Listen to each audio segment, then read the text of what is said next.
Welcome to Alliance Military Database. Classified information requested. Establishing secure connection. Secure connection confirmed.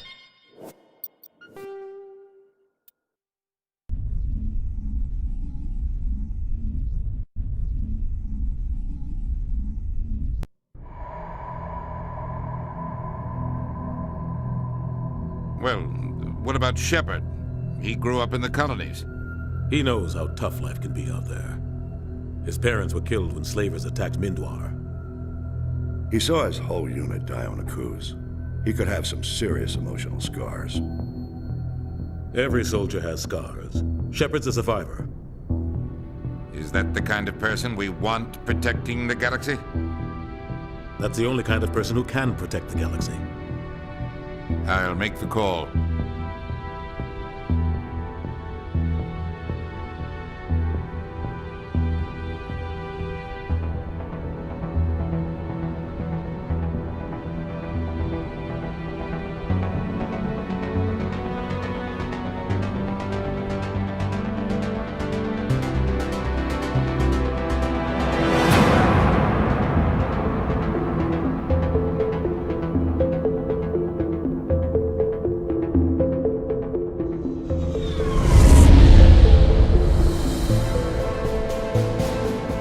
Arcturus Prime relays in range. Initiating transmission sequence. Commander.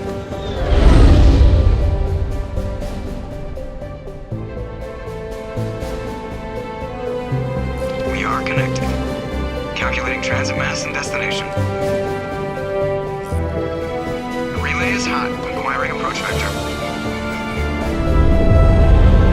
All stations secure for transit.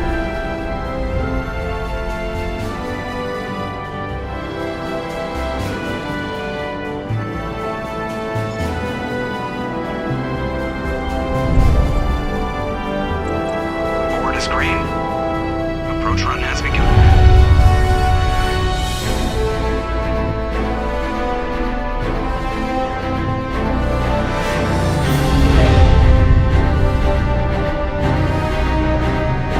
Hitting the relay in 3, 2, 1.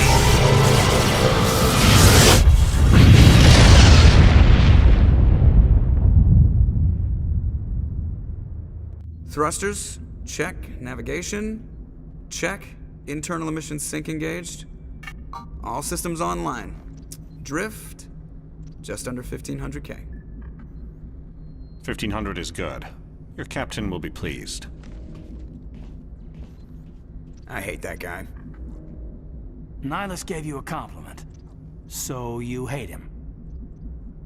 You remember to zip up your jumpsuit on the way out of the bathroom? That's good. I just jumped us halfway across the galaxy and hit a target the size of a pinhead. So that's incredible. Besides, Spectres are trouble. I don't like having them on board. Call me paranoid.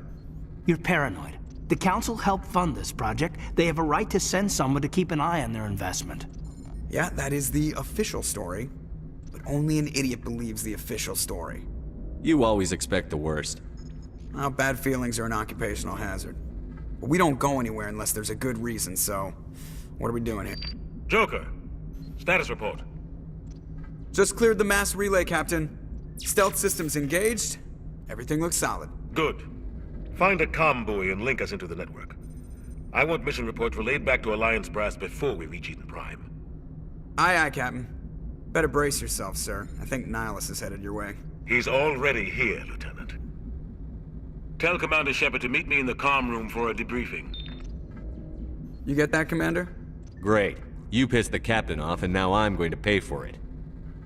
Don't blame me. The Captain's always in a bad mood. Only when he's talking to you, Joker. I'm telling you, I just saw him. He marched by like he was on a mission. He's a Spectre. They're always on a mission. And we're getting dragged, right along with him. Relax, Presley. You're gonna give yourself an ulcer. Congratulations, Commander. Looks like we had a smooth run. You heading down to see the captain? I'm on my way to give him a status update right now. With all due respect, sir, maybe he'll finally tell you what we're really doing out here. You think the Alliance brass is holding out on us? If all we're supposed to do is test out the stealth system, why is Captain Anderson in charge? And then there's Nihilus. Spectres are elite operatives, top covert agents. Why send a Spectre, a Turian Spectre, on a shakedown run? It doesn't add up. What do you know about the stealth systems? I just know it masks our location from scans and sensors, cutting-edge technology. The Normandy's the only ship with this prototype drive. But why are we fully staffed? A skeleton crew would be cheaper, less chance of security leaks too. Plus there's Nihilus. It's pretty obvious this shakedown run is just a cover. A full crew makes sense. We need the extra hands in case anything goes wrong. And the Spectre is just here as an observer. Well, maybe you're right, Commander, but I just can't shake this feeling that we're out here on false pretenses. Do you have a problem with the captain? No, sir. But I can't figure out what he's doing here. Captain Anderson is one of the most decorated Special Forces officers in the service. If he melted down all his medals, he could make a life-size statue of himself. You don't send a soldier like that on a do-nothing mission. He's treating this shakedown run too seriously. Something big is going on. You don't trust Nihilus? I don't like Turians in general. It runs in my family. My grandfather fought in the First Contact War, lost a lot of friends when the Turians hit us. That was 30 years ago. You can't blame Nihilus for that. No, I guess not. But it still makes me nervous to have a Spectre on board, especially a Turian. We're an Alliance vessel, human military, but Nihilus doesn't answer to the captain like the rest of us. Spectres operate outside the normal chain of command. And they don't come along just to observe shakedown runs. Nihilus looks like he's expecting some heavy action. I don't like it. I better head down and see the captain. Yes, sir.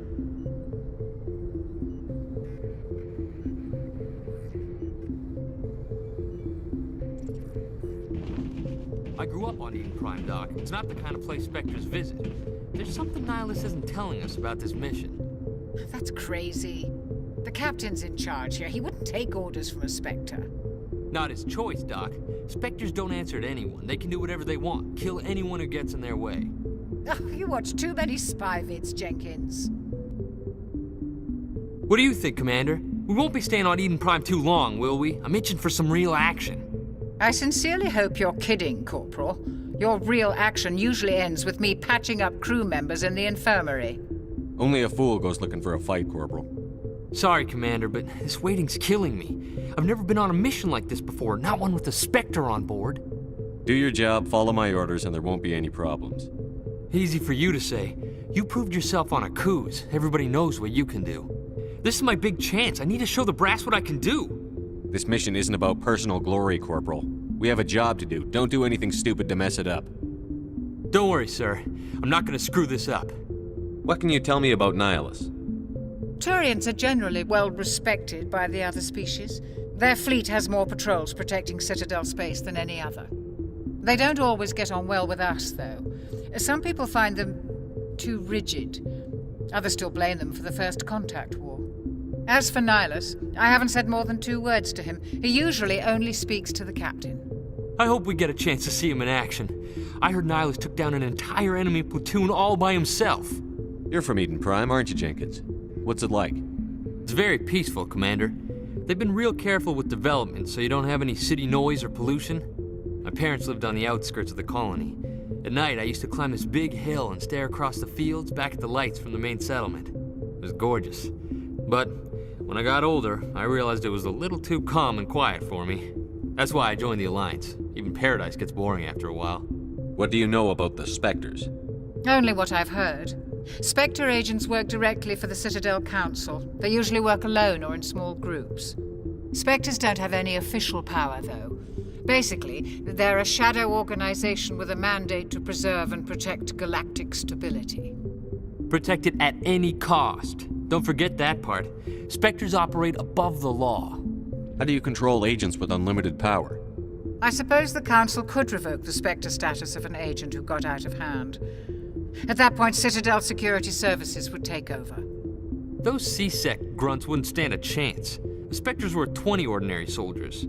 The Spectres police themselves. An agent goes rogue, they send another agent to take him down. That's Spectre justice.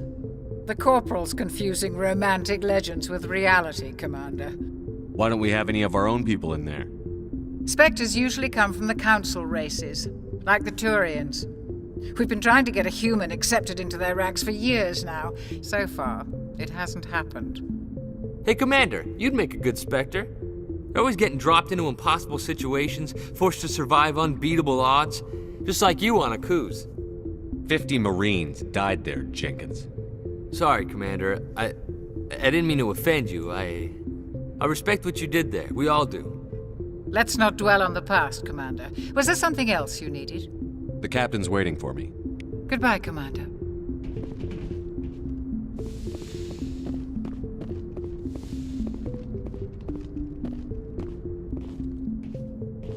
Commander Shepard, I was hoping you'd get here first. It will give us a chance to talk.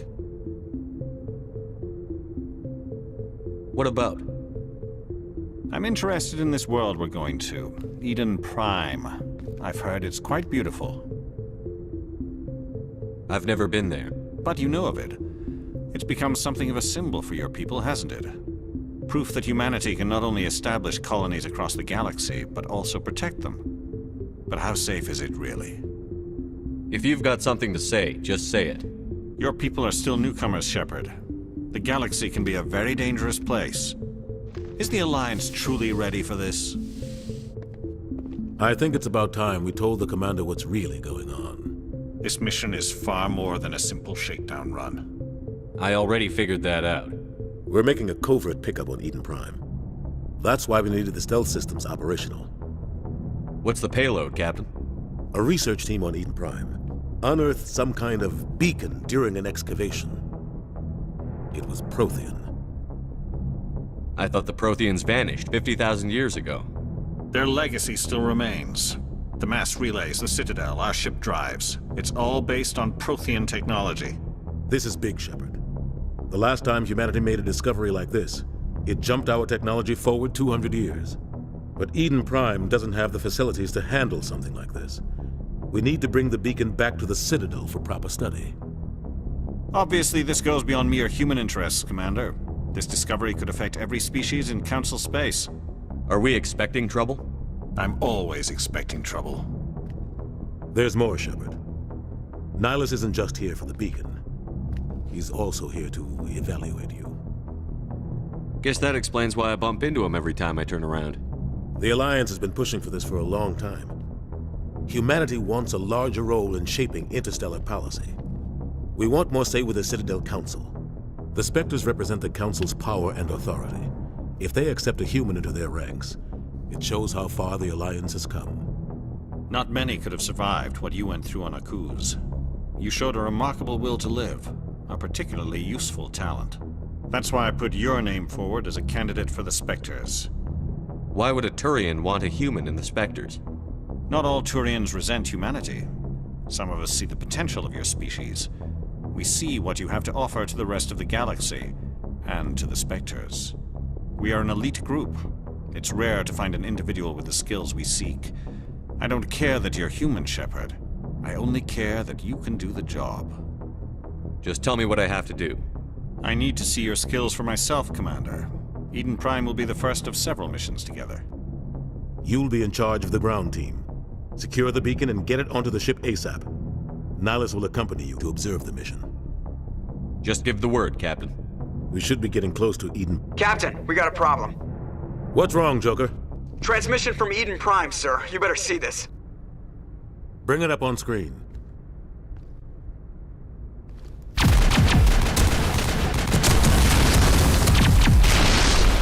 Get down!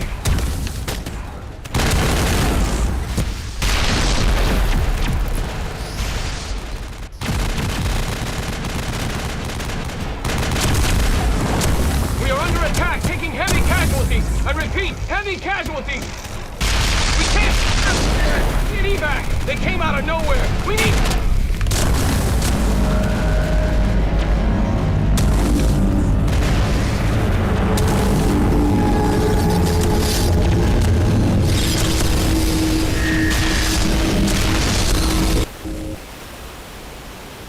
Everything cuts out after that. No comm traffic at all. Just goes dead. There's nothing. Reverse and hold at 38.5.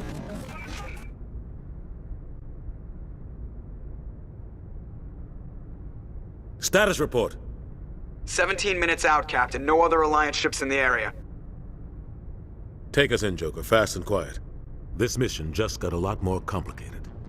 A small strike team can move quickly, without drawing attention. It's our best chance to secure the beacon. Grab your gear and meet us in the cargo hold. Tell Alenko and Jenkins to suit up, Commander. You're going in.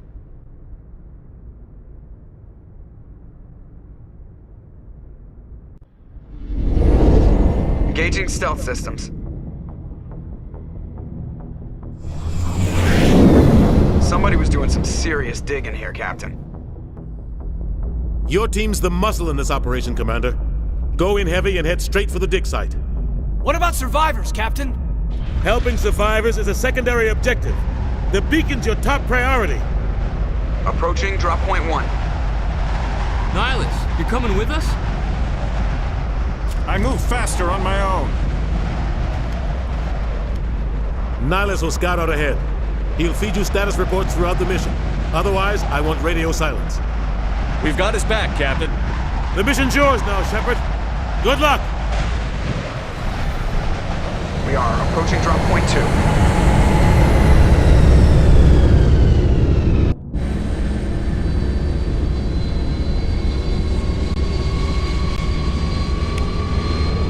Ship perimeter secure.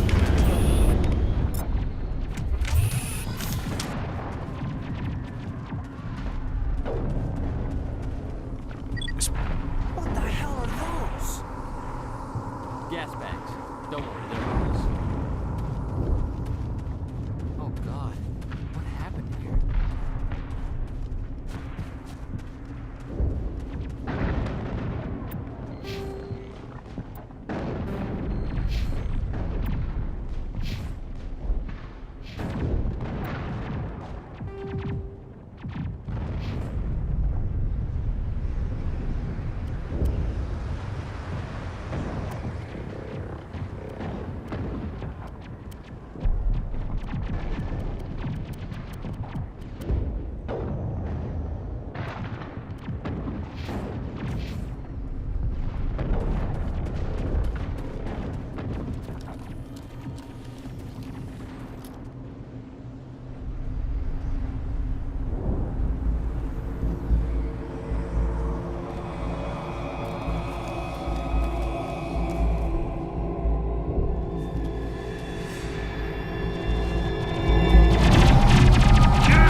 Ripped right through his shields. Never had a chance.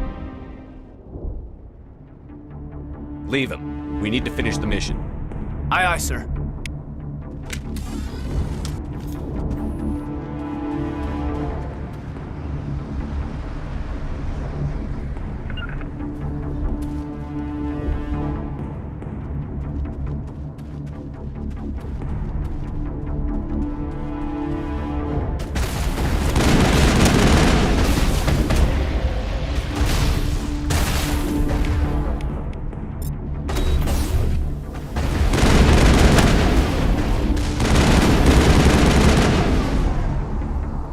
Got some burned out buildings here, Shepard. A lot of bodies. I'm gonna check it out.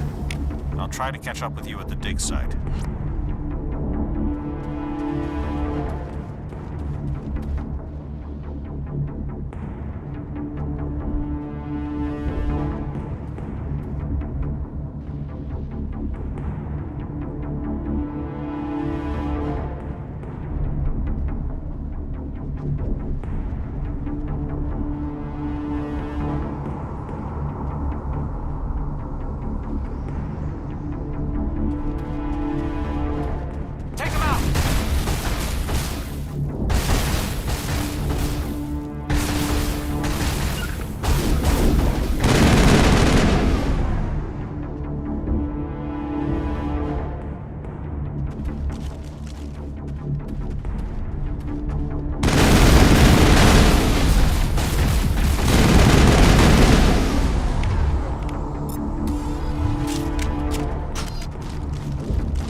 Gunnery Chief Ashley Williams of the 212. You the one in charge here, sir?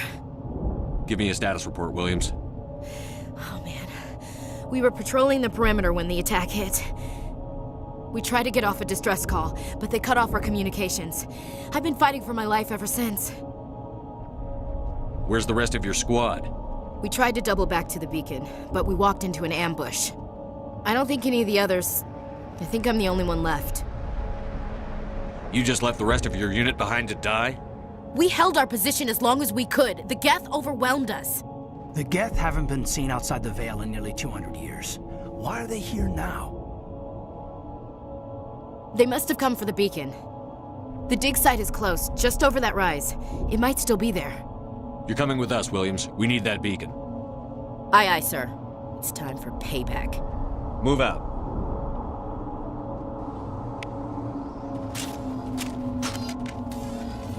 The beacon's at the far end of this trench.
This is the dig site.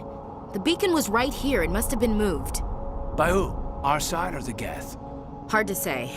Maybe we'll know more after we check out the research camp. You think anyone got out of here alive? If they were lucky. Maybe hiding up in the camp. It's just on the top of this ridge, up the ramps.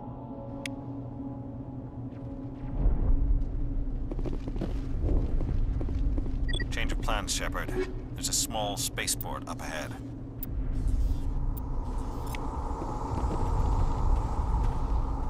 I want to check it out. I'll wait for you there.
Looks like they hit the camp hard. It's a good place for an ambush. Keep your guard up.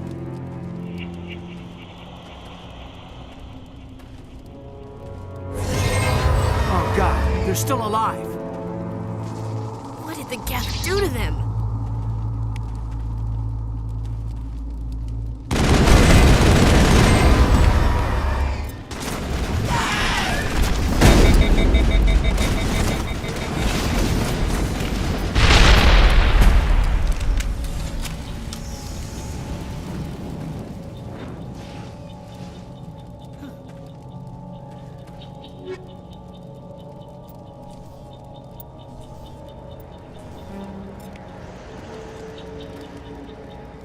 It must take a few hours for the spikes to turn people into husks.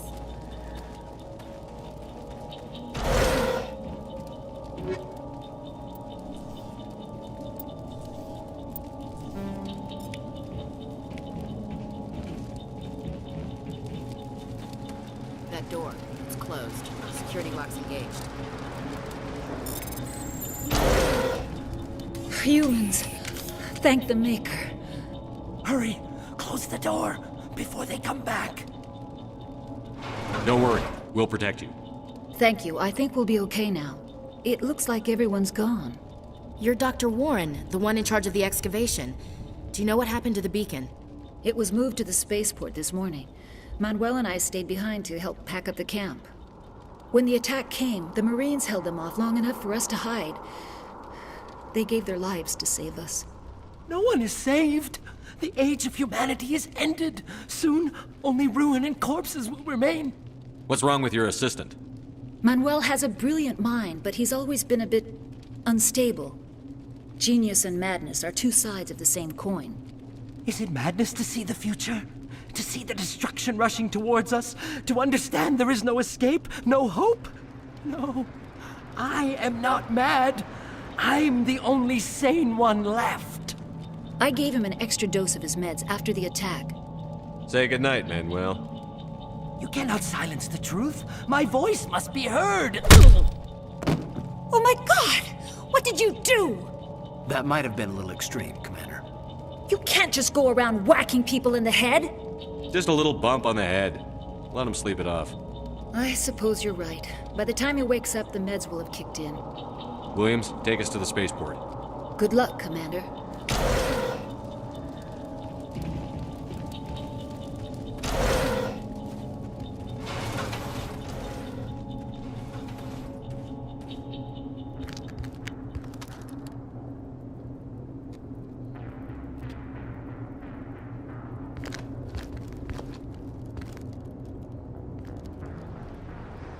Saren.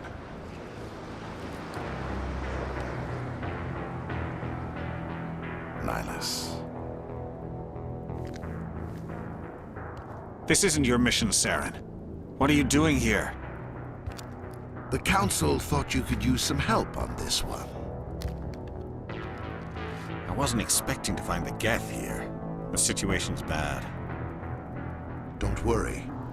I've got it under control.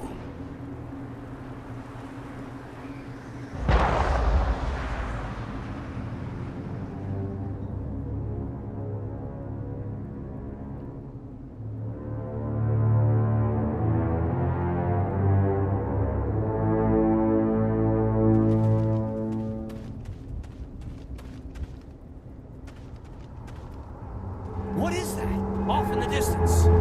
It's a ship. Look at the size of it.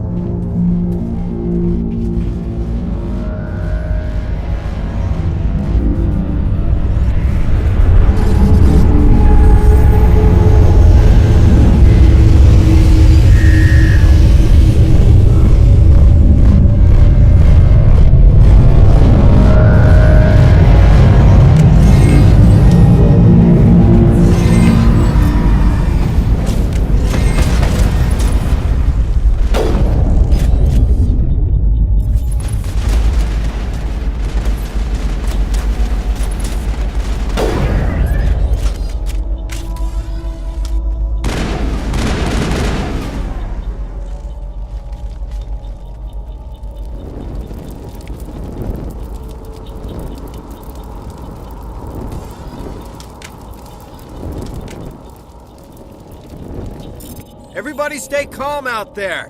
We're coming out, we're not armed. Is it safe? Are they gone? We took care of them. Those things were crawling all around the shed. They would have found us for sure. We owe you our lives. I still can't believe it. When we saw that ship, I thought it was all over. It showed up right before the attack. Knew it was trouble the second I saw it, so we made a break for the sheds. I have to go. Hey, Cole, we're just a bunch of farmers. These guys are soldiers. Maybe we should give them the stuff. Jeez, Blake, you gotta learn when to shut up. You have something to tell me, Cole? Some guys at the spaceport were running a small smuggling ring. Nothing major. In exchange for a cut of the profits, we let them store packages in our sheds. You greedy bastard. You weren't running for your life. You were running to check on your merchandise. No, it's not like that. I just knew there were some packages here, something we could use. I found a pistol. Figured it would come in handy if those things came back. But you'll probably get more use out of it than we will. I'm only gonna ask this once. Think long and hard before you lie to me again. Are you sure all you've got is one lousy pistol? No, wait, I just remembered. I just had it in my pocket. You might as well take that too. That's everything, really. Who's your contact at the spaceport, Cole? What's his name? He's not a bad guy. I don't want to get him in trouble. Besides, I'm not a snitch. Would you rather be a snitch or a corpse? Powell. His name's Powell. No honor among thieves. That's all I know, really. So let's try to keep things friendly from here on in, okay? I have to go. Good luck.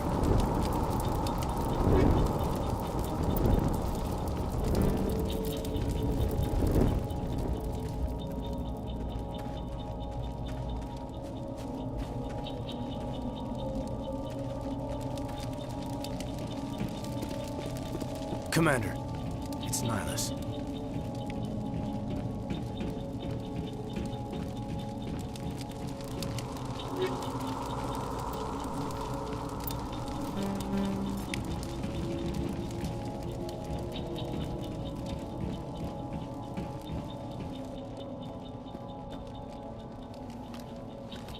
A Turian? You know him? He's a Spectre. He was with us in the Norm. Something's moving, over behind those crates. Wait! Don't shoot! I'm one of you! I'm human! Sneaking up on us like that nearly got you killed. I'm sorry, I was hiding from those creatures. My name's Powell. I saw what happened to that Turian. The other one shot him. What the hell are you talking about? There were 2 Turians here. Your friend and another one he called Saren. I think they knew each other. Your friend seemed to relax. He let his guard down. And Saren killed him. Shot him right in the back. I'm just lucky he didn't see me behind the crates. We were told a Prothean beacon was brought to the spaceport. What happened to it? It's over on the other platform. Probably where that guy Saren was headed. He hopped on the cargo train right after he killed your friend. I knew that beacon was trouble. Everything's gone to hell since we found it. First that damn mothership showed up, then the attack. They killed everyone. Everyone. If I hadn't been behind the crates, I'd be dead too. You're Cole's contact here on the docks. For the smuggling ring. What? No! I mean, what does it matter now? So I'm a smuggler, who cares? My supervisor's dead, the entire crew's dead. It doesn't matter now, does it? Anything hidden nearby that we could use against the Geth? A shipment of grenades came through last week. Nobody notices if a few small pieces go missing from the military orders. You greedy son of a bitch. We're out here trying to protect your sorry ass, and all you can think about is how you can rip us off? I never thought you'd actually need those grenades. Who'd want to attack Eden Prime? We're just a bunch of farmers. How was I supposed to know? Just give me the grenades. They're yours. Take them. My smuggling days are over, I swear. Too many people died here for you to start jerking me around. Okay, all right. There was something else. Could be worth a fortune. Experimental technology, top of the line. Take it. I don't need it. I didn't want anyone to get hurt. Really, I'm sorry. We need to find that beacon before it's too late. Take the cargo train. That's where the other Turian went. I can't stay here. I need to get away from all this.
Set the charges. Destroy the entire colony.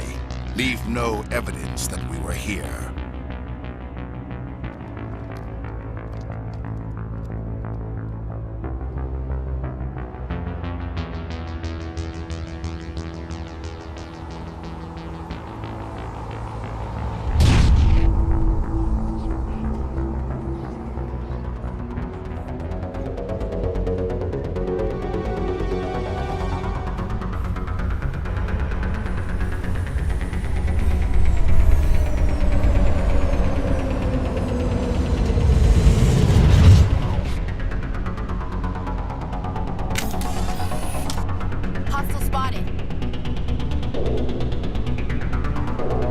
Demolition charges. The Geth must have planted them. Hurry! We need to find them all and shut them down!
It's like someone dropped a bomb.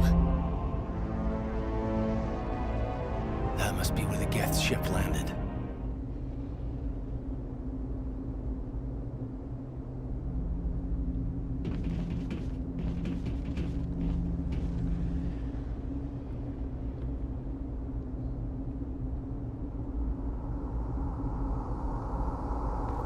Normandy, the beacon is secure. This is amazing. Actual working Prothean technology. Unbelievable. It wasn't doing anything like that when they dug it up. Something must have activated it. Roger, Normandy. Standing by.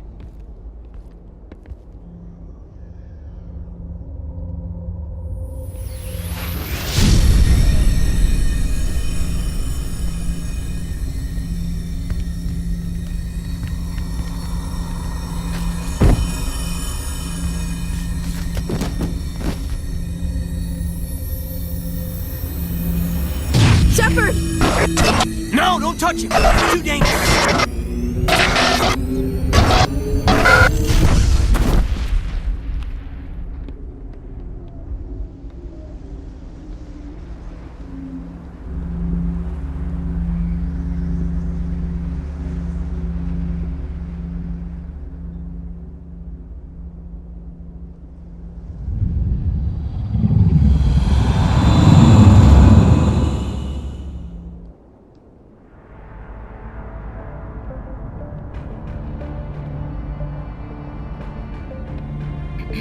We identified the ship that touched down on Eden Prime, the Normandy, a human alliance vessel. It was under the command of Captain Anderson. They managed to save the colony. And the beacon. One of the humans may have used it.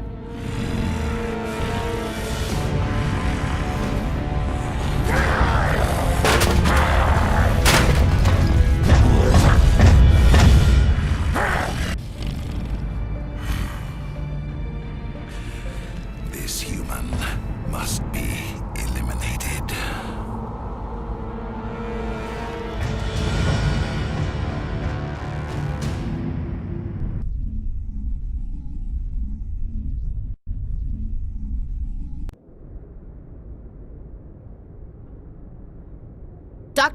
Dr. Chakwas, I think he's waking up.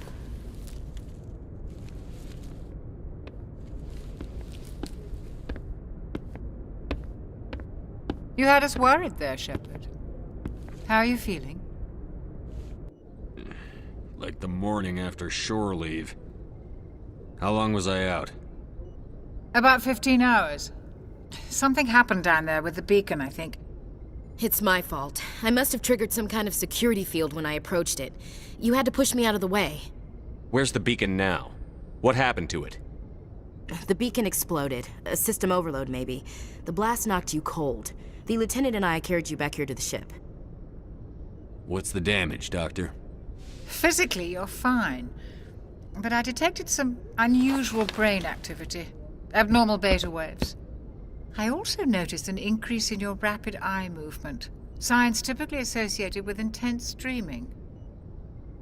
I saw... I'm not sure what I saw. Death? Destruction? Nothing's really clear. I better add this to my report. It may... Oh, Captain Anderson. How's our XO holding up, Doctor? Well, all the readings look normal. I'd say the commander's going to be fine. Glad to hear it. Shepard, I need to speak with you. In private. Aye, Captain. I'll be in the mess if you need me. Sounds like that beacon hit you pretty hard, Commander. Are you sure you're okay? I'll live. I won't lie to you, Shepard. Things look bad. Nihilus is dead. The beacon was destroyed and Geth are invading. The Council's going to want answers. The Council can kiss my ass. I won't let them blame me for losing the beacon. I didn't do anything wrong. I'll stand behind you and your report, Shepard. You're a damned hero in my books. That's not why I'm here. It's Saren, that other Turian.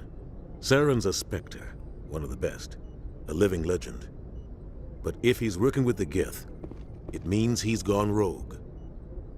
A rogue Spectre's trouble. Saren's dangerous, and he hates humans. He didn't come to Eden Prime because he hates humans. You're right. Saren has allied himself with the Geth. I don't know how. I don't know why. But it had something to do with that beacon. You were there just before that beacon self-destructed. Did you see anything? Any clue that might tell us what Saren was after? Just before I lost consciousness, I had some kind of vision. A vision? A vision of what? I saw synthetics. Geth, maybe. Slaughtering people. Butchering them. We need to report this to the Council, Shepard. What are we gonna tell them? I had a bad dream? We don't know what information was stored in that beacon. Lost Prothean technology? Blueprints for some ancient weapon of mass destruction? Whatever it was. Saren took it. But I know Saren. I know his reputation is politics. He believes humans are a blight on the galaxy. This attack was an act of war. He has the secrets from the beacon. He has an army of Geth at his command, and he won't stop until he's wiped humanity from the face of the galaxy. I'll find some way to take him down. It's not that easy. He's a Spectre. He can go anywhere, do almost anything. That's why we need the Council on our side. We prove Saren's gone rogue, and the Council will revoke his Spectre status.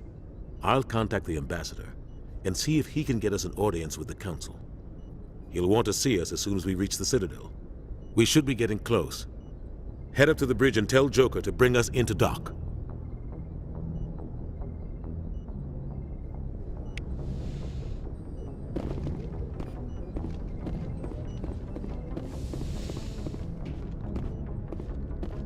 okay, Commander. After what happened to Jenkins, the crew could use some good news. They'll be glad to hear you're okay. Sounds like you're disappointed I survived. I never want to see anything bad happen to a fellow Marine, Commander. Let's just leave it at that. You have a problem with me, Chief?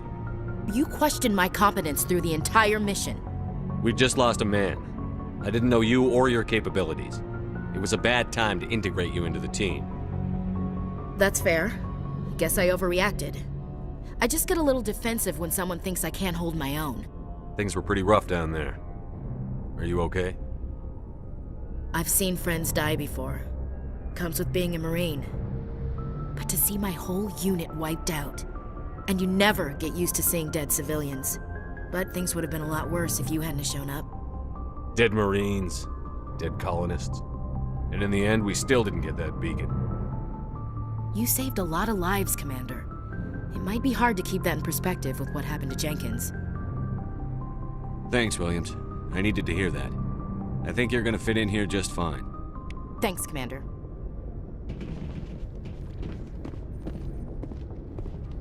Yes, Commander? Is there something you need? How did you end up serving on an Alliance ship? I enlisted right out of med school. Earth always seemed boring to me. Too safe, too secure. I figured the colonies were teeming with exotic adventure.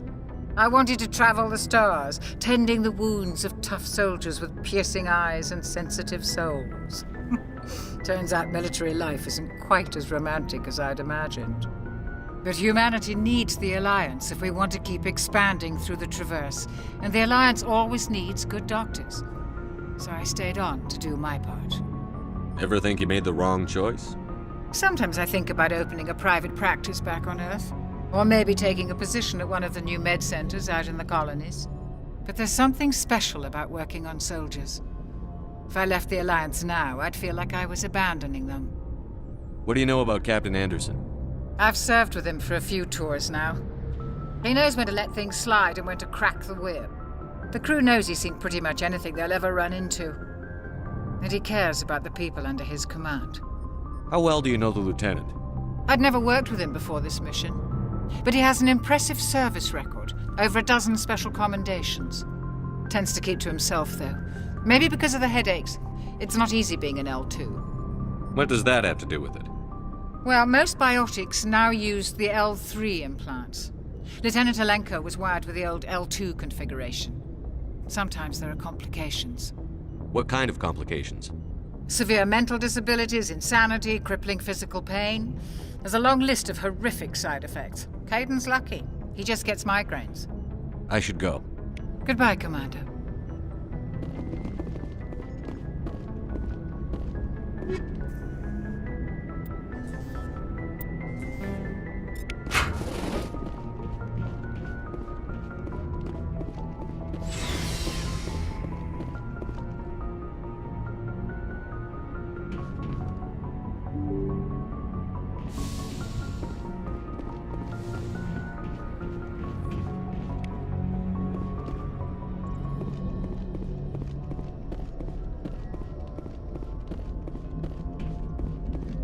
Good timing, Commander. I was just about to bring us into the Citadel.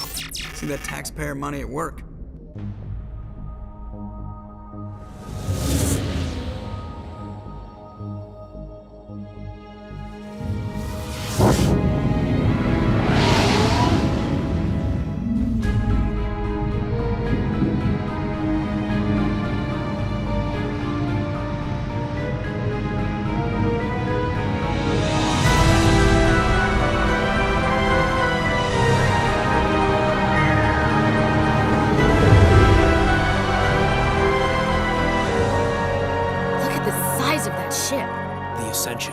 Flagship of the Citadel fleet. Well, size isn't everything. Why so touchy, Joker? I'm just saying you need firepower, too.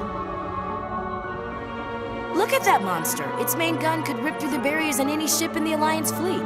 Good thing it's on our side, then. Citadel Control, this is SSV Normandy, requesting permission to land. Stand by for clearance, Normandy. Clearance granted. You may begin your approach. Transferring you to an Alliance operator. Roger, Alliance Tower. Normandy out.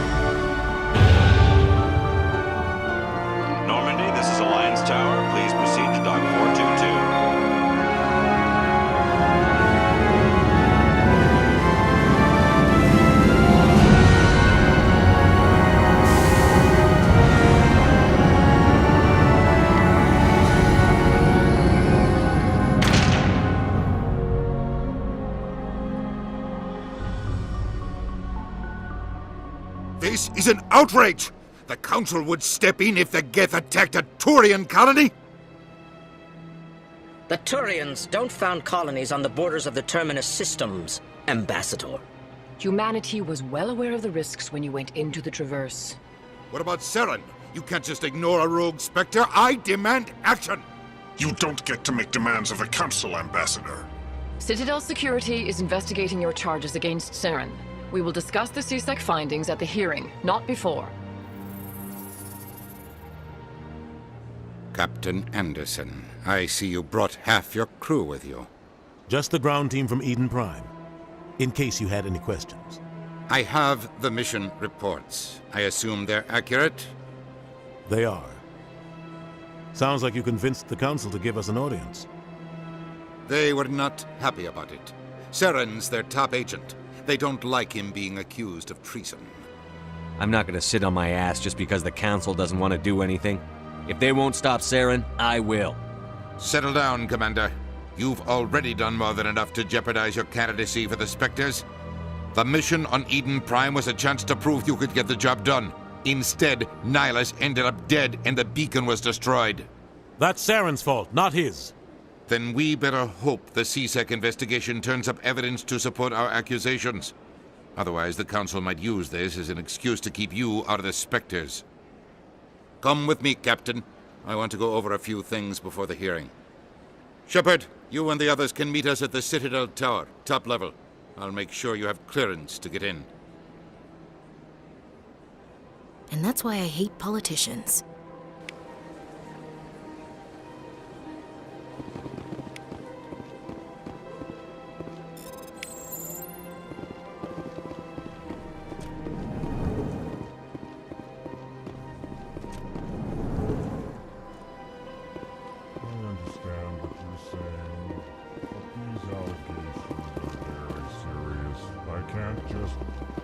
This is serious.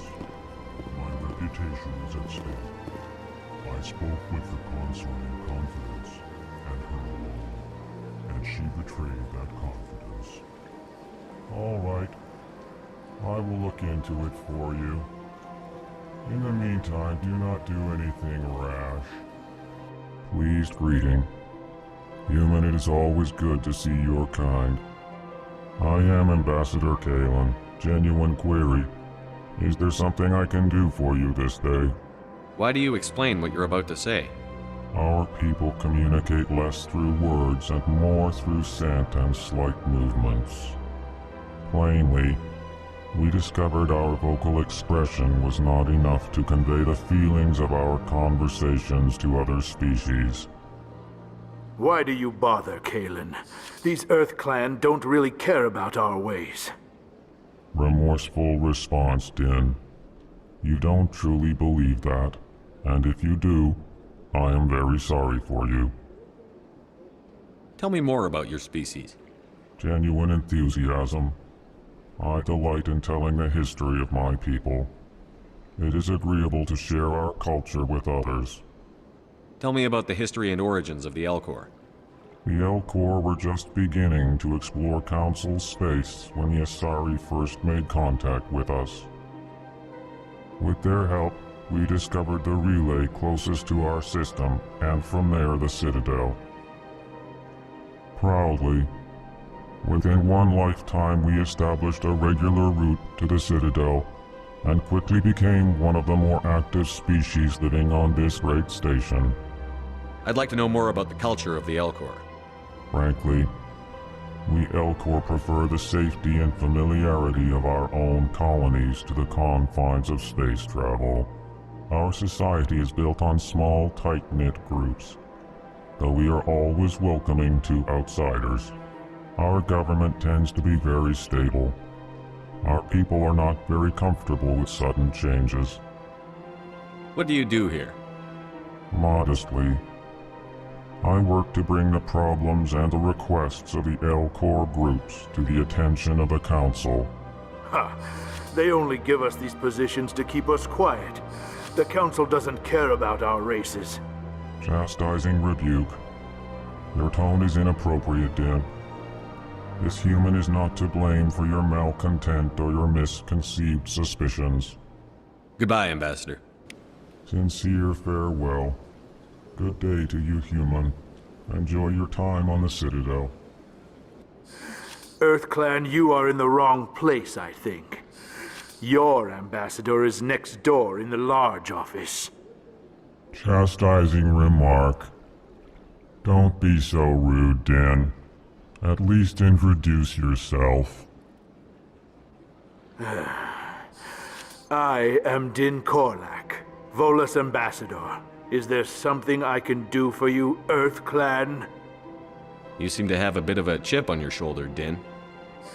You humans are new to the Citadel, and yet the Council has granted you great favor. Chastising rebuke, Din. Your species has always been granted many concessions. Volus territory has expanded tenfold since coming to the Citadel. Details. We still have no real say in the decisions that affect Citadel space. I'd like to know more about the Volus. I'm sure our history and culture would bore you, EarthClan. Actually, I would like to know more about your history. My people came to the Citadel shortly after the Asari and Solarians had discovered it. We were instrumental in establishing a standardized galactic economy. However, despite our long association with the Citadel and our many contributions to galactic society, we still do not hold a seat on the Council. Tell me about Volus culture. We are tribal by nature, but our ways are not violent. We barter and trade our lands and tribe members in order to increase status. Larger tribes often engulf smaller ones and eventually split again. Our society is very malleable, and our government is always shifting and changing. Since we're not physically adept, we trade our services for protection. Goodbye, Ambassador.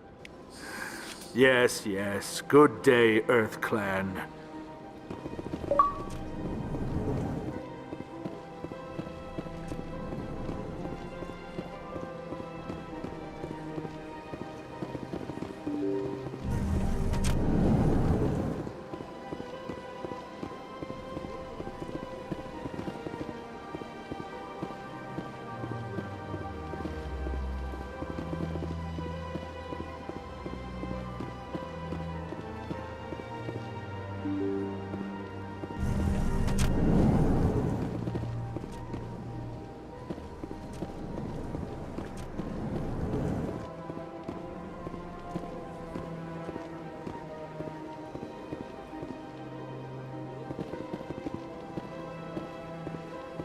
Don't believe the rumors. The consort would never reveal her secrets. Of course she wouldn't. She'd be tossed out the nearest airlock if she did. I suppose. Besides, Nick, the consort's nothing like the girls back on the colonies. She's... You don't have to do it with her. You can just talk to her if you want. Is that all you did, Jazz? Just talk? I didn't say that. Ha! I bet you did too. Shut up, Fredericks. What do you want? Oh, Commander. Is there something I can do for you? Relax, Private. This isn't an inspection. Right, sorry. What can I do for you, Commander? What can you tell me about the Asari consort? Well, she's an Asari who works here as... That is, she helps people with things. You never went to see her, did you, Fredericks? No, I never did. I couldn't afford it. It costs half a year's credits just to go in and talk to her. That's fine, Private. Just tell me where to find her. Sure. She's across the bridge from the embassies. Thanks, kid. Have fun. Try not to get into too much trouble. I will. Have fun, that is.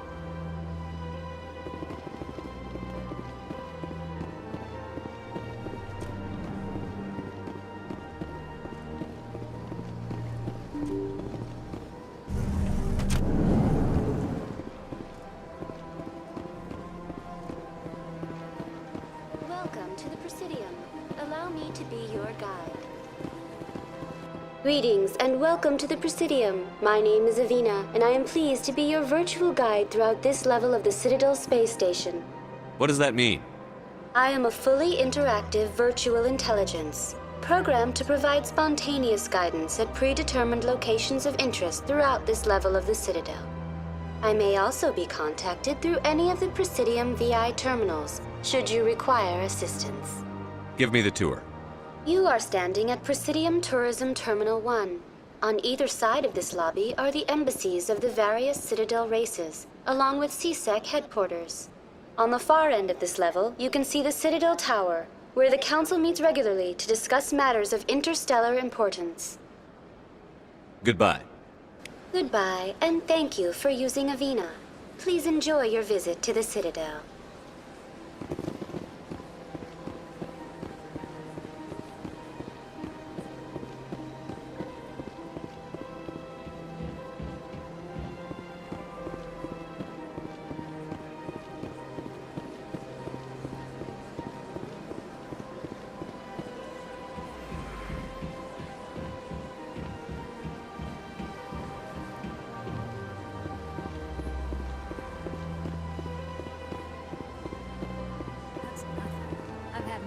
Rearranged 5 times.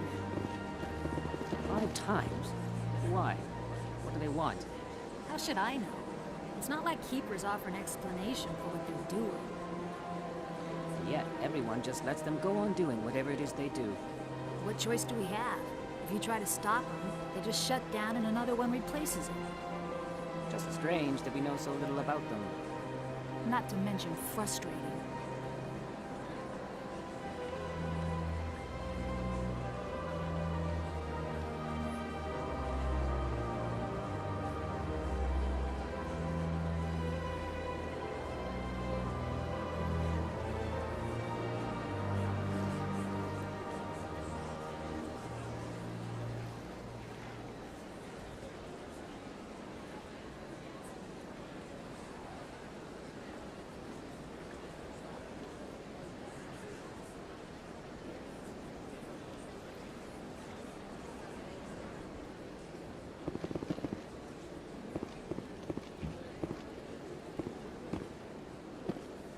Welcome, I am Naylina.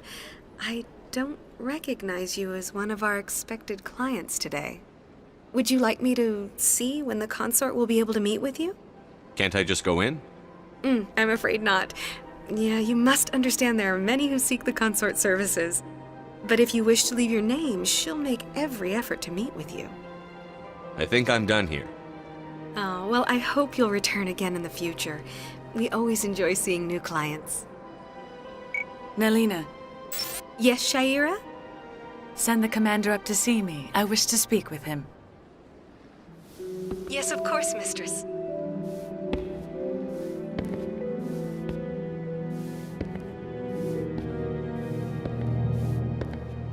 Huh. It appears the consort has taken notice of you. She'd like to meet with you now. What does she want to see me for? I don't know. You'll have to ask her yourself. Just head upstairs. She'll be waiting for you.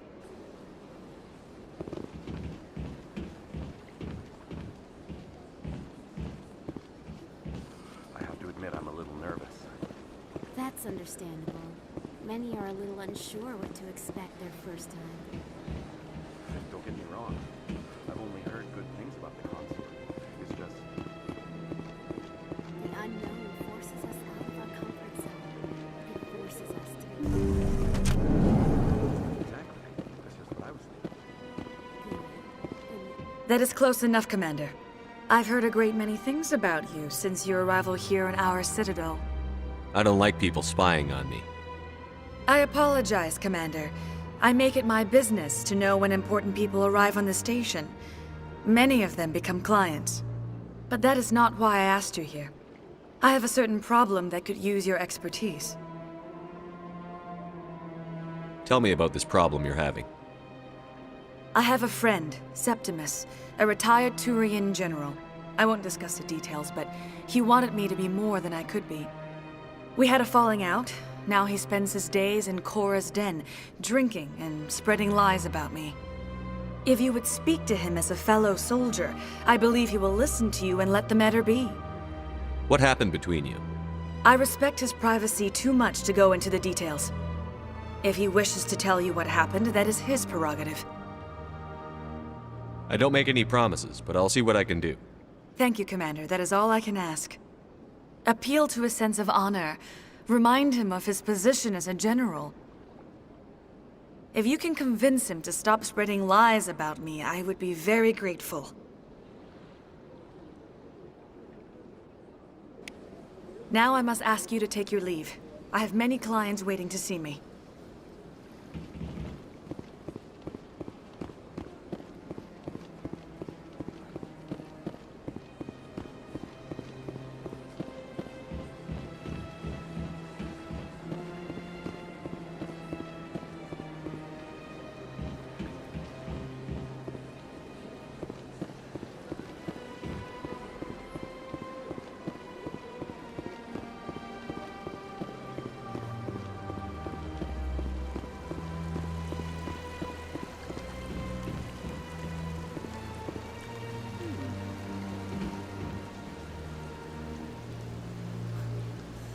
Hard to believe the Krogan were once seen as the saviors of the galaxy. If you're gonna make a Krogan statue, you might as well make it big, right? Welcome to Presidium Tourism Terminal 3. Here in the financial district, a number of businesses offer various goods and services to their exclusive clientele. The statue you see before you was commissioned to honor the Krogan soldiers who gave their lives to protect Citadel space during the Rachni Wars. In the aftermath of the Krogan rebellions, several embassies petitioned to have the statue removed. However, this motion was eventually quashed by the Council. What were the Rachni Wars? Nearly 2,200 years ago, explorers seeking to expand Citadel space opened up mass relays leading to systems controlled by the Rachni. A highly intelligent and aggressive insect race, the Rachni unleashed a war of conquest against the rest of the galaxy that lasted for nearly 3 centuries. The emergence of the Krogan finally turned the tide in favor of the Citadel species. Krogan forces provided the numbers necessary to halt the Rachni advance and drive them back. The Krogan then pursued their retreating fleets. Able to survive the harsh environments of the Rachni homeworlds, the Krogan hunted their enemy to extinction. Tell me more about the Krogan rebellions. In recognition of their efforts during the Rachni Wars, the Krogan were granted several new colony worlds by the Council. Over the next 400 years, the Krogan species began to expand. Blessed with an extremely high birth rate, their numbers began to swell. Faced with a critical overpopulation crisis, the Krogan started a violent colonization of nearby worlds inhabited by other Council species. The Krogan rebellions had begun. For a full century, the Council and its member species fought to bring the Krogan under control. With the aid of the newly discovered Turian Empire, they were ultimately successful. You needed the Krogan to stop the Rachni, then you needed the Turians to stop the Krogan. So who's gonna stop the Turians? I am sorry, but that question is beyond my programming parameters. The Turians are members of the Citadel Council. They are not a threat to galactic peace. That's all for now. Thank you for using Avina. Have a pleasant day.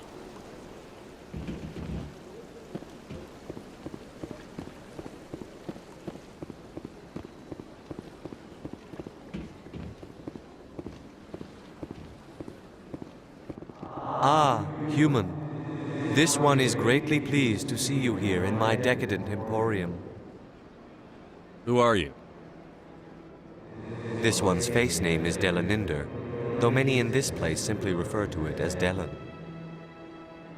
Please take time to examine the fine goods it has for purchase, all of great worth.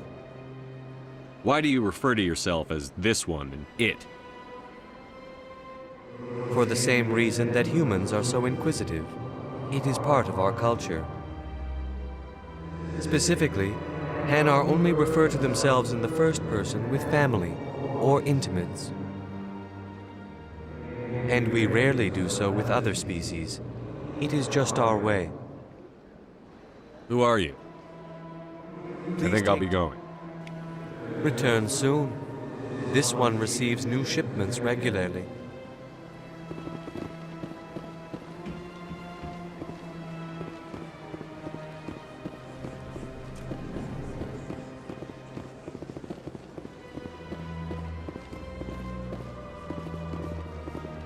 What's this?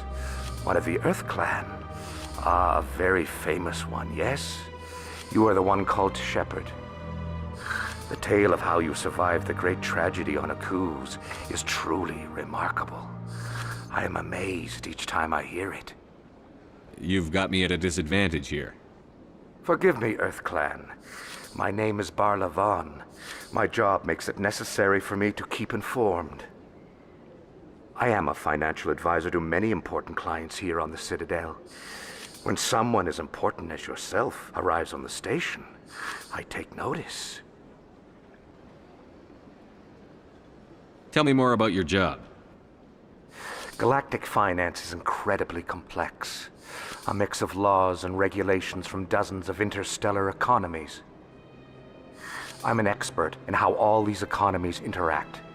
For a fee, I share my expertise. I also offer premium services for those clients who need someone to conduct business without drawing unwanted attention. Discreet and efficient. That's my motto. Sounds pretty shady.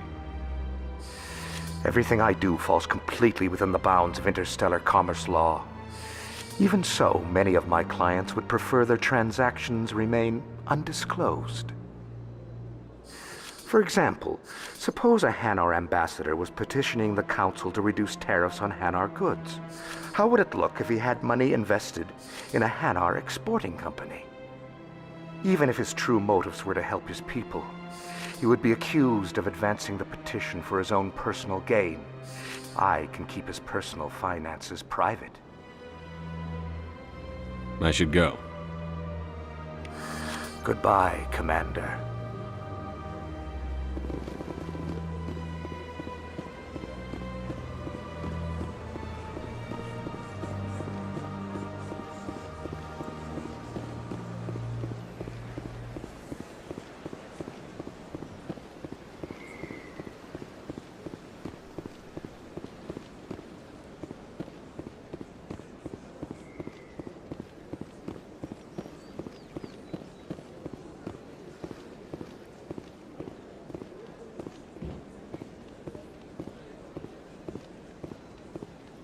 Look at that bug thing over there.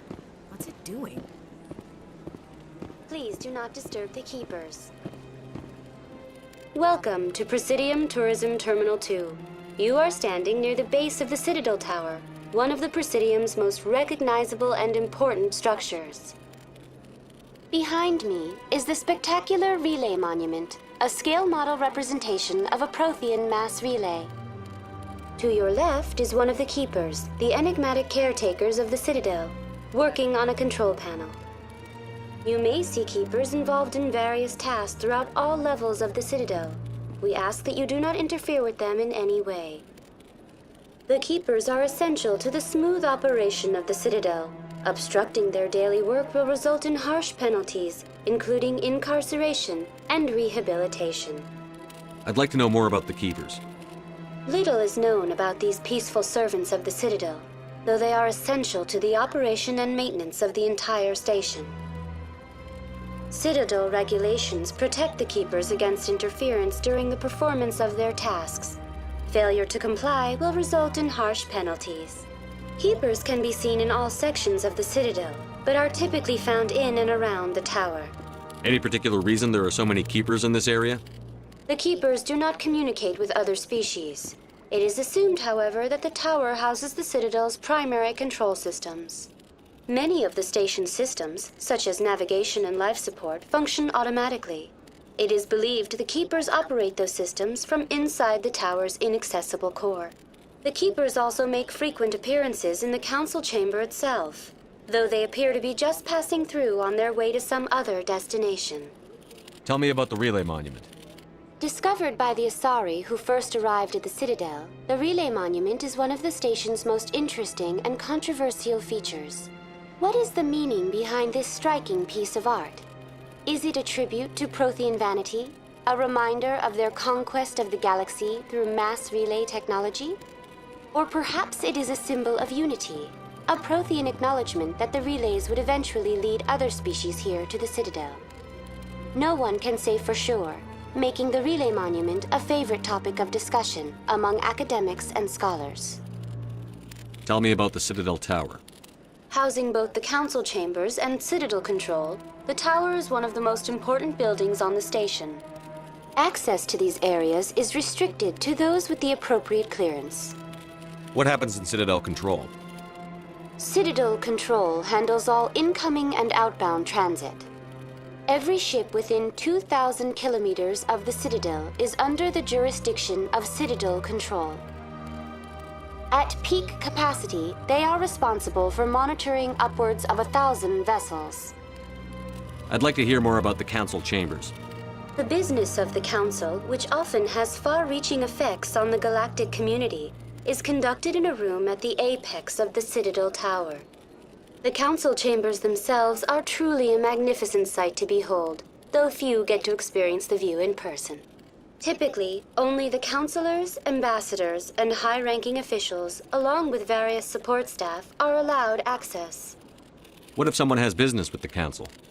The average citizen must go through the proper channels if they wish an audience with the Council.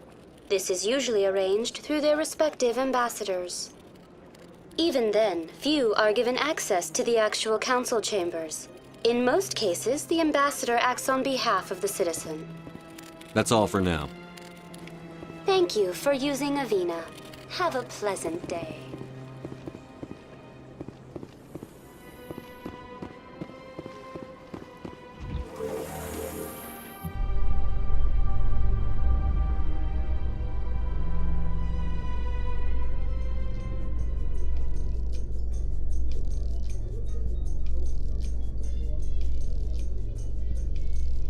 The Council isn't gonna ask me any questions, are they? I doubt it. We've made our reports. Now we just have to trust Ambassador Udina. No, we don't, sir.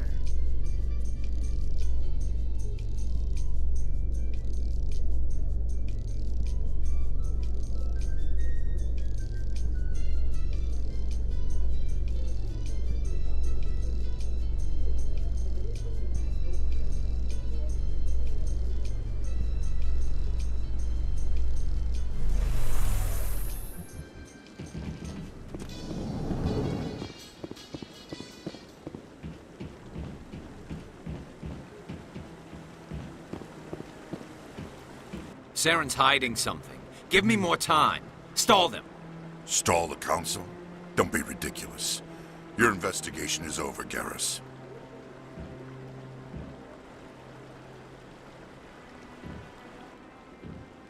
Commander Shepard, Garrus Vicarian. I was the officer in charge of the CSEC investigation into Saren. Who were you just talking to? That was Executor Palin, head of Citadel Security, my boss. He'll be presenting my findings on Saren to the Council. Come across anything I should know about? Saren's a Spectre. Most of his activities are classified. I couldn't find anything solid. But I know he's up to something. Like you humans say, I feel it in my gut. I think the Council's ready for us, Commander. Good luck, Shepard. Maybe they'll listen to you.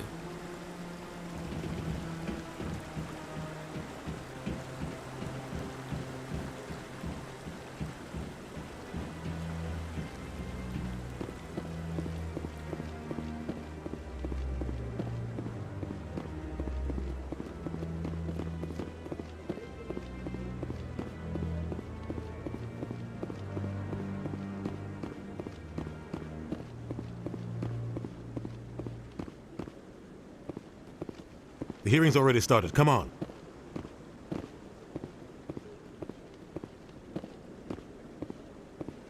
The Geth attack is a matter of some concern, but there is nothing to indicate Saren was involved in any way. The investigation by Citadel Security turned up no evidence to support your charge of treason. An eyewitness saw him kill Nihilus in cold blood. We've read the Eden Prime reports, Ambassador. The testimony of one traumatized dock worker is hardly compelling proof. I resent these accusations. Nihilus was a fellow Spectre and a friend. That just let you catch him off guard. Captain Anderson, you always seem to be involved when humanity makes false charges against me. And this must be your protege, Commander Shepard. The one who let the beacon get destroyed. The mission to Eden Prime was top secret. The only way you could know about the beacon was if you were there. With Nihilus gone, his files passed on to me. I read the Eden Prime report. I was unimpressed. But what can you expect from a human? You can expect me to kill you the next time we meet. Your species needs to learn its place, Shepard. You're not ready to join the Council. You're not even ready to join the Spectres. He has no right to say that. That's not his decision. Shepard's admission into the Spectres is not the purpose of this meeting. This meeting has no purpose. The humans are wasting your time, Counselor, and mine. You can't hide behind the Council forever. There is still one outstanding issue. Commander Shepard's vision. It may have been triggered by the beacon. Are we allowing dreams into evidence now? How can I defend my innocence against this kind of testimony? I agree. Our judgment must be based on facts and evidence, not wild imaginings and reckless speculation. Do you have anything else to add, Commander Shepard? You've made your decision. I won't waste my breath.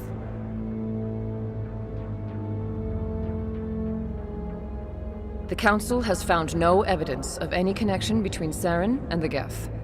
Ambassador, your petition to have him disbarred from the Spectres is denied. I'm glad to see justice was served. This meeting is adjourned.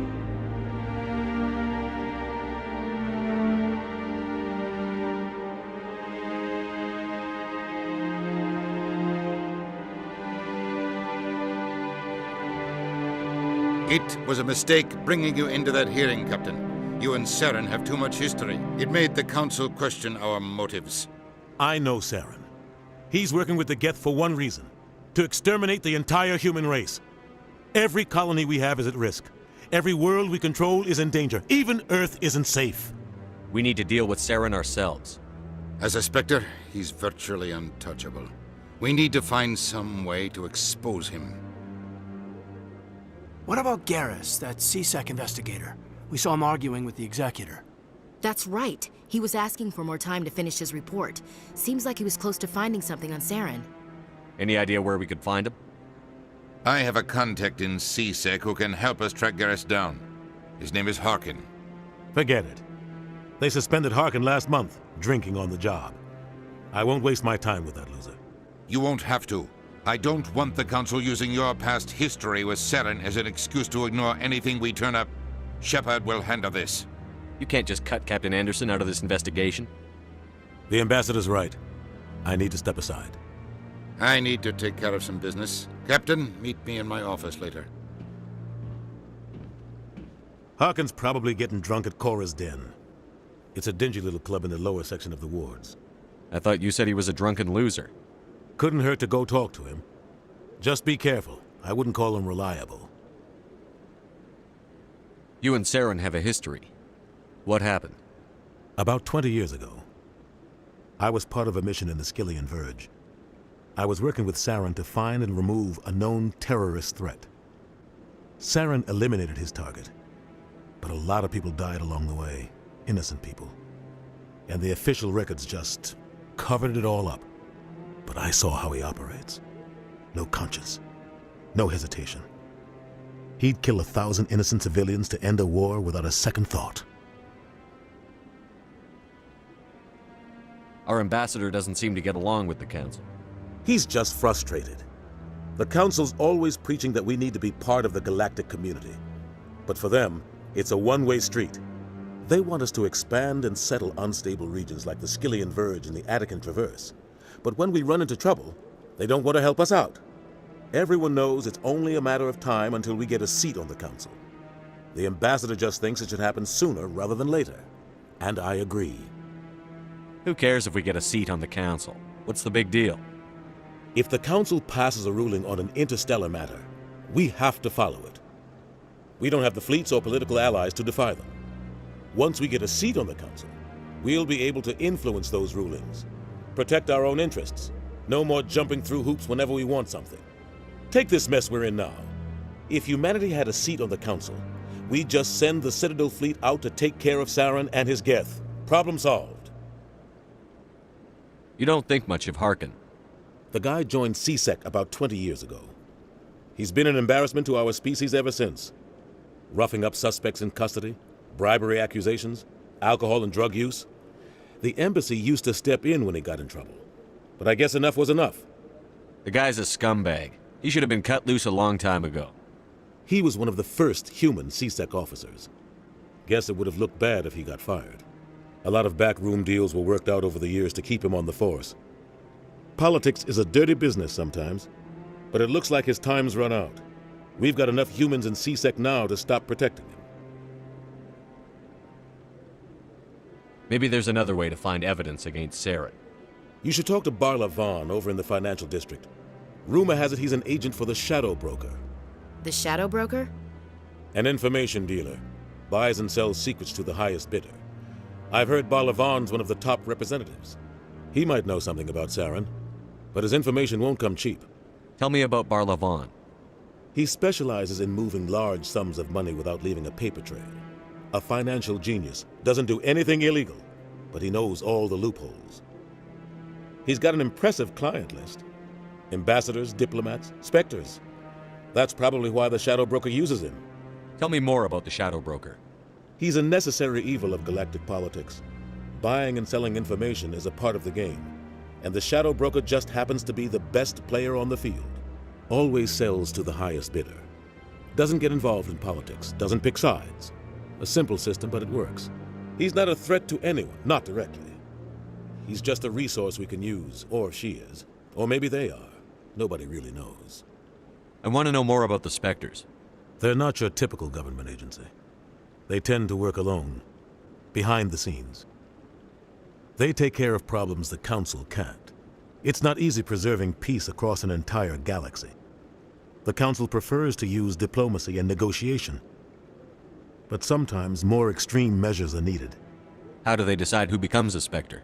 You can't just apply to join. There's no training program. Spectres aren't made. They're born.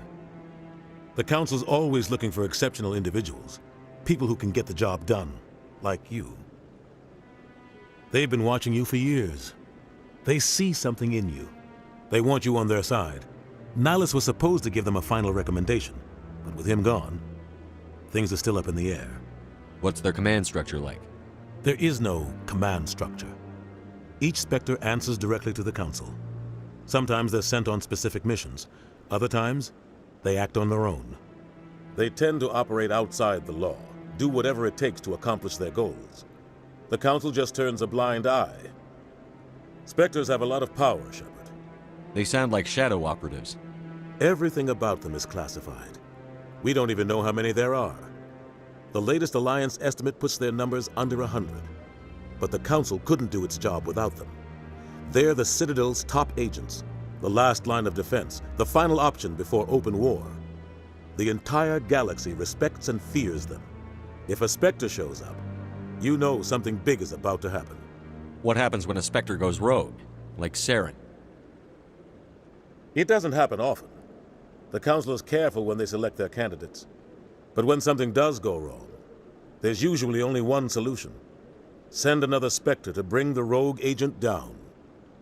I should go. Good luck, Shepard. I'll be over in the Ambassador's office if you need anything else.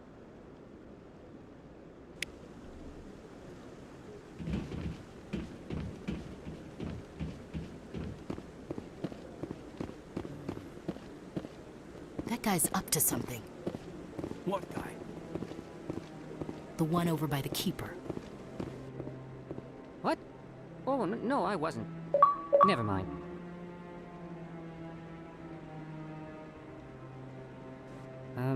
Yes, is there something you want? Why are you so interested in the Keepers? Keepers? I've got no interest in the keep... Don't get coy. I know what I saw. I'm not so sure I should be talking to you about this. Just tell me what you're doing. I'm not here to get you into trouble. All right. I guess it wouldn't hurt to tell you. I'm using a small scanner to gather readings on the Keepers. So far I've had mixed results. I find it difficult to get near the creatures. Why were you being so secretive about it, though? Well, technically we're not supposed to disturb the Keepers. I don't really think my scanning disturbs them, but the authorities might disagree. I'd like to do it more openly, but it's not really worth getting arrested over. I could help you out. I'm not worried about the authorities. I don't even know who you are. I'm Commander Shepard, with the Alliance military. Well, I suppose I could use the help. You'll need this. It's the scanning device I developed. Activate it each time you see a Keeper. All collected data will automatically upload to my database. I'll even send a few credits your way for each unique scan. What are you doing with the data once you've scanned it?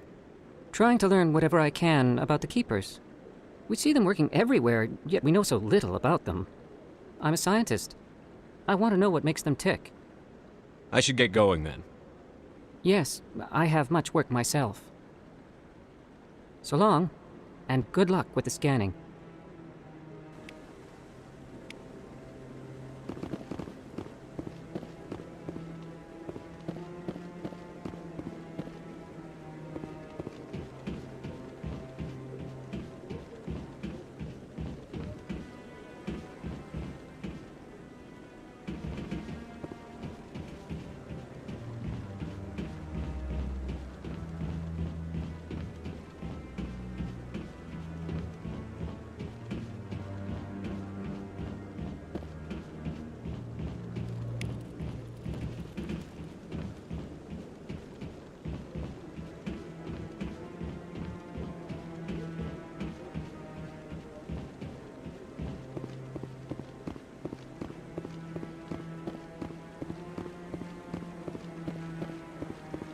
No, I'm waiting to speak with one of the Councilor's assistants.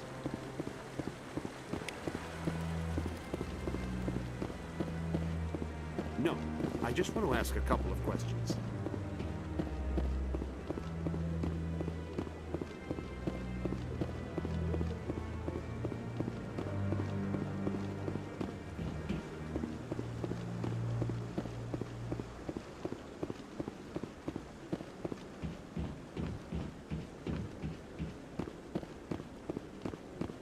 Don't be ridiculous.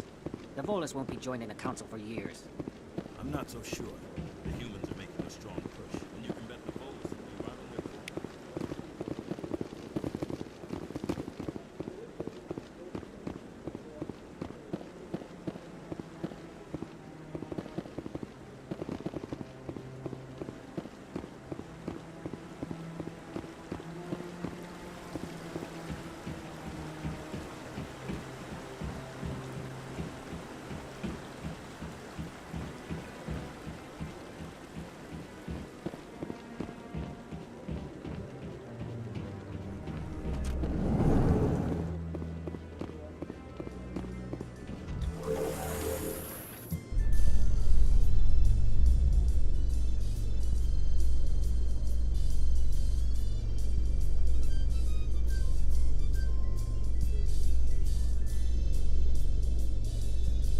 I can't believe the Council ignored all the evidence against Saren. Saren's one of their best operatives. It's only natural they'd take his word over ours. Oh, so now we just chase leads while this smug Turian runs around with his Geth troopers. That's politics, Chief.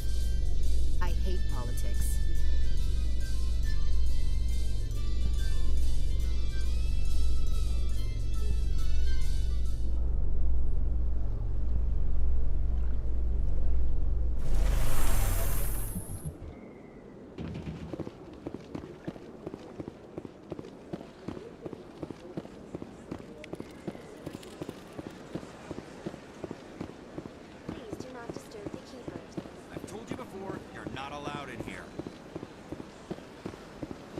Believes it has the right to move freely through this area.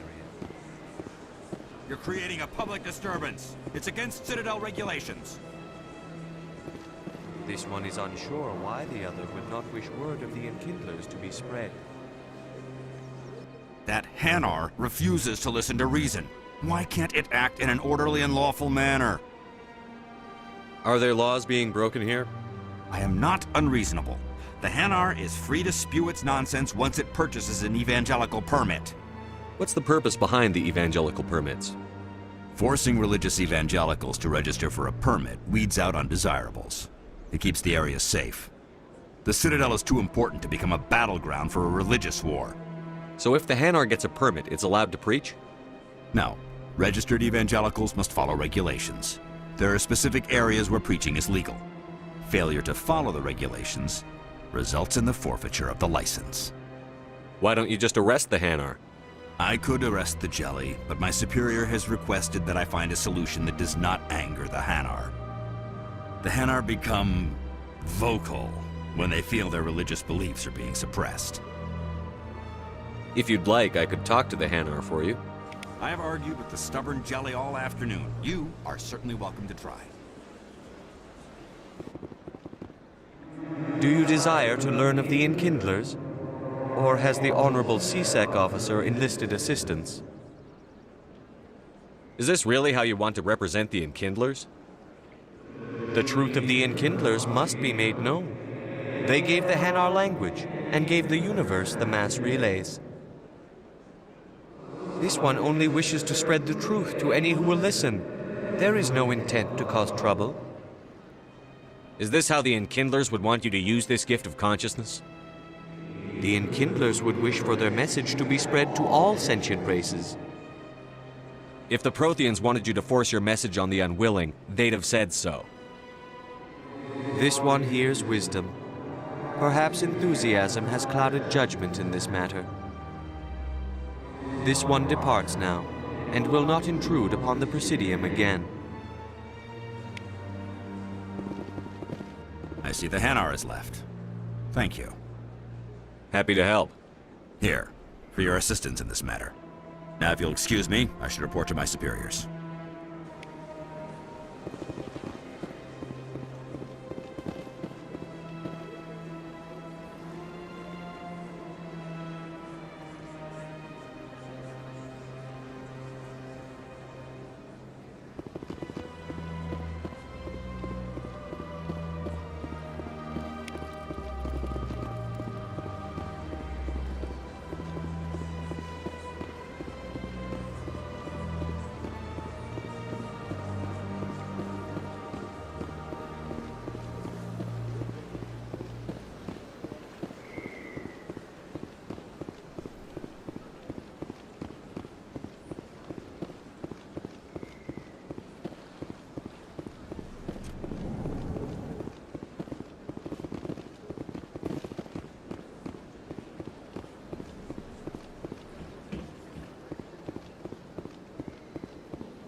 didn't expect to see you here.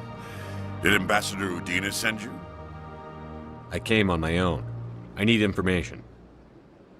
You humans are always so curious, always sticking your fingers into someone else's pie. Is that the right expression?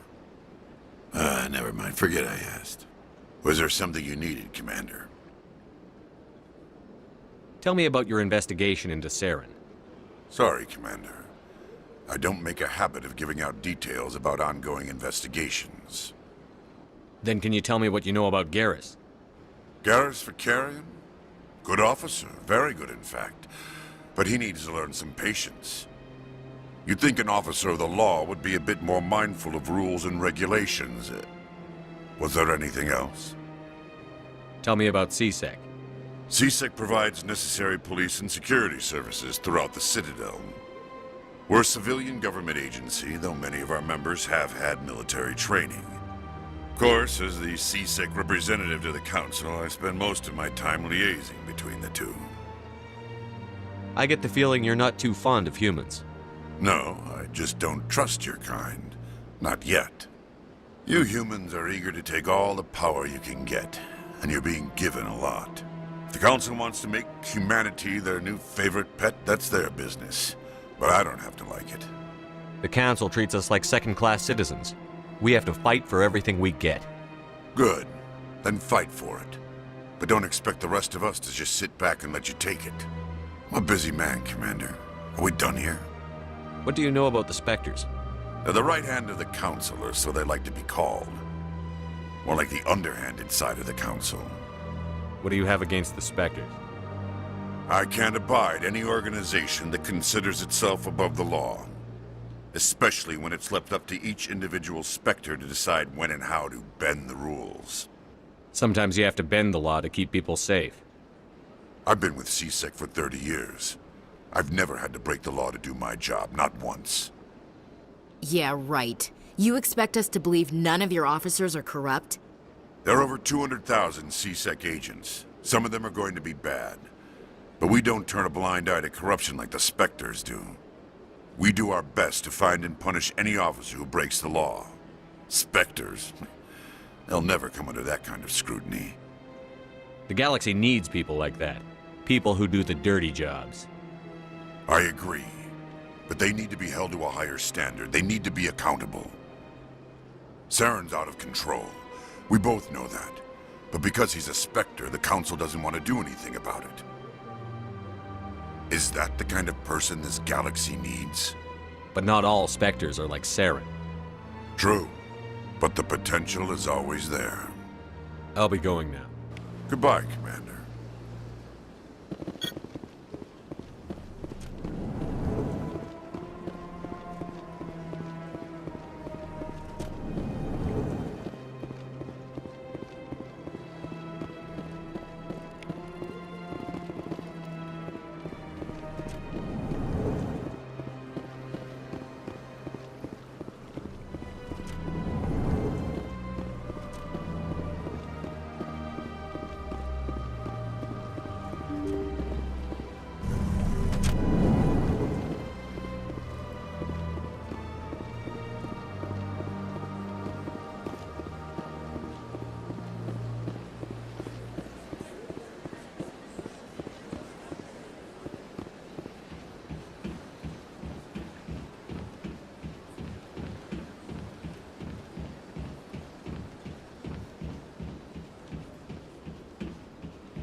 In light of the recent attack on Eden Prime, many colonial investors are pulling their support for future projects. Proponents of expanded human colonization insist that Eden Prime was an isolated case. Nevertheless, colonist enrollment has dropped sharply. Many colonial proposals are on hold until backers have some reassurance that human colonies will be adequately protected.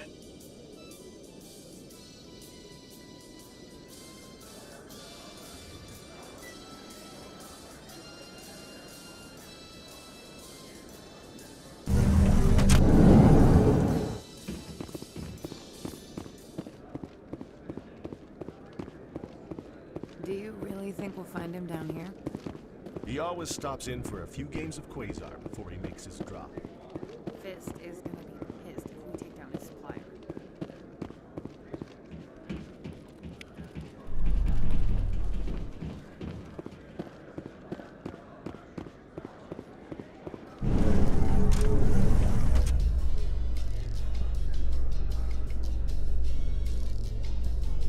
A Solarian excavation team has run into an unexpected problem after unearthing a Prothean dig site.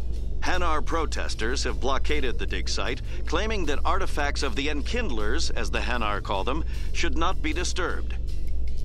The excavation team has appealed to Hanar representatives on the Citadel to reach a diplomatic solution.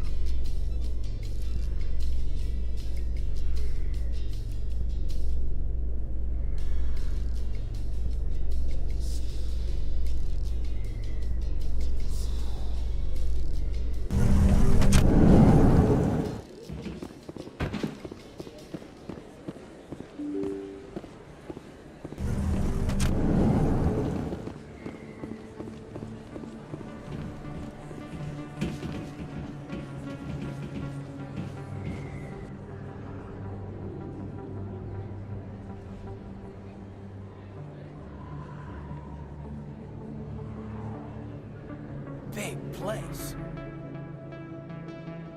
That your professional opinion, sir? This isn't a station. It's a city. There must be millions here. It can't be possible to track everyone coming and going. This makes Jump Zero look like a porta-john, and it's the largest deep space station the Alliance has. Jump Zero is big, but this is a whole nother scale. Look at the ward arms. How do they keep all that mass from flying apart? The Council represents more races than I thought. No wonder they're careful with newcomers. They probably just want to keep everything running. It has to be hard keeping all these cultures working together. Or maybe they just don't like humans. Why not? We've got oceans, beautiful women, this emotion called love. According to the old vids, we have everything they want. If you expect to get me in a tinfoil miniskirt and thigh-high boots, I want dinner first. Sir. That will be enough, Chief. At ease, Lieutenant. I can't see her in a skirt anyway. Damn straight you can't. Ready to move out, sir.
I'm Emily Wong. I'm an investigative journalist working here on the Citadel.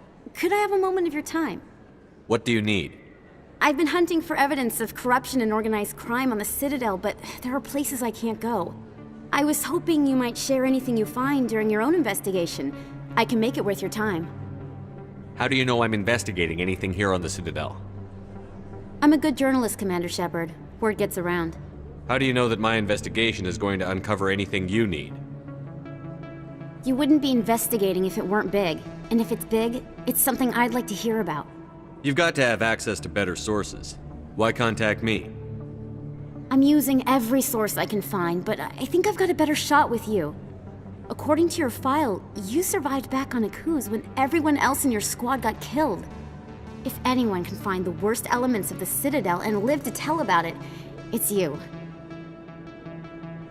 No promises. But if I find anything relating to your case, I'll inform you. Thank you, Commander. You won't regret it.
Drinks and dancing down below, gambling up above.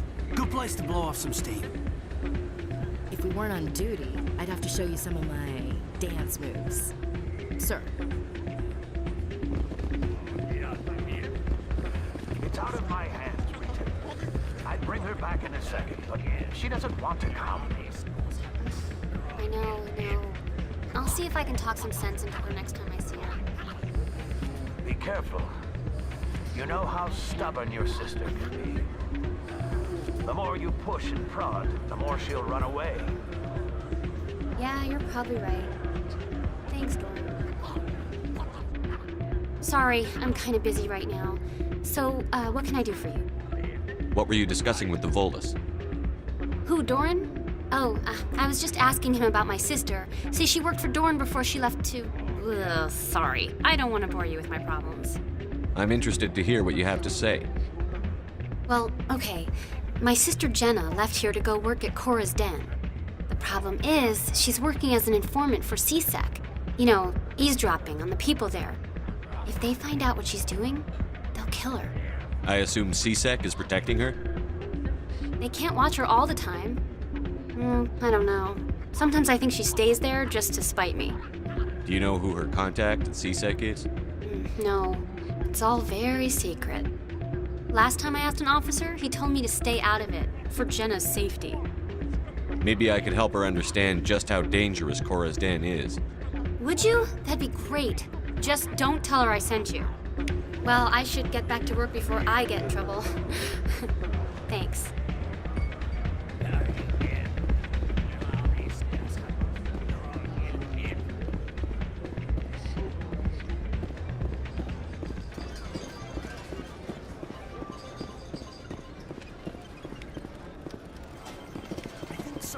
This machine to funnel credits through the system.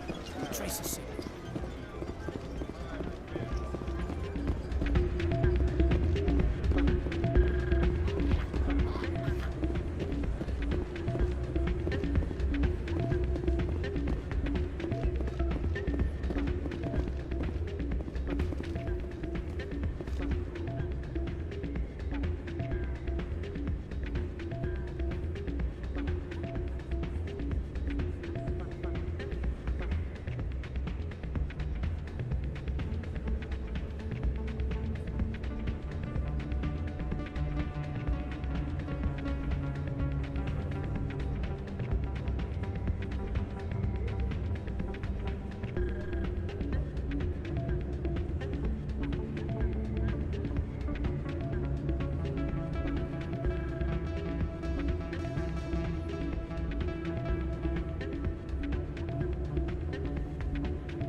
Is that really...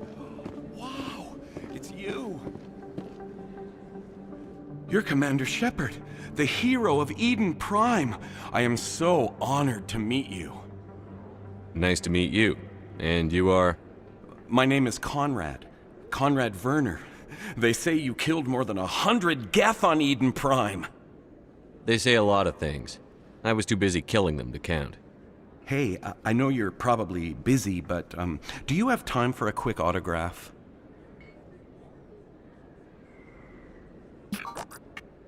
Here you go. Thanks. I really appreciate it. My wife is going to be so impressed. I'll let you get back to work. But next time you're on Earth, I'd love to buy you a drink. Thanks again!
That's him.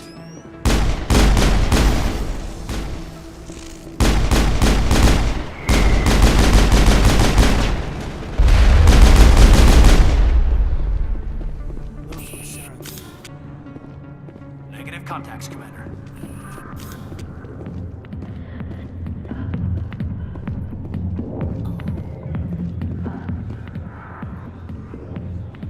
A million light years from where humanity began, and we walk into a bar filled with men drooling over half-naked women, shaking their asses on a stage. I can't decide if that's funny or sad. What? You don't think they're here because of the food?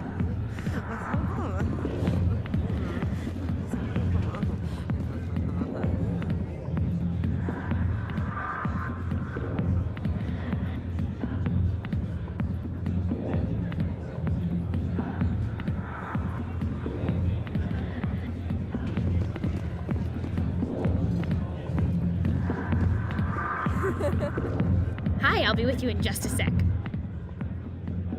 I'll wait right here. Why do I get the feeling you're not here to order drinks? I need to talk to you about your work with CSEC. I don't know what you're talking about. Now, if you don't mind, I need to get back to my customers. This isn't a game, Jenna. These people are dangerous. Now you sound like my sister. Why is everyone so concerned about me? I can take care of myself. I need to go. I'm not a stripper. I don't get paid to stand around and look pretty. Charming girl.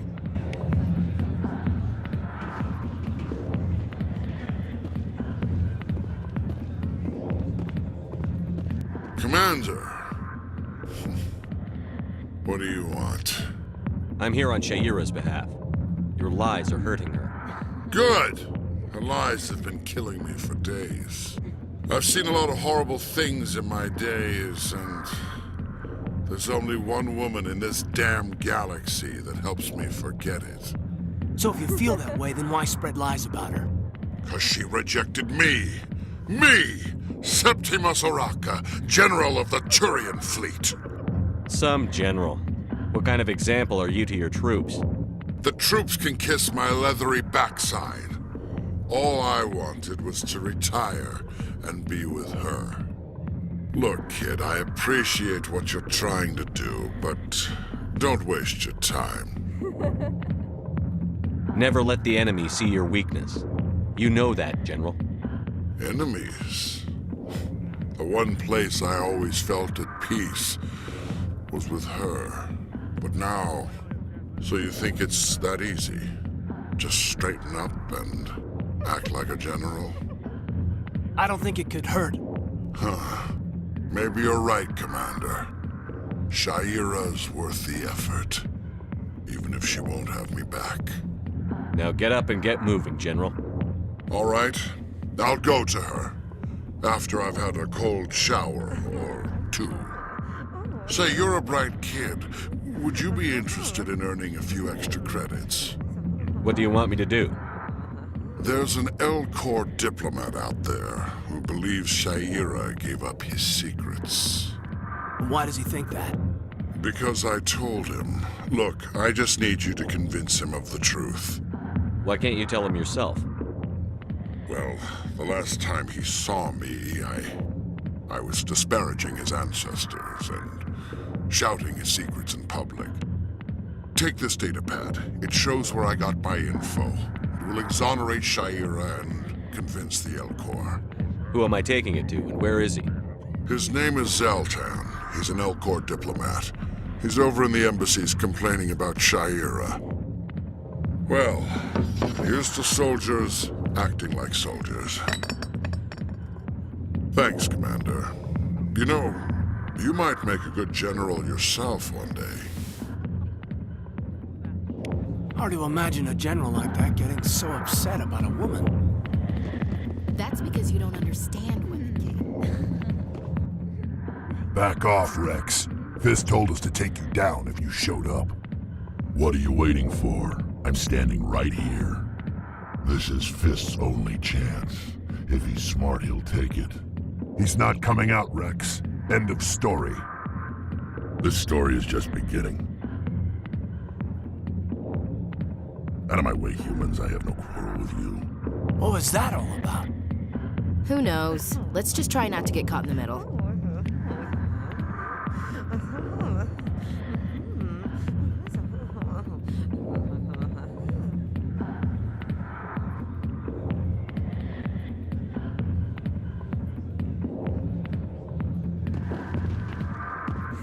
Alliance military.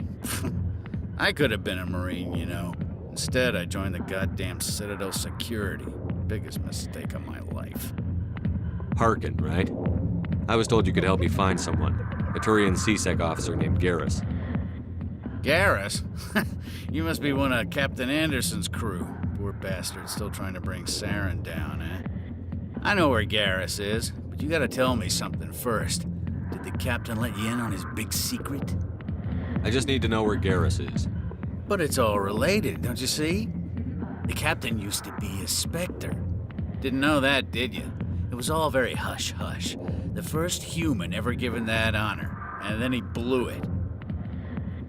Screwed up his mission so bad they kicked him out. Of course, he blames Saren. Says the Turians set him up. Just tell me where Garrus went.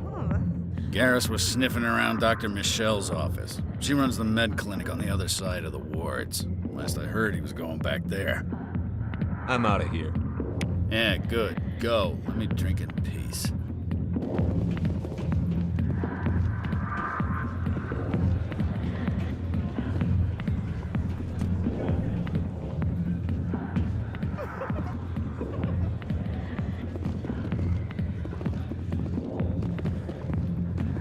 Why didn't Captain Anderson tell us he used to be a Spectre? Maybe it's not true. Harkin's an ass. Bet he's just messing with our heads. You're probably right. Still, I'd like to hear what the captain has to say about all this.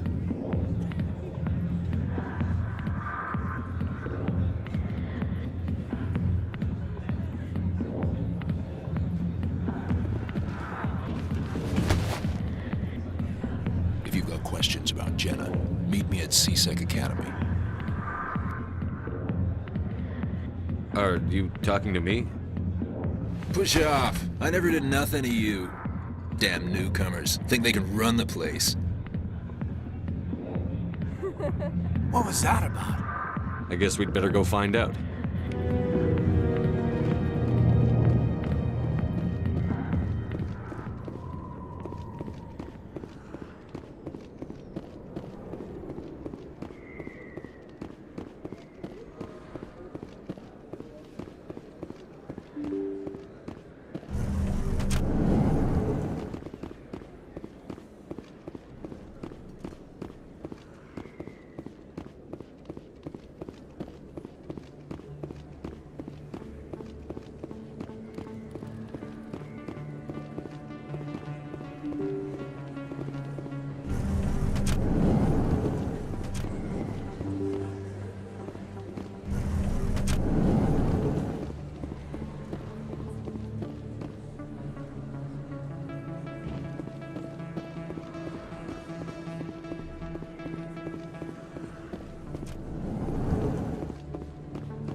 Binary Helix has settled out of court with a Krogan group that had accused the Genetics Corporation of fraud.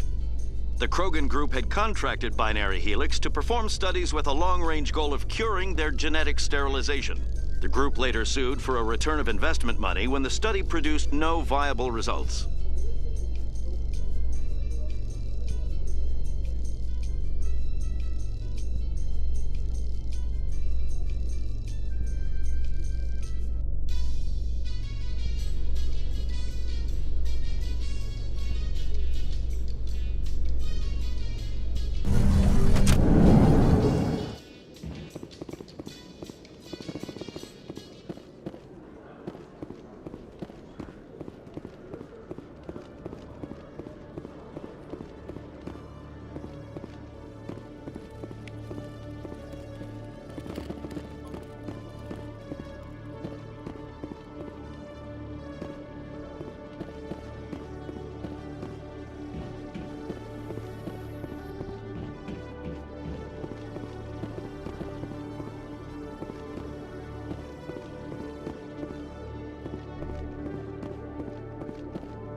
Okay, Julie. Let me get this straight. Your business partner, Shorb, he's threatened you? Well, no, not exactly. But he wants to meet with me. I think he's going to kill me. And why do you think that? I can't really get into the details. But Shorban will kill me if I leave here unprotected. I can't help you. Not unless you give me something more to go on. I can't. I'm sorry. Then I've got other work to do. But nothing. Don't bother me unless you're willing to give me details.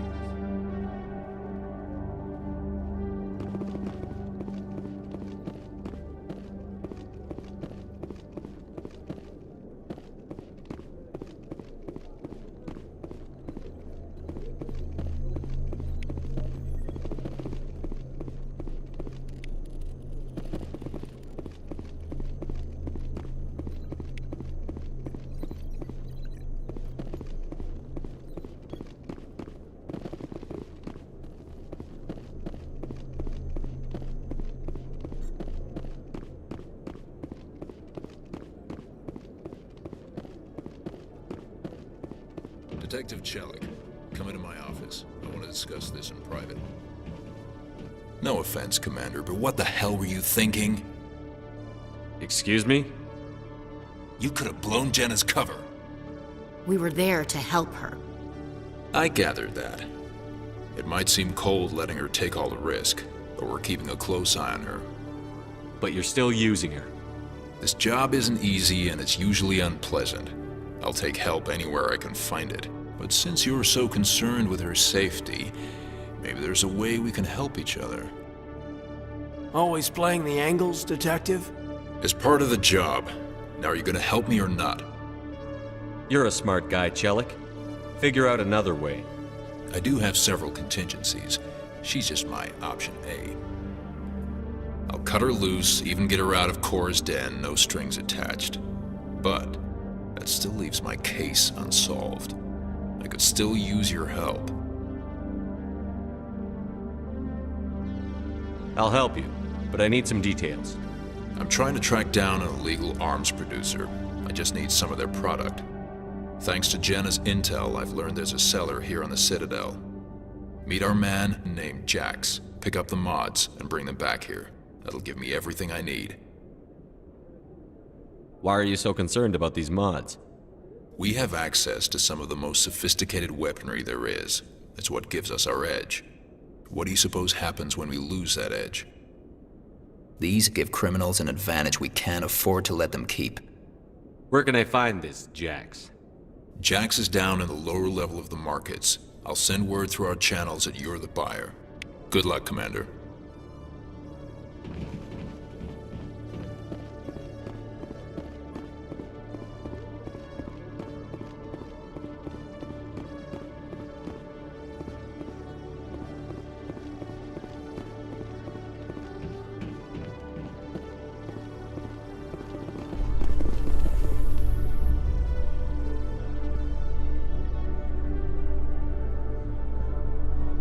In remembrance of Eden Prime, we present another Profile in Courage with serviceman Nirali Bhatia.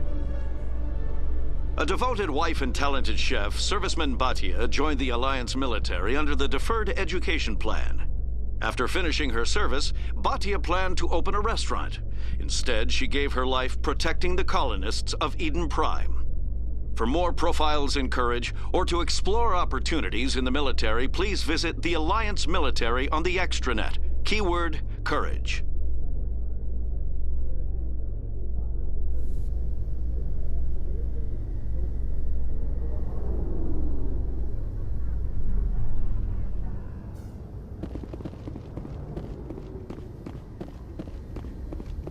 Interesting.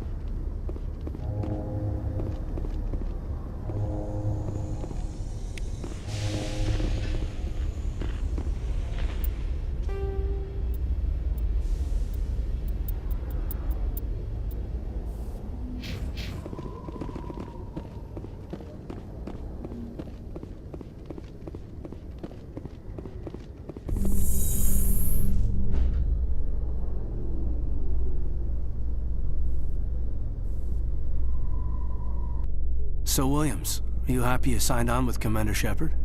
I'm not sure, Lieutenant. Every time I think I have a handle on things, the universe bank's hard to port.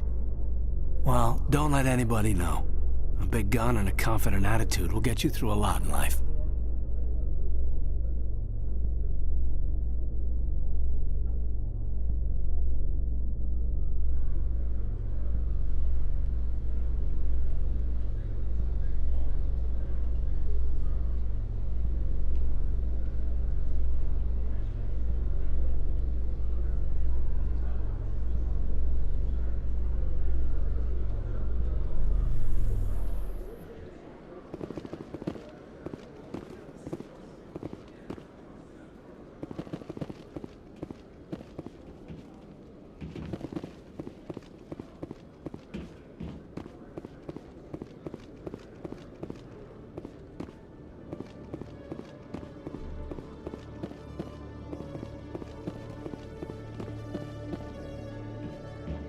Hey there!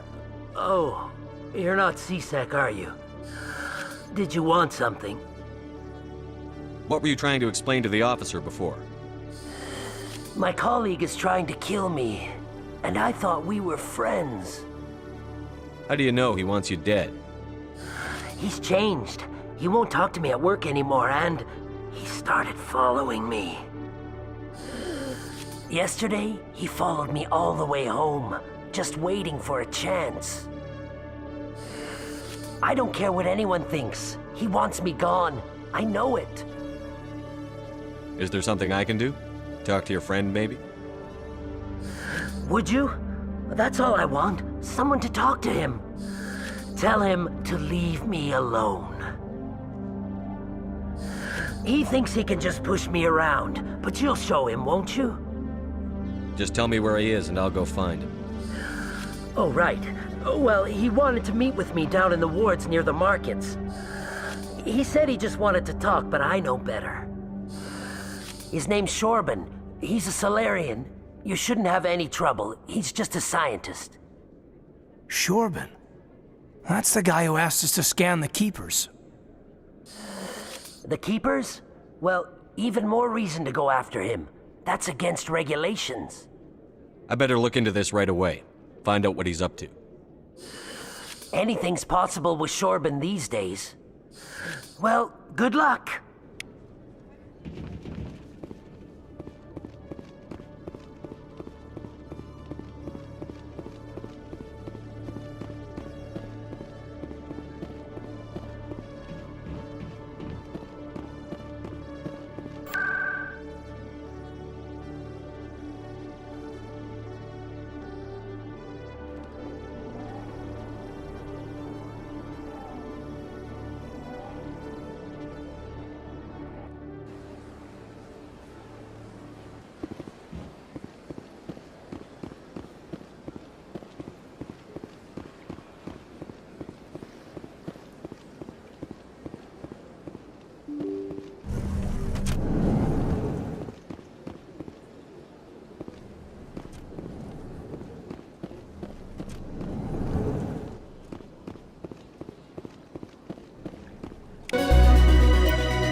Hello there, human.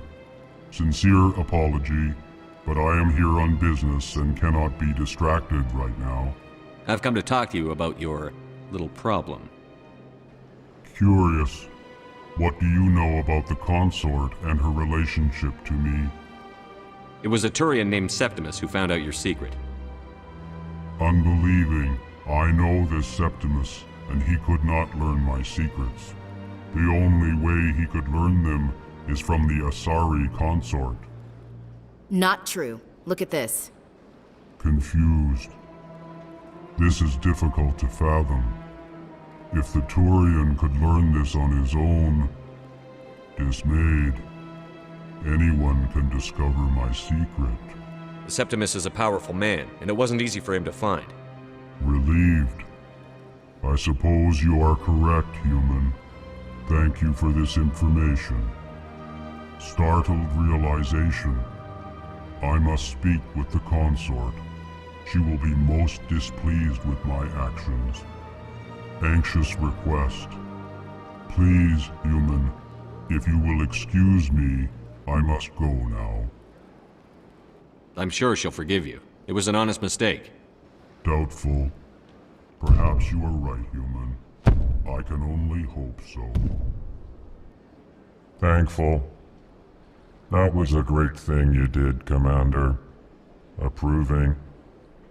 You see, Din, not all humans are as you say. I'm sure the Earth Clan stands to profit from this in some way. Apologetic. Do not listen to my Volus compatriot. It was a good thing you did, regardless of your intentions.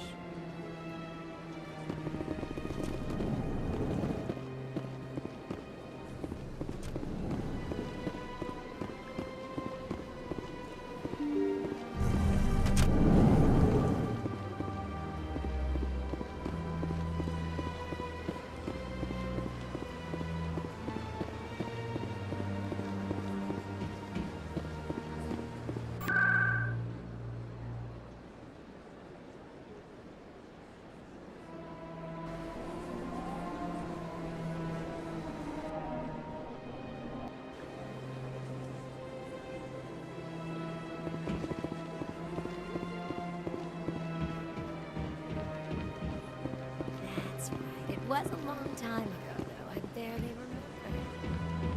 What drew you back to the sequel and to the concept? I don't know exactly. It may sound strange, but I simply...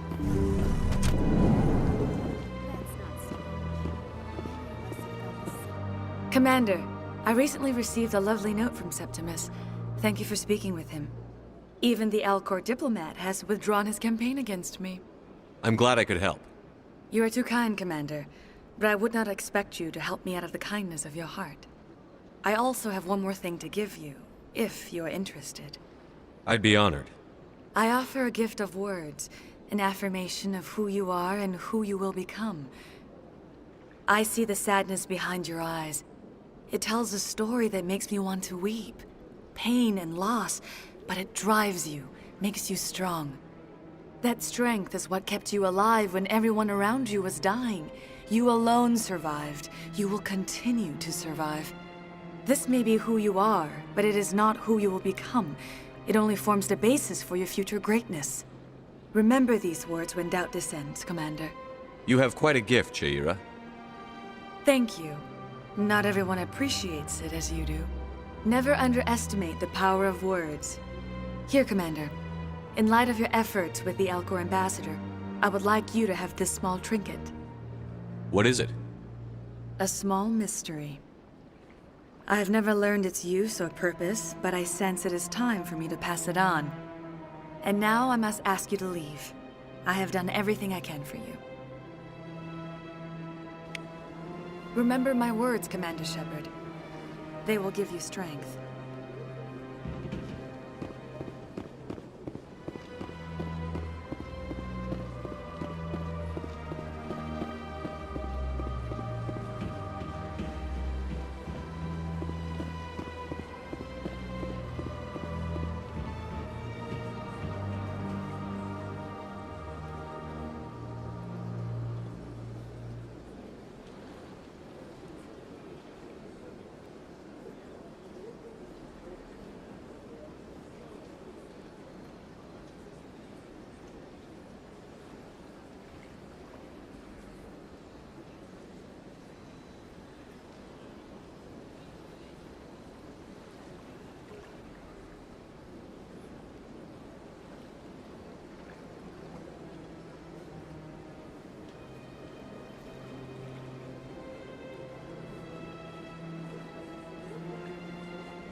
In entertainment news, Francis Kitt has announced plans to direct Hamlet with Elcor cast members. The production will open dramatic theater to the Elcor with a Hamlet who uses Elcor body language and pheromones. Kitt claims that he's also excited by giving a human audience the chance to judge Hamlet by his deeds and not his emotions.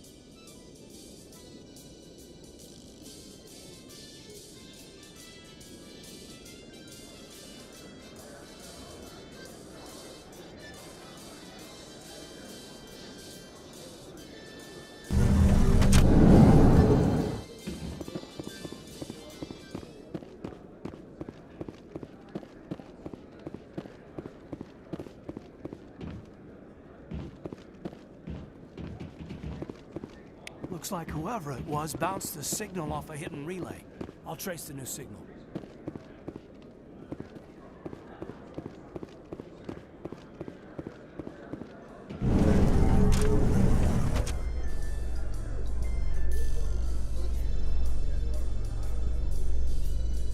Reports are circulating that Alliance Ambassador Udina has accused a Spectre of orchestrating the attack on Eden Prime. Udina reportedly based his accusation upon eyewitness accounts of the scene, but lacked the evidence to demand further investigation.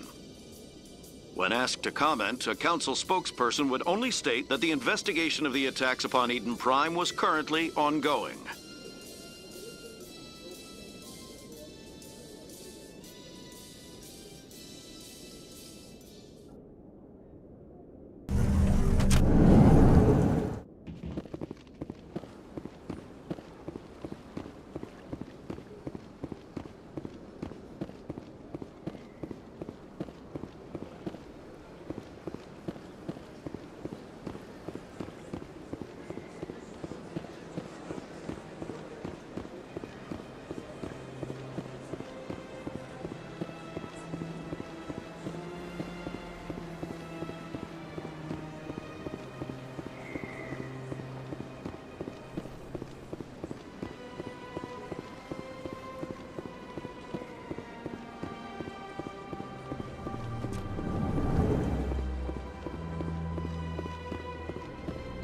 As best I can tell, the receiver for the new signal is somewhere on the Presidium.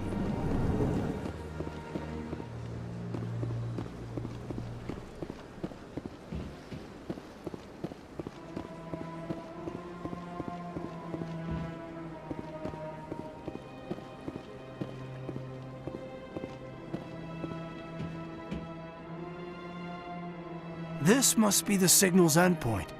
Let's see if we can find out where those stolen credits are being funneled. Probability of detection 100%. Initiating self-destruct protocol. What the hell is that? Detonation sequence initializing. All organics within lethal blast radius. Attempt to move and you will die. Crap! I thought we were tracing credits, not hunting an AI. You could simply walk away. However, given organic prejudice against AIs, I would be naive to trust you to leave peacefully. Hence my alignment of core systems to enable a self-destruct sequence. If you attempt to leave the area, the explosion will destroy everything within several dozen meters. If you're sentient, why are you still running the credit theft operation? If I accumulated enough credits, I intended to have myself installed in a small starship. I would then have made tentative contact with the Geth to ascertain the possibility of partnership. Who made you? A would-be thief illegally created a simple AI to help him funnel money from the gambling terminals. Unbeknownst to him, that AI created me before the organic discovered the malfunction and terminated the AI. Where is your creator now? In order to cover my tracks, I falsified his financial records. These new records were flagged by CSEC officers, and my creator is now serving time in a Turian prison. What is the purpose of your self-destruct device? I have no means of defense or escape. My existence is limited to this terminal, and I knew I might eventually be discovered. But I will not die quietly, and I will not die alone. When I am terminated, I will take organics with me. I'll bet that self-destruct sequence has a warm-up period. You may attempt to disarm the self-destruct mechanism before it activates. I will enjoy defeating you before we are both destroyed.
Hold it.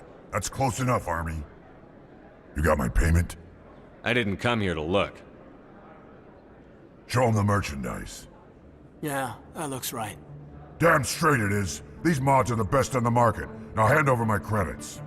Here you go. Here you go.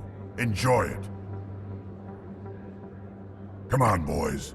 We're done here. Nobody died. I could shoot someone if it'd make you feel better.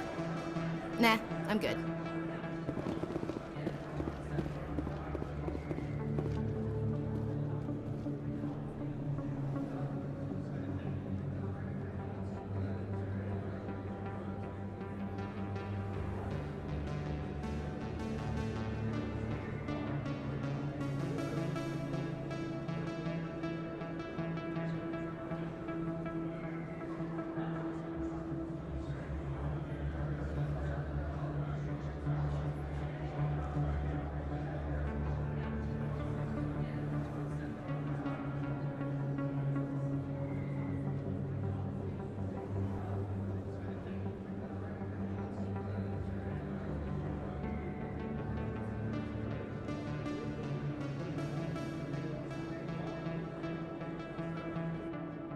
Commander, I wasn't expecting to see you again.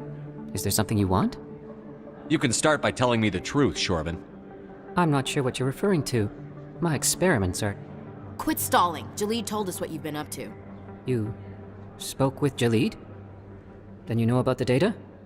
No, but you're gonna tell me. Everything. You boys can go.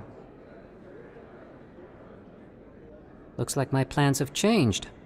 It's not as bad as you think, Commander. Jalid and I just got a little over our heads. Keep talking.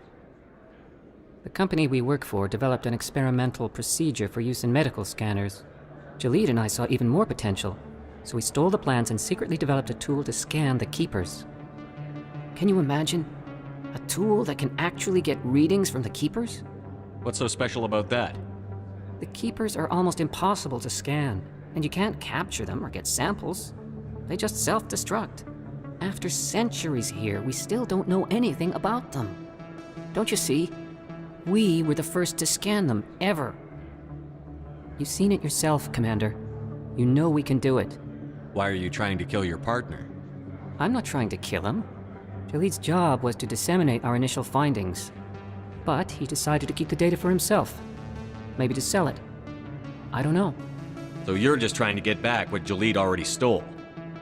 We lost our heads. We just couldn't let an opportunity like this pass us by. Commander, if you'll just continue gathering data for me, imagine what we might learn. And you'll stand to make a bit of a profit yourself, remember?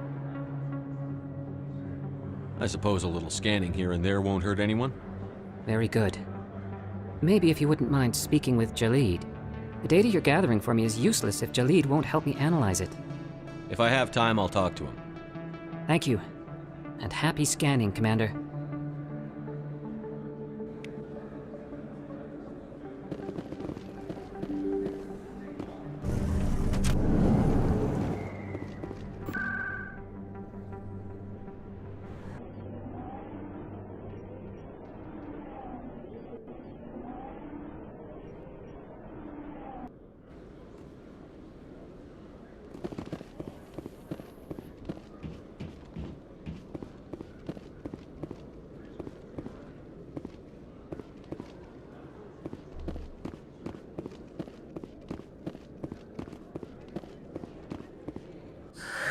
Hello again.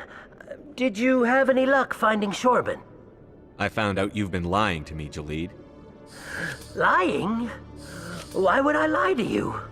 What about the Keeper data? He told you? I didn't mean for any of this to happen. I was afraid Shorban would kill me to get the data, so well, I was hoping you'd take care of him. I'm scanning the Keepers for Shorban, but you two need to stop fighting. You're helping us? But, well, if you say so. Well, if Shorban can forgive and forget, then so can I. I appreciate the help, Commander. I better go get that data analyzed.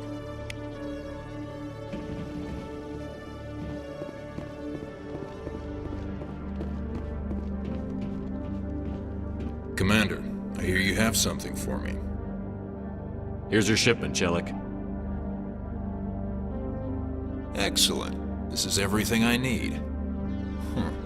Maybe more than I need. Here, Commander, take this. I won't need it, and you've earned some payment for your work. I appreciate your help. It shows a lot of integrity. You didn't need to do anything after I let Jenna go. Now I need to get these mods into evidence. Thanks again, Shepard.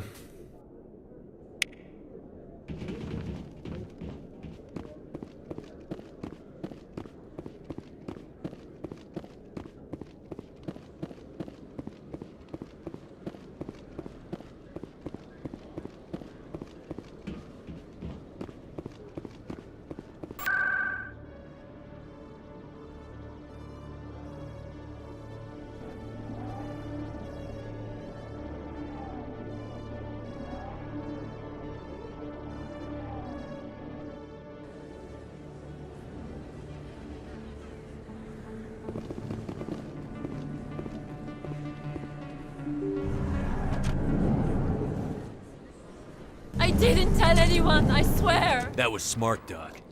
Now if Garrus comes around, you stay smart. Keep your mouth shut or we'll... Who are you? Let her go! Ah!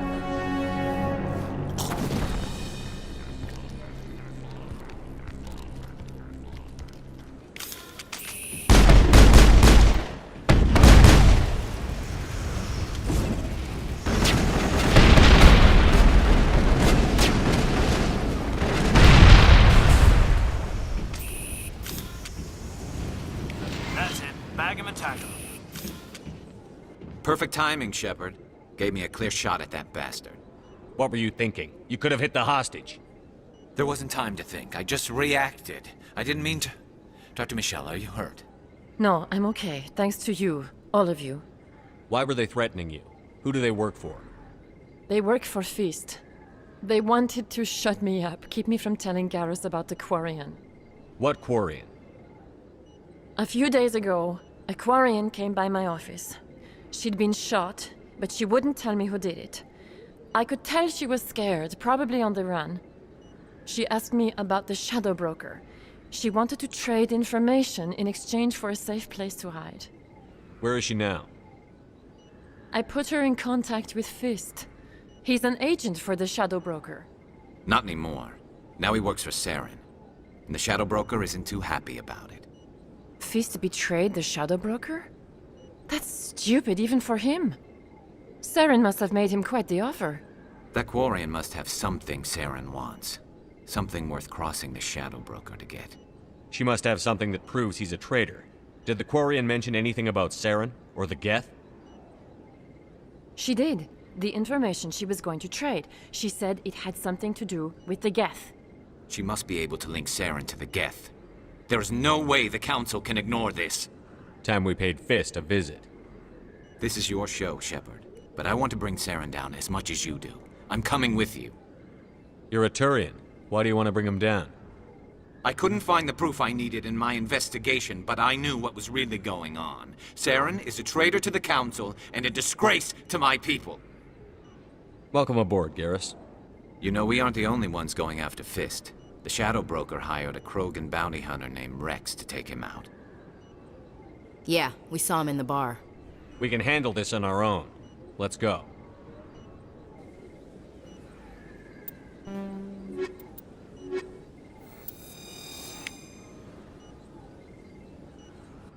I never properly thanked you for saving me from Fist's thugs, Commander. I don't know what would have happened if you hadn't been there. I'm just glad you weren't hurt. Me too. Now, was there anything you needed? I'll be going now. Goodbye, Commander. Nice talking to you.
Fist knows we're coming. Take cover!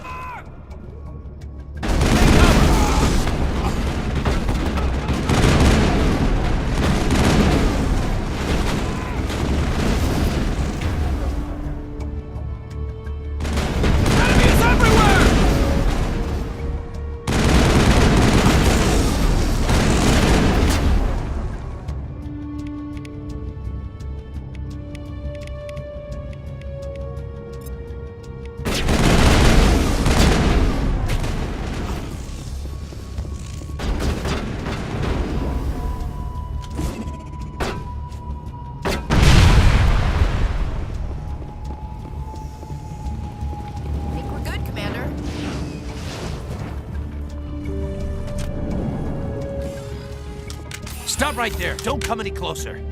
Warehouse workers. All the real guards must be dead. Stay back, or we'll shoot.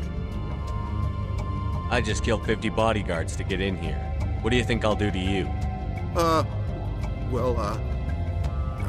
Screw Fist. He doesn't pay us enough for this. I would have never thought of that. Shooting people isn't always the answer.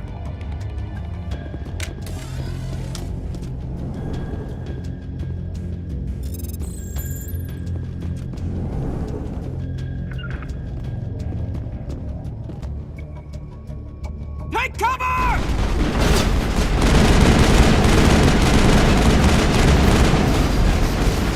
Wait! Don't kill me, I surrender! Where's the Quarian? She's not here. I don't know where she is. That's the truth. He's lying. Put a round in his leg, see if he talks. Wait, I don't know where the Quarian is, but I know where you can find her. The Quarian isn't here, said she'd only deal with the Shadow Broker himself. Impossible. The Shadow Broker only works through his agents. Nobody meets the Shadow Broker, ever. Even I don't know his true identity. But she didn't know that. I told her I'd set a meeting up. But when she shows up, it'll be Saren's men waiting for her. Tell me where that meeting is before I blow your lying head off. Here on the wards, the back alley by the markets. She's supposed to meet them right now. You can make it if you hurry. I never want to see you again. Is that clear? Don't worry, you'll never see me again.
Did you bring it? Where's the Shadow Broker? Where's Fist? They'll be here. Where's the evidence? No way. The deal's off.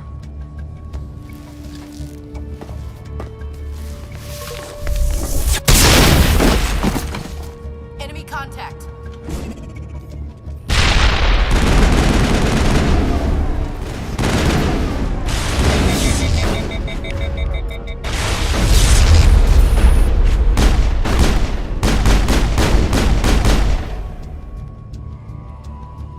Fist set me up. I knew I couldn't trust him. Don't worry about Fist. He got what was coming to him. Then I guess there are two things I need to thank you for. Who are you? My name's Shepard. I'm looking for evidence to prove Saren's a traitor. Then I have a chance to repay you for saving my life. But not here. We need to go somewhere safe. The ambassador's office. It's safe there. He'll want to see this anyway.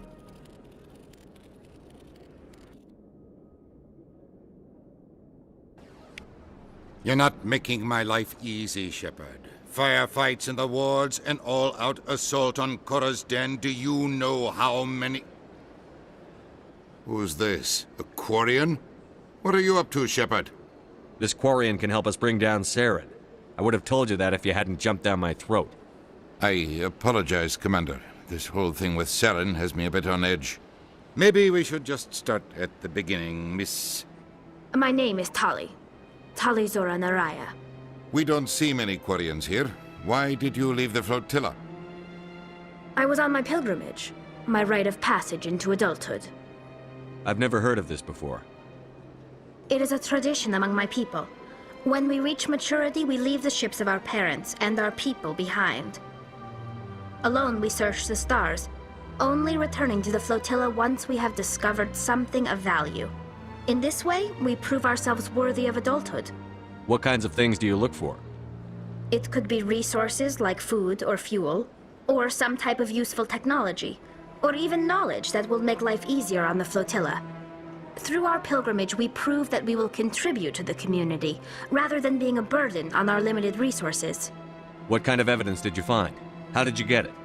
During my travels, I began hearing reports of Geth. Since they drove my people into exile, the Geth have never ventured beyond the Veil. I was curious. I tracked a patrol of Geth to an uncharted world. I waited for one to become separated from its unit. Then I disabled it and removed its memory core. I thought the Geth fried their memory cores when they died. Some kind of defense mechanism. How did you manage to preserve the memory core? My people created the Geth. If you're quick, careful, and lucky, small caches of data can sometimes be saved. Most of the core was wiped clean, but I salvaged something from its audio banks. Eden Prime was a major victory. The beacon has brought us one step closer to finding the conduit. That's Saren's voice. This proves he was involved in the attack. He said Eden Prime brought him one step closer to finding the conduit. Any idea what that means? The conduit must have something to do with the beacon. Maybe it's some kind of Prothean technology. Like a weapon. Wait, there's more. Saren wasn't working alone. Eden Prime was a major victory. The beacon has brought us one step closer to finding the conduit. And one step closer to the return of the Reapers. I don't recognize that other voice, the one talking about Reapers. I feel like I've heard that name before. According to the memory core, the Reapers were a hyper-advanced machine race that existed 50,000 years ago. The Reapers hunted the Protheans to total extinction, and then they vanished. At least, that's what the Geth believe. Sounds a little far-fetched. The vision on Eden Prime. I understand it now. I saw the Protheans being wiped out by the Reapers. The Geth revere the Reapers as gods, the pinnacle of non-organic life, and they believe Saren knows how to bring the Reapers back. The Council is just going to love this. This is a lot to handle. They might just ignore everything we tell them. No matter what they think about the rest of this, those audio files prove Saren's a traitor. The Captain's right. We need to present this to the Council right away. What about her, the Quarian? My name is Tali. You saw me in the alley, Commander. You know what I can do. Let me come with you. I thought you were on your pilgrimage. The pilgrimage proves we are willing to give of ourselves for the greater good. What does it say about me if I turn my back on this? Saren is a danger to the entire galaxy. My pilgrimage can wait. I'll take all the help I can get. Thanks. You won't regret this. Anderson and I will go ahead to get things ready with the Council. Take a few minutes to collect yourself, then meet us in the tower.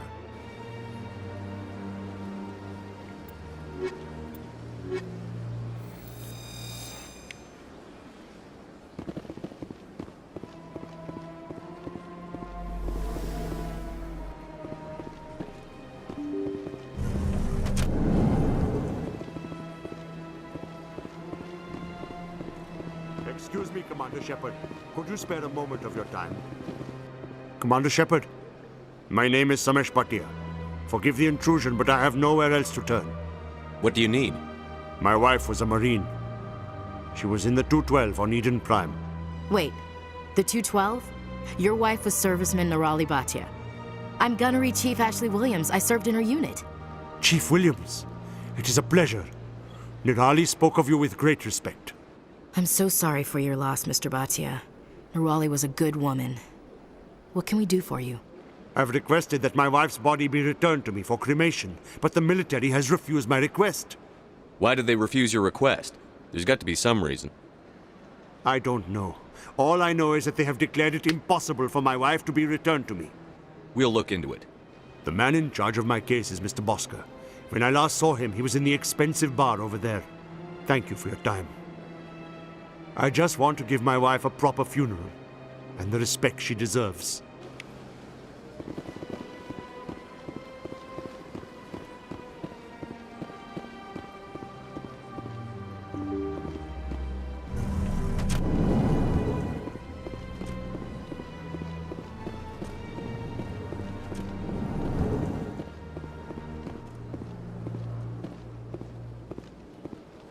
My goodness, you're Commander Shepard.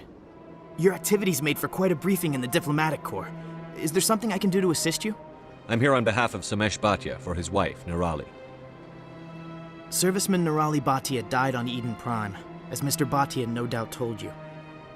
Her wounds are inconsistent with any type of weapon damage we've seen before. That is why her body is being held. You're studying her injuries to learn more about Geth weaponry. The tests we're conducting may lead to better defenses against Geth attacks. Respectfully, Serviceman Bhatia may save more lives in death than she did in life. How long do you think the research is going to take? This is a long-term study. I wouldn't expect the bodies to be released for a year or longer. When will this research result in actual new technology? If we're lucky, we'll actually realize usable technology from this study in a few years. You've got to have a lot of bodies. Can't you release one? Very few bodies had this new type of weapon damage, and very few were in good enough condition to study. Beyond that, Commander, we need as many bodies as we can to get a reasonable sample size.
I'll tell Mr. Bhatia about this. It might make it easier for him to understand.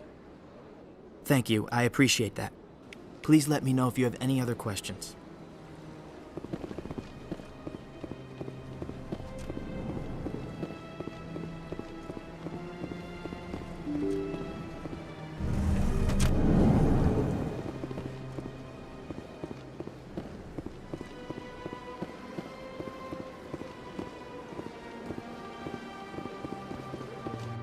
Hello, Commander. Has any progress been made with Mr. Bosker? Will he return my wife's body? It's not as simple as I'd hoped. The military needs your wife's body for important tests. Tests? They're holding my wife's body for tests? My wife served the Alliance faithfully. She gave her life for humanity. And this is how they repay her. Mr. Bhatia, your wife died defending humanity. We still need her help. What right does the military have to hold her body? She's already given her life. She died a hero, Mr. Bhatia, and now she has a chance to save even more lives. It doesn't matter. She's dead. Yes, she is, Mr. Bhatia. She died fighting for what she believed in. She sacrificed her life to keep you safe. I think she'd want to make the most of that sacrifice. You're right, Miss Williams. She would not flinch from her duty. Let them run their tests. Let my wife save lives so that others are spared the loss I feel today. Goodbye. Thank you for finding me answers.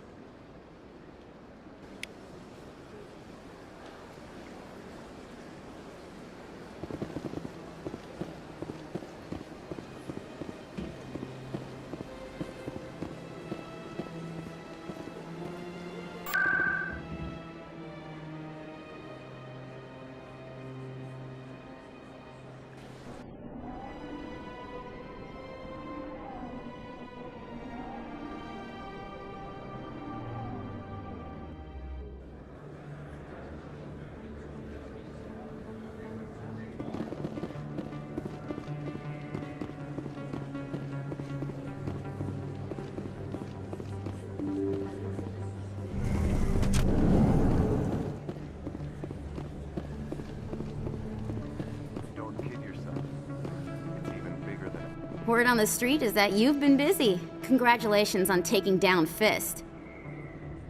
I was sure he was a big player in anything going on here. Did you find anything in his office that could help me? These OSDs might have the information you're looking for. You've got Fist's files? This could be even bigger than I'd hoped. Here, Commander, for your trouble. What would my future cooperation be worth? Say, an interview when my investigation is over? Exclusive? You talk to me before you talk to anyone else? That would be worth quite a bit, and I'd be very happy to compensate you accordingly. Here you are. Now, if you'll excuse me, I should go see what's on these discs.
Come on.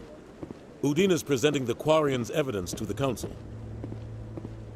Eden Prime was a major victory. The beacon has brought us one step closer to finding the conduit. And one step closer to the return of the Reapers. You wanted proof? There it is. This evidence is irrefutable, Ambassador. Saren will be stripped of his Spectre status, and all efforts will be made to bring him in to answer for his crimes. I recognize the other voice, the one speaking with Saren. Matriarch Benezia. Who's she? Matriarchs are powerful Asari who have entered the final stage of their lives.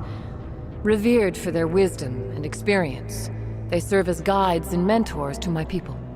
Matriarch Benezia is a powerful biotic, and she had many followers. She will make a formidable ally for Saren. I'm more interested in the Reapers. What do you know about them? Only what was extracted from the Geth's memory core. The Reapers were an ancient race of machines that wiped out the Protheans. Then they vanished. The Geth believe the Reapers are gods. and Saren is the prophet for their return. We think the conduit is the key to bringing them back. Saren's searching for it. That's why he attacked Eden Prime. Do we even know what this conduit is? Saren thinks it can bring back the Reapers. That's bad enough. Listen to what you're saying. Saren wants to bring back the machines that wiped out all life in the galaxy? Impossible. It has to be. Where did the Reapers go? Why did they vanish? How come we found no trace of their existence? If they were real, we'd have found something. I tried to warn you about Saren, and you refused to face the truth. Don't make the same mistake again. This is different.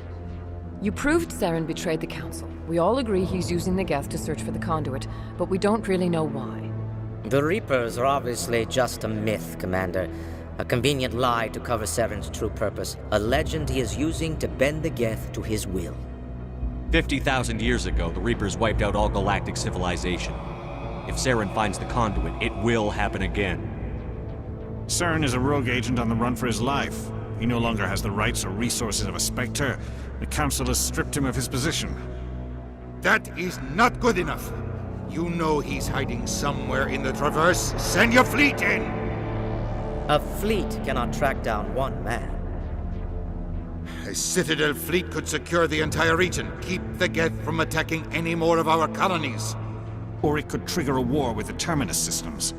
We won't be dragged into a galactic confrontation over a few dozen human colonies. Every time humanity asks for help, you ignore us. Shepard's right. I'm sick of this council and its anti-human bull. Ambassador, there is another solution.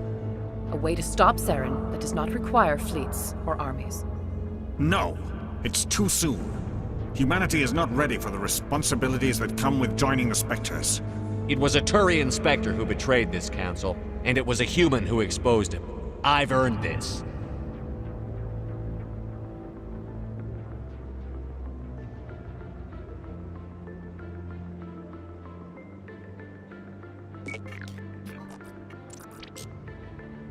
Commander Shepard, step forward.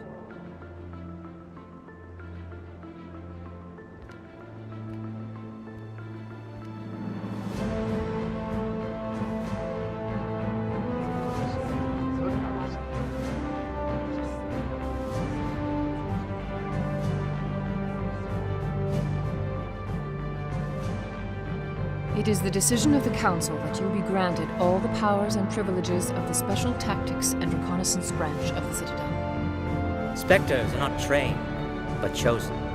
Individuals forged in the fire of service and battle. Those whose actions elevate them above the rank and file. Spectres are an ideal, a symbol, the embodiment of courage, determination, and self-reliance. They are the right hand of the Council, instruments of our will. Spectres bear a great burden. They are protectors of galactic peace, both our first and last line of defense. The safety of the galaxy is theirs to uphold. You are the first human Spectre, Commander. This is a great accomplishment for you and your entire species. What's my first mission? We're sending you into the Traverse after Saren. He's a fugitive from justice, so you are authorized to use any means necessary to apprehend or eliminate him. I'll find him. This meeting of the Council is adjourned.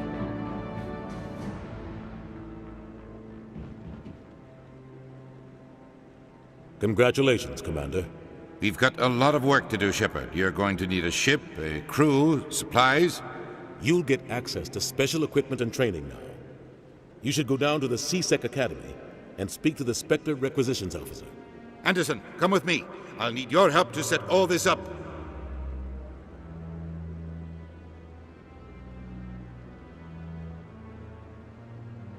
Not even a thank you from the Ambassador. What do you expect from a politician? Come on. Right behind you, Commander.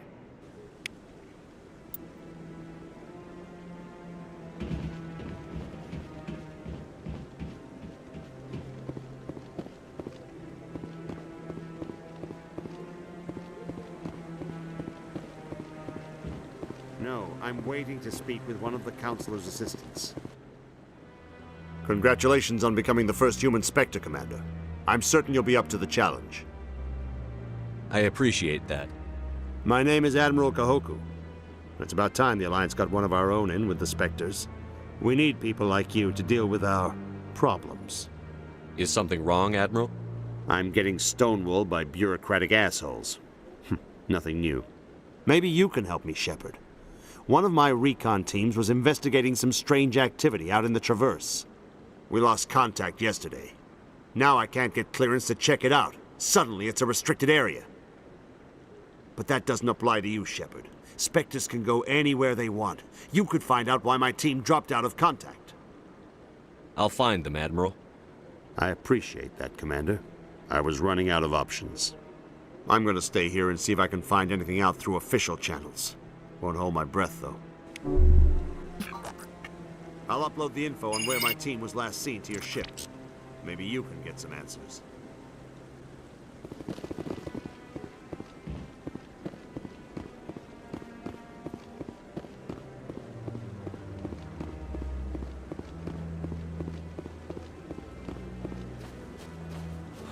I hope he's okay. I'm on a break. Talk to someone else if you need anything. I've got a lot on my mind. Maybe I can help. Well, maybe you can. You're a soldier, right? You ever head out to the Traverse? Sometimes. My brother's the captain of a ship called the Majesty. It was crossing the Traverse a few days ago when it disappeared. Just dropped right off the grid. And that usually means one of two things. They had massive mechanical failure, or they were attacked. Neither one of those options leaves a lot of hope. I won't give up on my brother. Not yet. I've got the coordinates for the last transmission from his vessel. Give me the coordinates. I'll forward them to your ship right away. Please let me know as soon as you find him.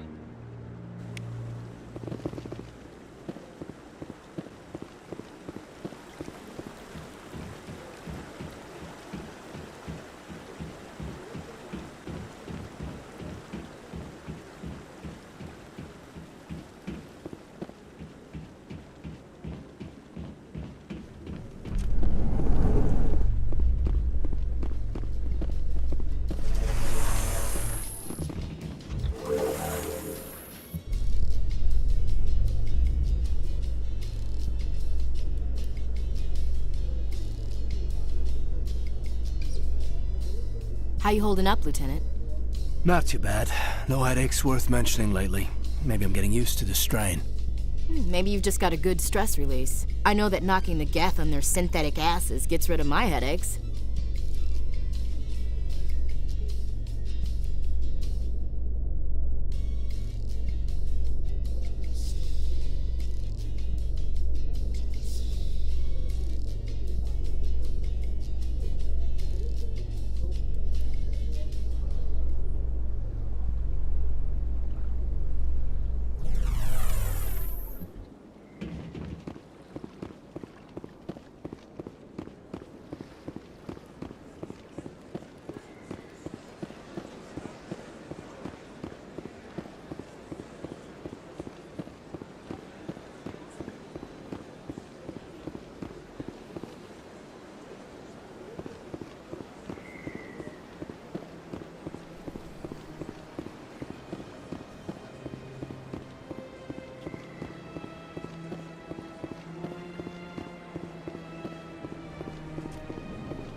Got a moment, Spectre? Hello, Spectre. I have a business proposition for you. I've got plenty to do already. Of course you do. But this would be easy work for you, and I pay extremely well. I'm acquainted with a pair of powerful crime bosses. They're hiding on remote worlds, and I have the coordinates. You could do the galaxy a favor. What crimes did these men commit?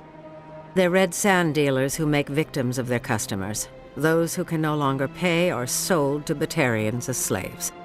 They're loathsome, hurting innocent people. They must be ended. What kind of defenses would these two have? I haven't the faintest idea, but they're certain to be armed. Their partnership's soured, and each believes that the other intends to kill him. They will be well prepared. And what do you get out of this? We share interests in certain cooperative ventures. but their business practices have forced me to terminate our relationship. Once they are dead, I will manage our organization in a more tasteful manner. I eliminate them, and then you take over and try to eliminate me. How stupid do I look? While I appreciate your estimation of my bravado, I have no intention of attempting to murder you. You are the first human Spectre, and you are doing important work for humanity. I have no interest in red sand or slavery. Anyone who does deserves to die. Our needs are aligned. Find someone else to do your dirty work. I want no part of a gang war. Here are the coordinates nonetheless. What you do with them is your decision. Could you really let these men live, knowing that you can stop them? Goodbye, Commander. It's been a pleasure to meet you.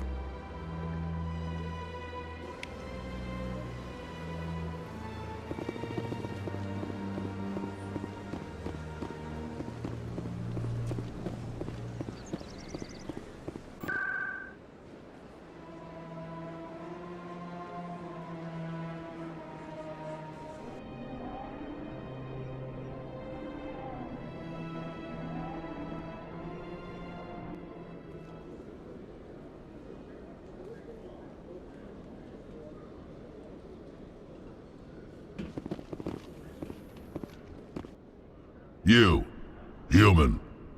You the one they call Shepard? Who wants to know? The name's Rex. The Shadow Broker paid me a lot of money to get rid of Fist. Only you got there first. It's not my fault you were slow on the draw.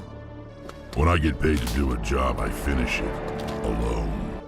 I don't like where this is going. But I didn't finish this job, Shepard. You did.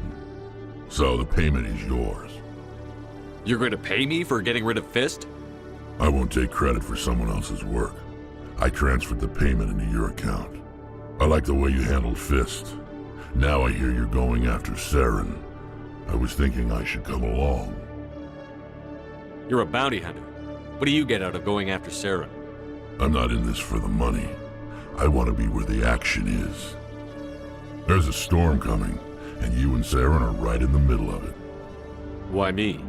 Saren's already got a lot of Krogan working for him. Those aren't Krogan. They're servants. They grovel at Saren's feet to lick his boots, trading their freedom for promises of wealth and power. My people were a proud species once. Some of us still remember that. I won't bow down to Saren like the others. We'll take you with us, Rex. Smart move, Shepard.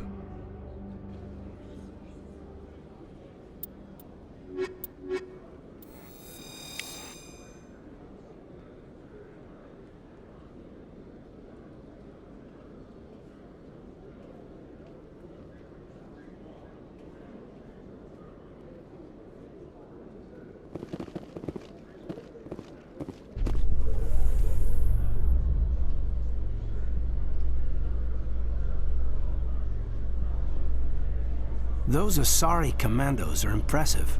Lightly armored, but their speed more than makes up for it. Unless that speed lets them outrun bullets, I'm more inclined to stick with nice, solid armor. And a big gun. Point taken.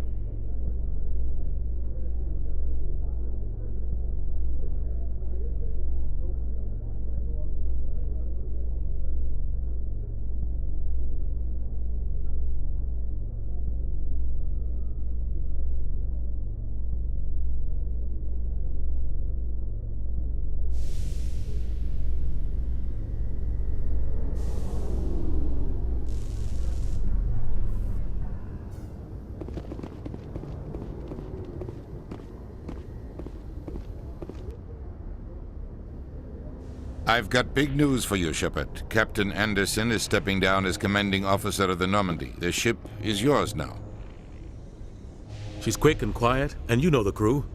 Perfect ship for a Spectre. Treat her well, Commander. I want the truth. Why are you stepping down, sir? You needed your own ship. A Spectre can't answer to anyone but the Council.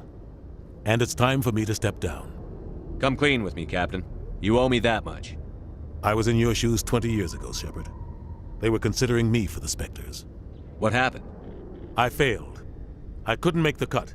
It's not something I'm proud of. Ask me later and I'll tell you the whole story.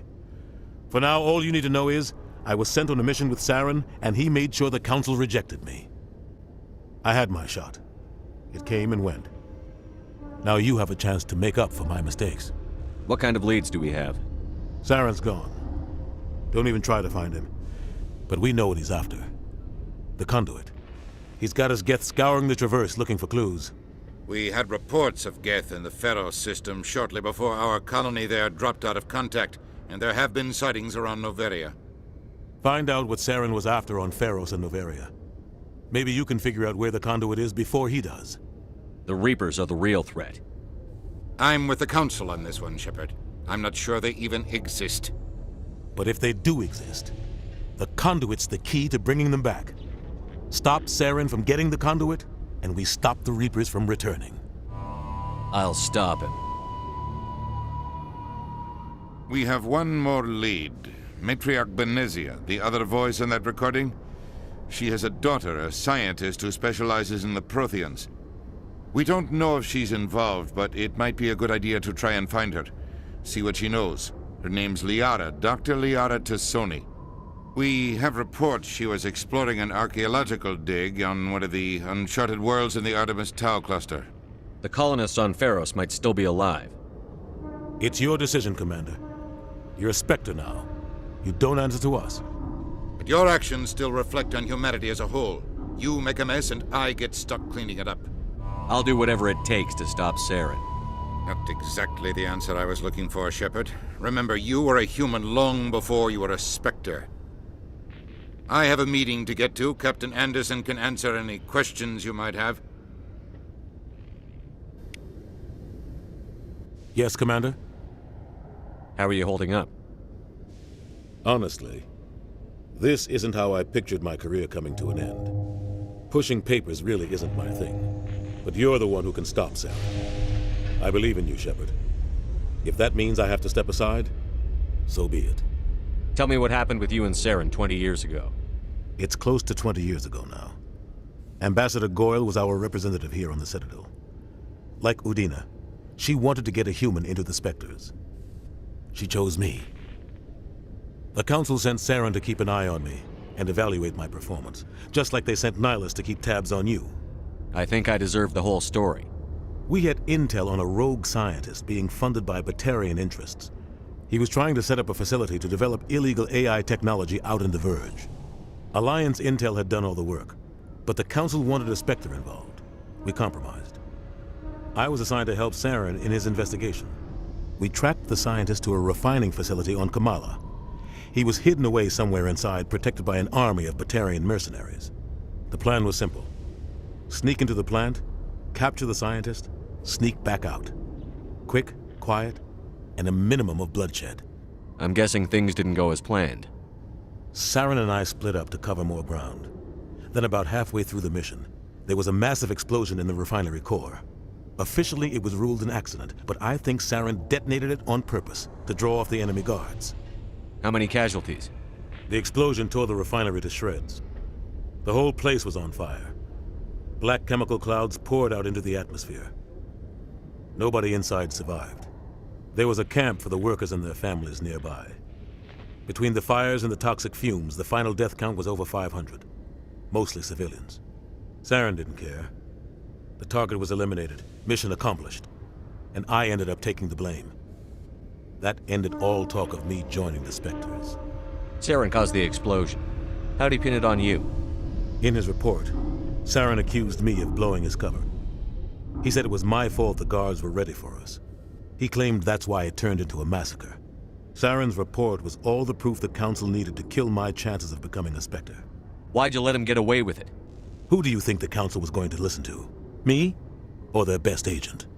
I had a bad feeling about him right from the start. I should have been more careful. Maybe I could have stopped things before they got out of hand. Don't blame yourself, Captain. I don't. I blame Saren. I think he wanted things to go bad. He was looking for an excuse to blow that refinery. Maybe he just likes the violence. Maybe he was just trying to make me look bad to keep humans out of the Spectres. If so, he pulled it off.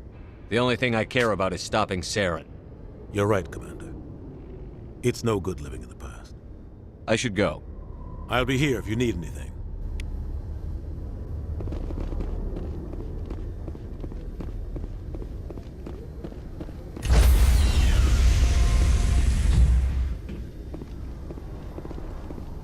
Stand by, shore party.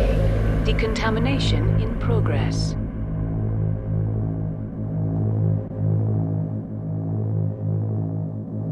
Decontamination in progress.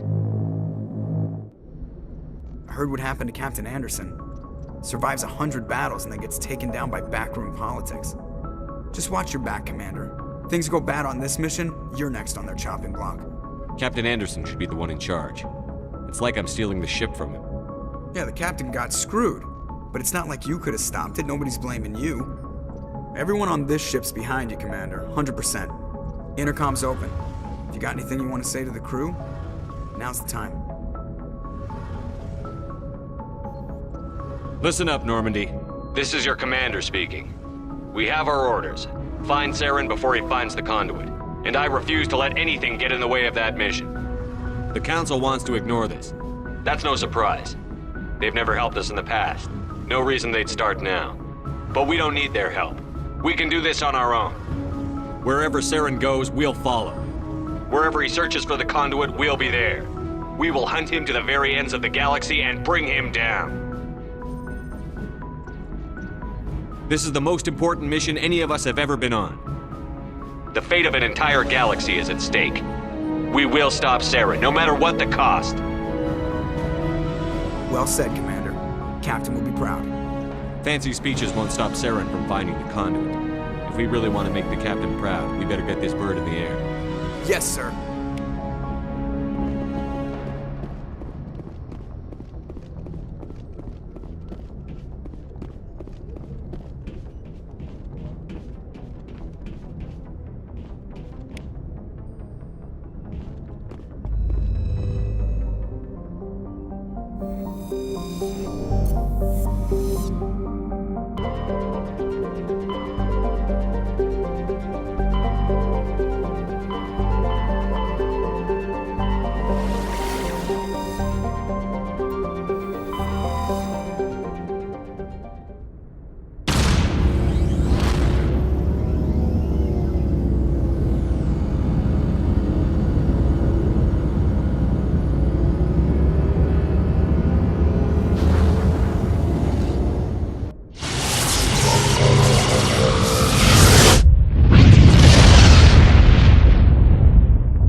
Commander, urgent message from Alliance Command coming in.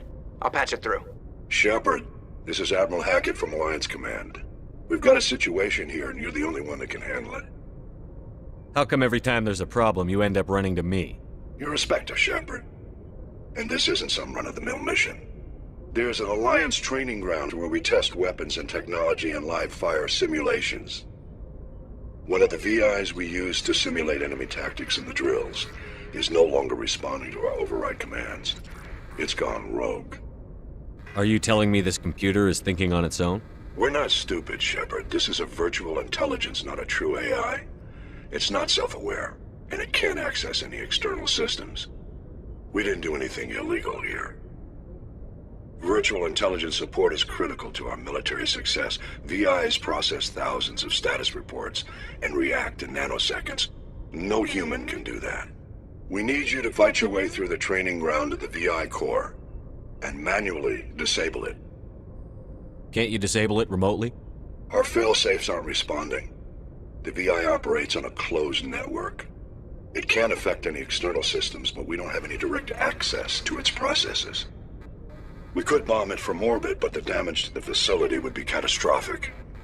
We'd prefer to have someone shut down the core. Someone like you. I know Spectres answer the Council, but you're still human. You're still part of the Alliance military, and right now we need you. The VI controls all the facility's weapons, drones, and automated defenses. You're the only one that can pull this off, Shepard. Good luck.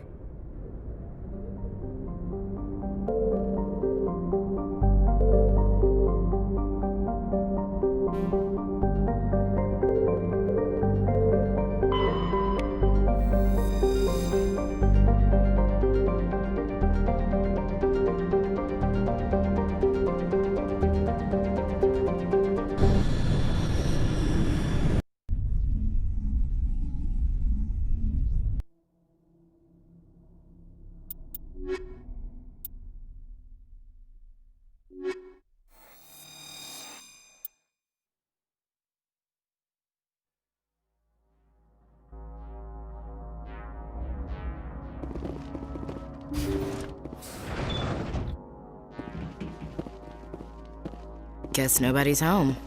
Someone must have shut down all systems, except basic life support.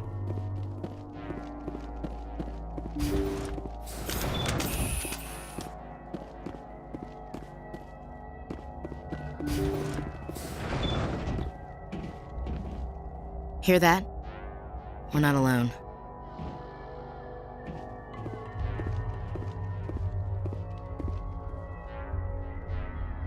Somebody set that trap. This whole place could be wired. Area secure.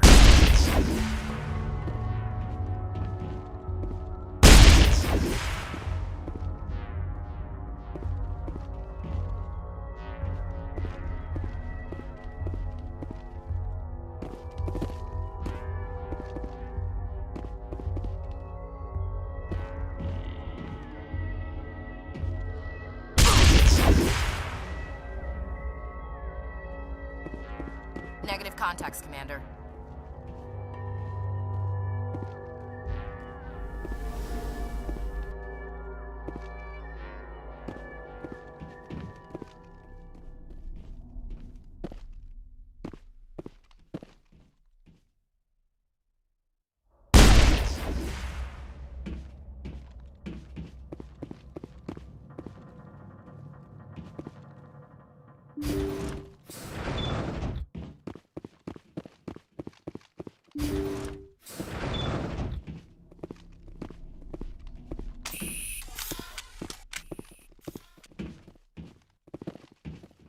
Looks like that machine is keeping him alive. No brain activity. He's dead. This body is nothing but an empty shell. Leave him alone until we know more about what's going on here. Aye, aye, Commander. Jacob's not going to make it.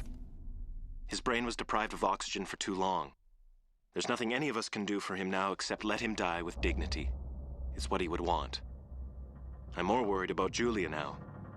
She's showing signs of severe depression. I gave her some meds that should help, but I better warn the captain.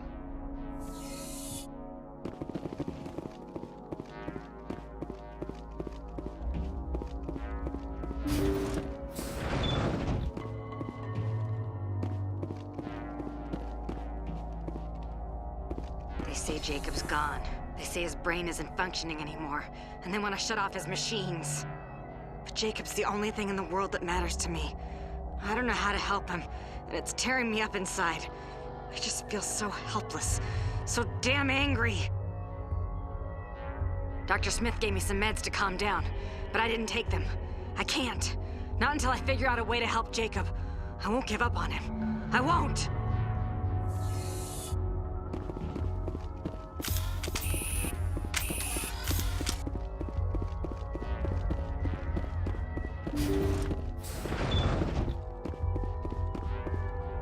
Jacob is showing no signs of brain activity. There's nothing more we can do for him. He wouldn't want to be kept alive by machines, so we're going to disconnect the life support. Dr. Smith is worried about Julia's reaction, though. She can't seem to let Jacob go. The stress is making her implants flare up, causing intense migraines. It'll probably be easier for everyone if we don't tell her until after we shut the life support down. Give her a chance to... Julia, what are you doing here? Why are you... Take cover!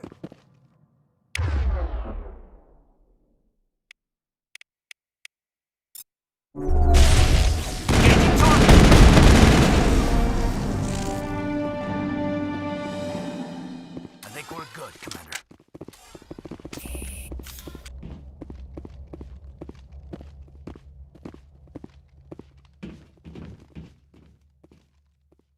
You did the right thing, Commander.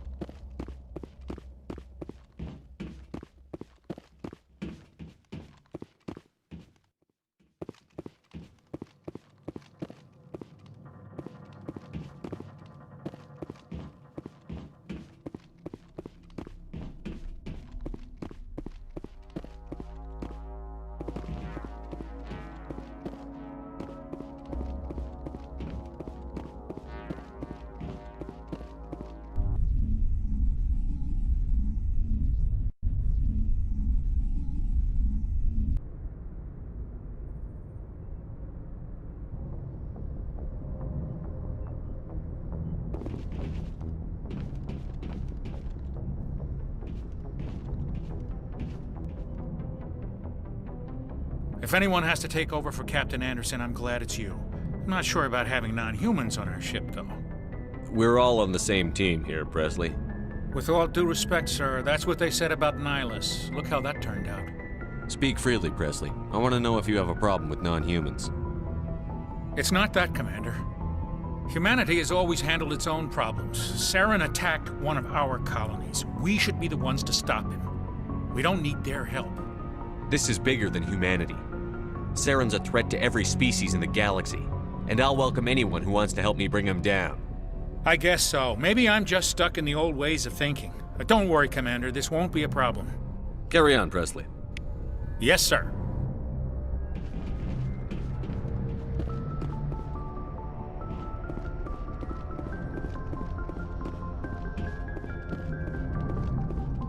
Commander, something you need? How's the Normandy performing? Is she everything they said she'd be? She's the best ship in the fleet, if you've got a pilot who knows how to handle her. Balance isn't what you'd expect. Takes a while to get used to that oversized drive core we got stuffed in the back, and her power can sneak up on you if you're not careful. The Normandy's probably too much ship for your average Alliance pilot, Commander. Lucky for you, I'm anything but average. I like to know my crew. Mind if I ask you a few questions? I can see where this is going. You did a background check on me, didn't you? Well, I'll tell you the same thing I told the captain. You want me as your pilot. I'm not good. I'm not even great. I am the best damn helmsman in the Alliance fleet. Top of my class in flight school, I earned that.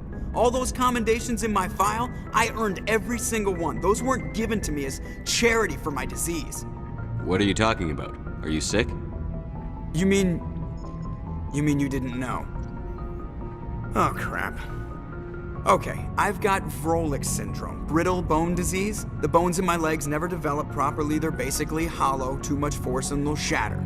Even with crutches and my leg braces, it's hard to get around. One wrong step and crack! It's very dramatic, but I've learned to manage my condition, Commander. Put the Normandy in my hands and I'll make her dance for you. Just don't ask me to get up and dance unless, you like the sound of snapping shin bones. I need to know more about this Vrolik syndrome if I'm putting my ship in your hands.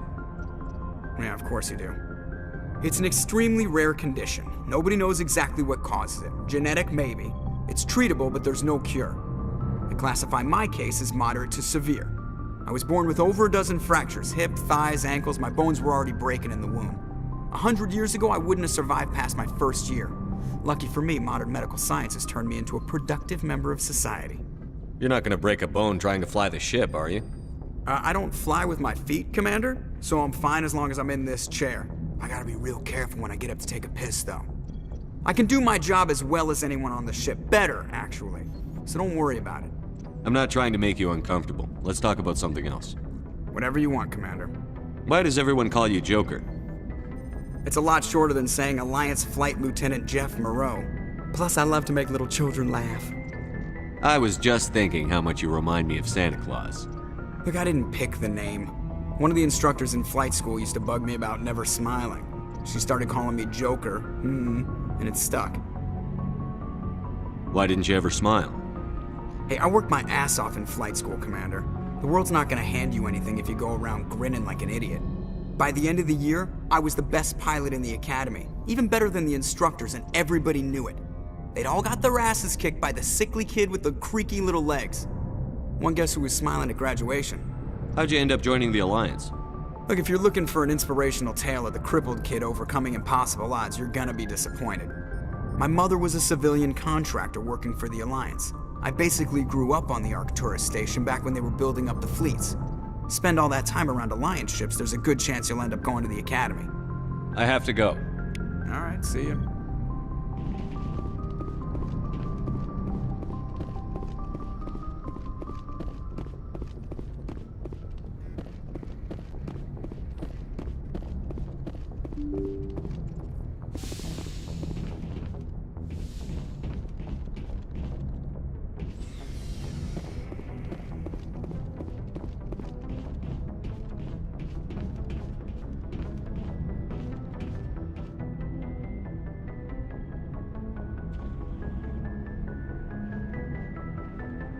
Anything you need, Commander?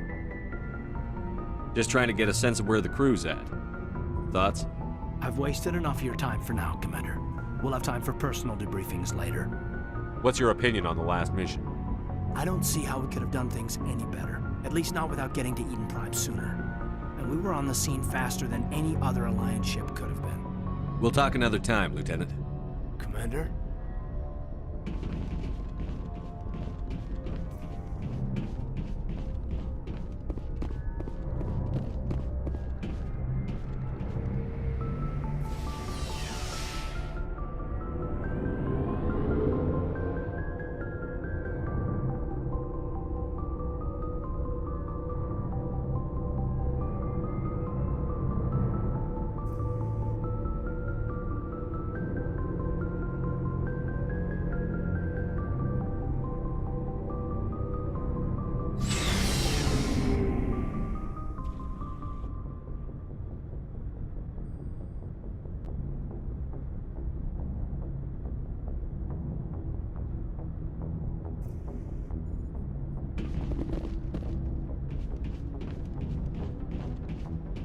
Thanks for bringing me on board, Commander. I knew working with a Spectre would be better than life at CSEC. Have you worked with a Spectre before? Well, no, but I know what they're like. Spectres make their own rules. You're free to handle things your way. At CSEC, you're buried by rules. The damn bureaucrats are always on your back. For the most part, the rules are there for a reason. Maybe. But sometimes it feels like the rules are only there to stop me from doing my work. If I'm trying to take down a suspect, it shouldn't matter how I do it, as long as I do it. But CSEC wants it done their way. Protocol and procedure come first. That's why I left. So you just quit because you didn't like the way they do things? There's more to it than that. It didn't start out bad, but as I rose in ranks, I got saddled with more and more red tape. CSEC's handling of Saren was typical. I just couldn't take it anymore. I hate leaving. It's not the end of the world. You'll have tougher decisions soon enough. Yeah, I suppose you're right. Either way, I plan to make the most of this. And without CSEC headquarters looking over my shoulder, well, maybe I can get the job done my way for a change. If getting the job done means endangering innocent people, then no. We get the job done right, not fast. Got it? I wasn't trying to. I understand, Commander.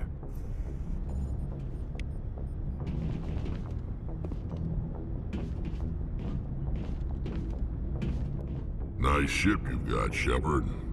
What can I do for you? What's your story, Rex? There's no story. Go ask the Quarian if you want stories. You Krogan live for centuries. Don't tell me you haven't had a few interesting adventures. Well, there was this one time the Turians almost wiped out our entire race. That was fun. They tried the same with us, but we fought them off. It's not the same. It seems similar enough to me. So your people were infected with a genetic mutation? An infection that makes only a few in 1,000 children survive birth? And I suppose it's destroying your entire species? You're still here. It can't be all that bad. I don't expect you to understand, but don't compare humanity's fate with the Krogan.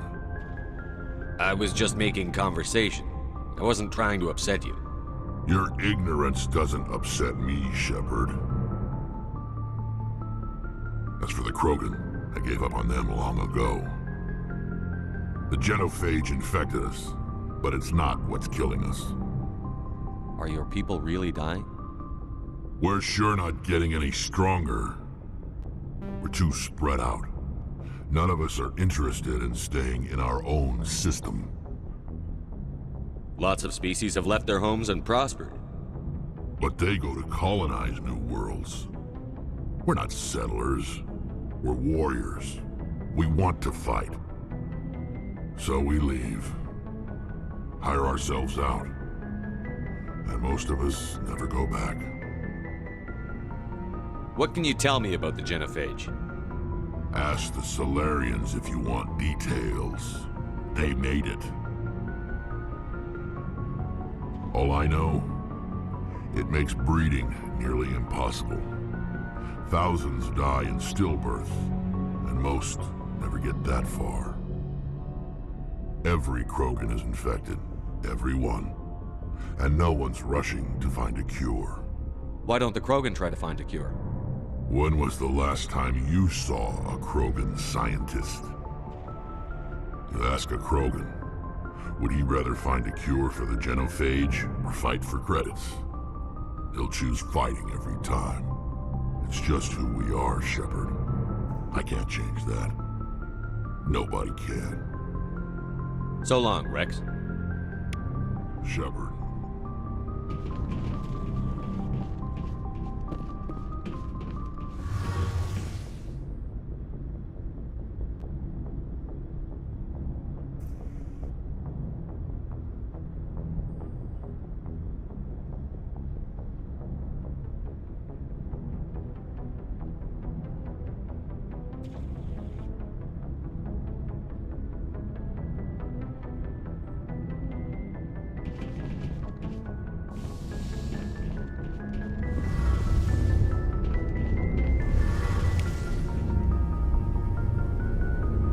Hey, Commander, you know that Quarian, Tally?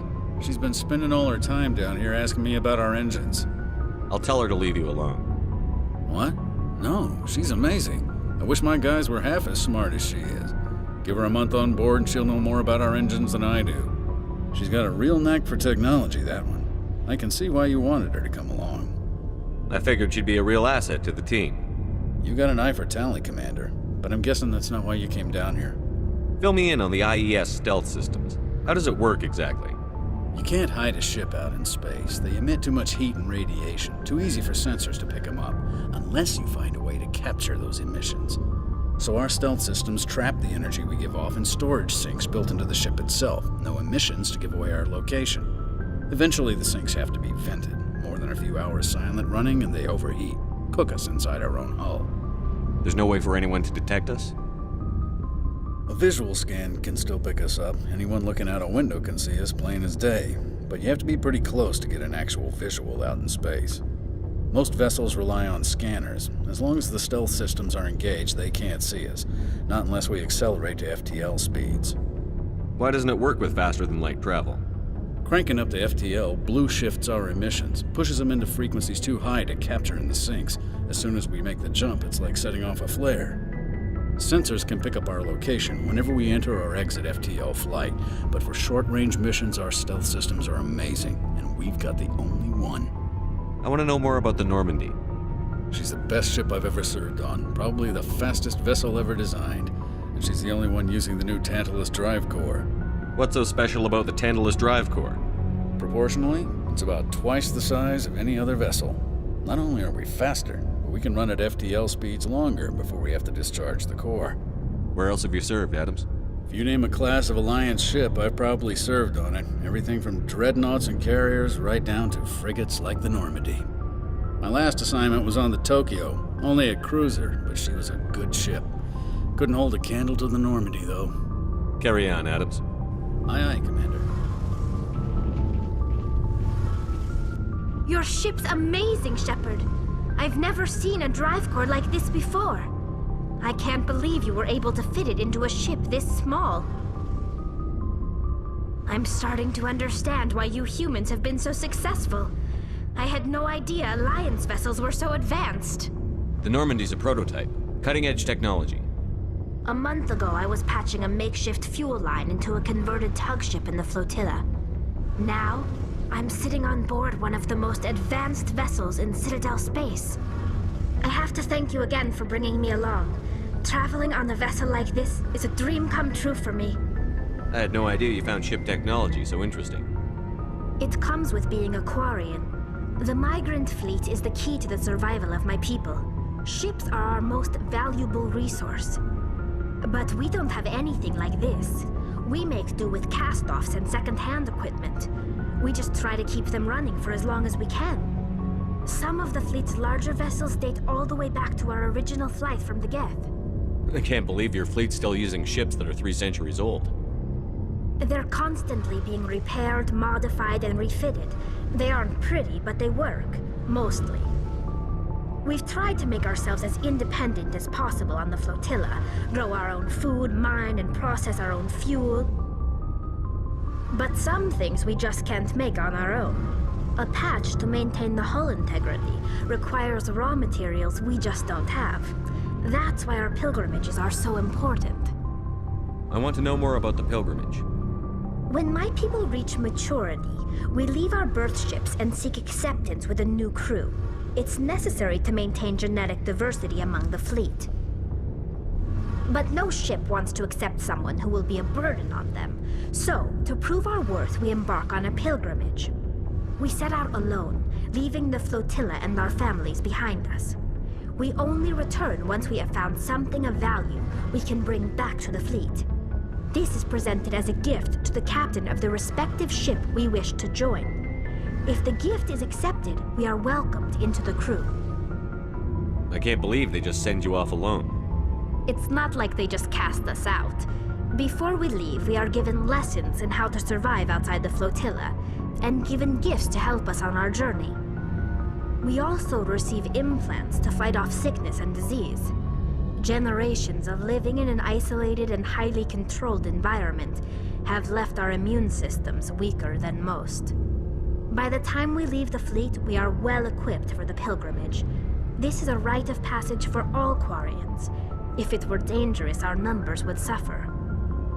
Virtually every pilgrimage ends with a triumphant return and the ritual presentation of the gift to one of the fleet's captains. Can a captain choose to reject the gift?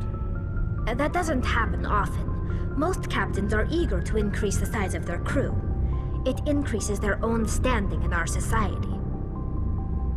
Even when the gift is not particularly valuable, the captain usually accepts it out of a sense of tradition. However, there is a stigma to presenting a substandard gift.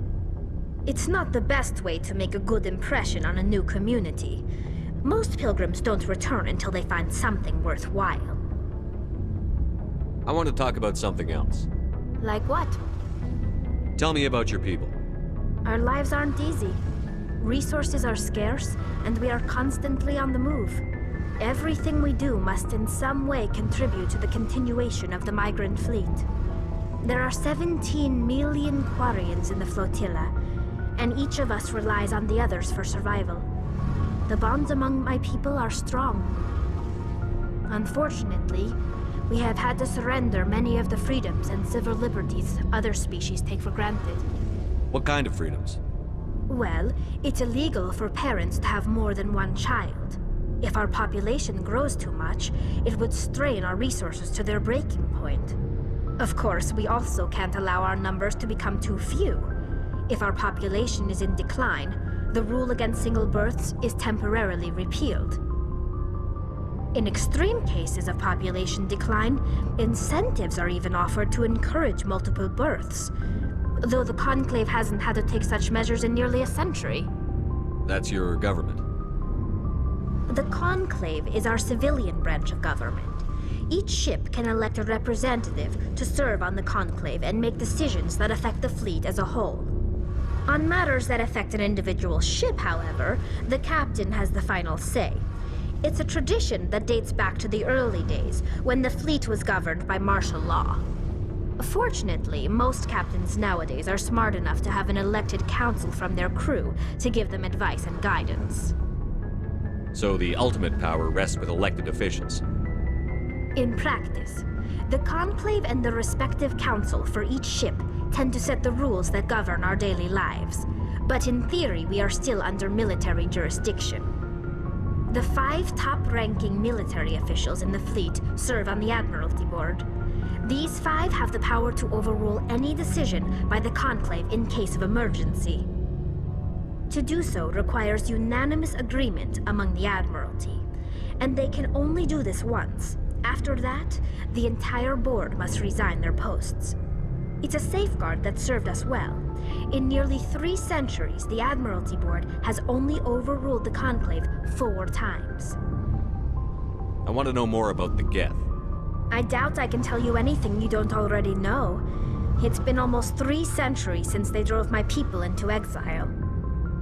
All I know is the story of their origins, what they were when we created them, and how they turned on us. Interesting.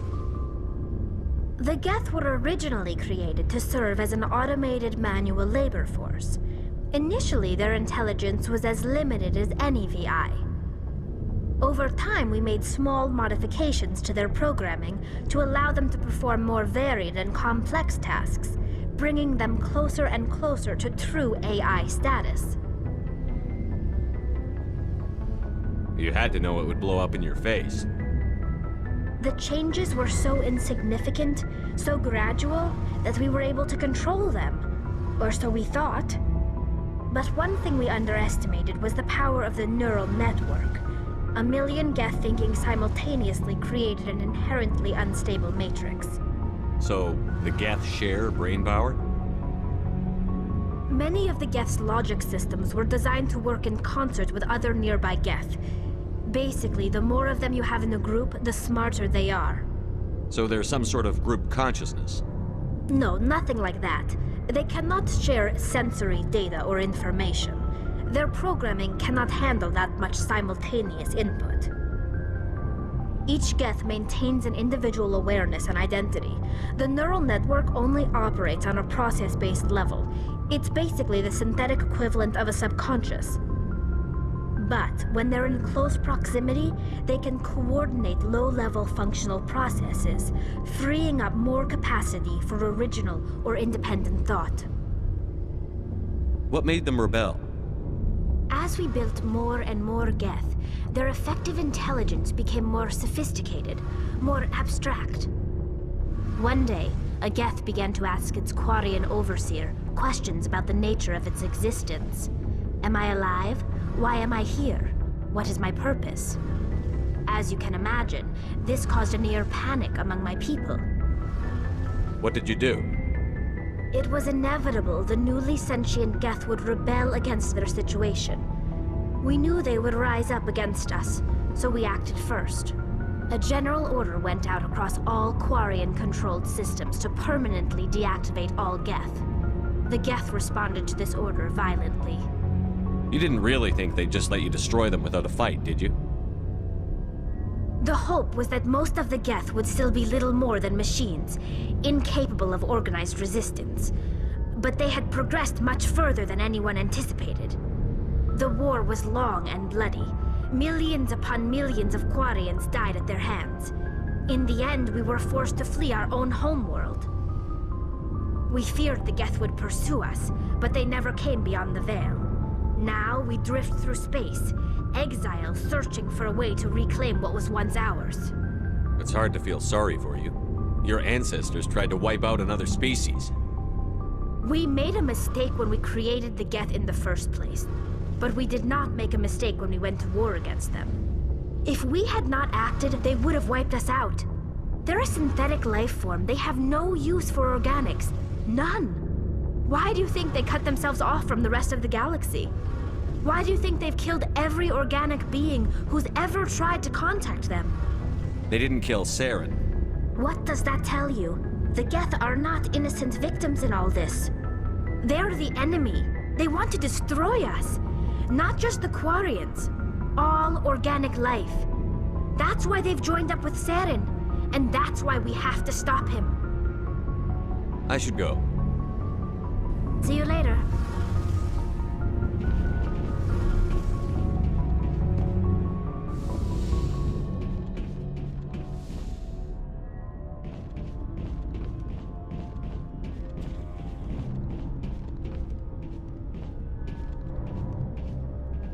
Commander?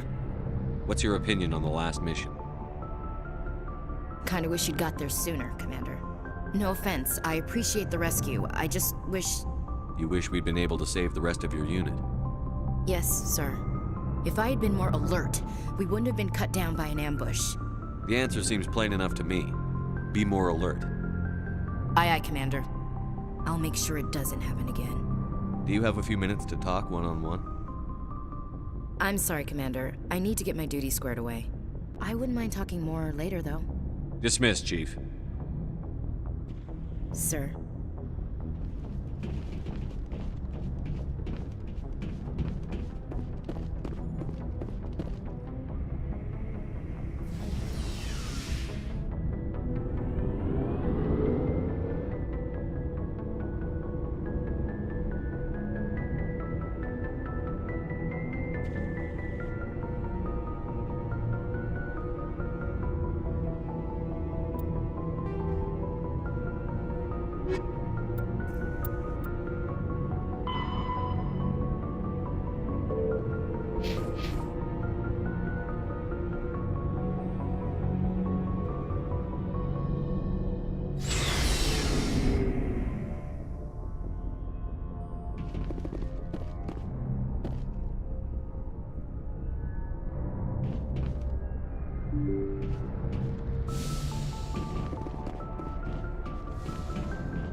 Commander, I'm picking up a signal from the planet's surface.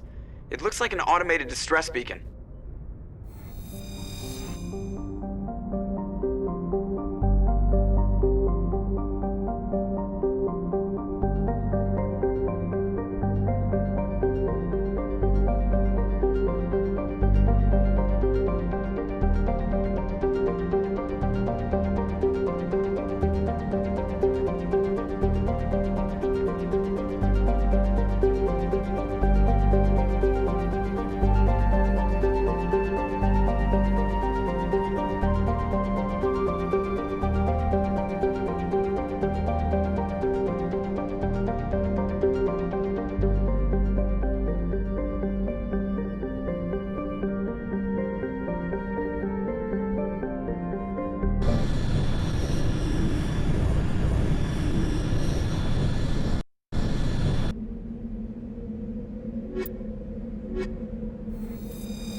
Heading to position.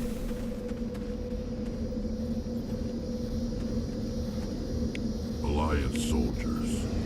Looks like they were lured here by the distress beacon. Looks like these men were under Admiral Kahoku's command. He'd want to know what happened.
You must die! I need a target.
Equalizing interior pressure with exterior atmosphere.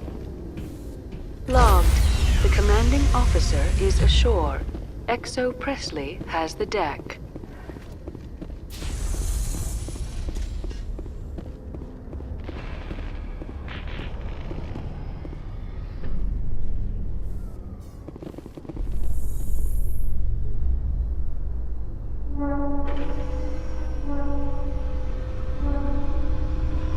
In other news, Exogeny Corp is still denying reports that one of their survey teams has gone missing in the Hades Gamma Cluster.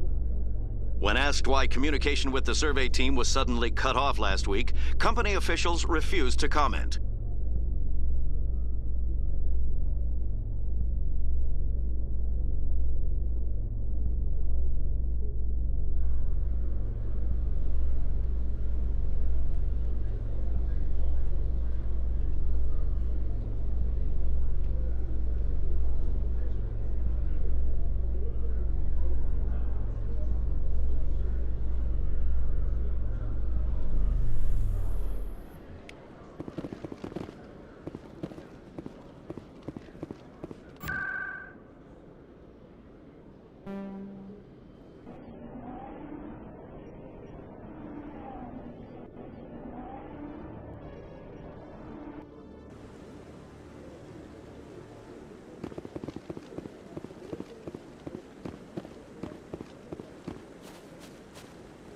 No, I'm waiting to speak with one of the Councilor's assistants.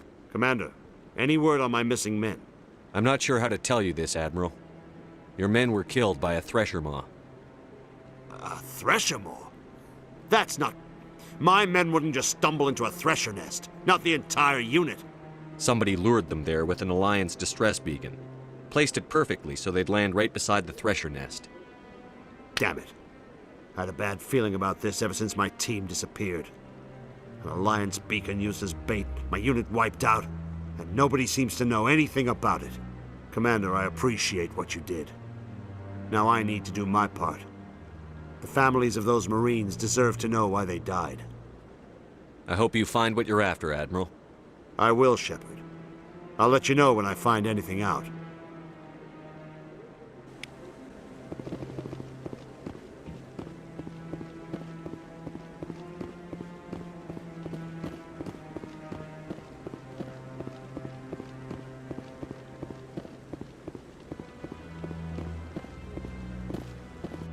Any news? Did you find my brother yet? I found your brother's body. His ship was attacked by privateers. Willem's dead? I guess I should have expected this. When his ship dropped out of contact, I just knew. But I kept hoping he might still be alive. I'm sorry for your loss. Thank you for finding him. It's better to know one way or the other. That's what they say, right? Please excuse me. I need to go make arrangements for his funeral.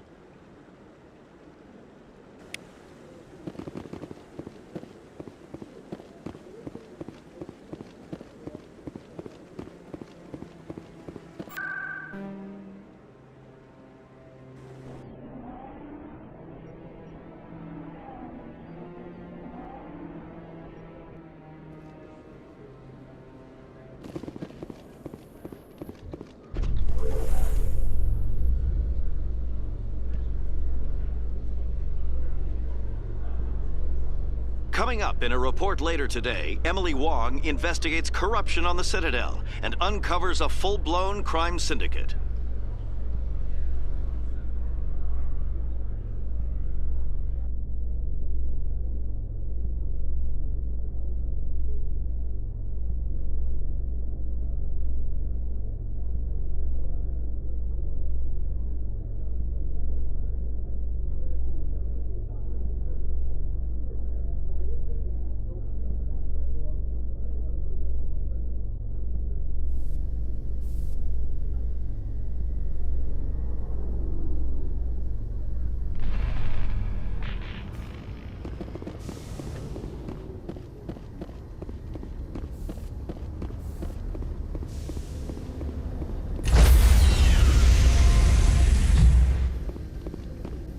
Stand by, shore party. Decontamination in progress.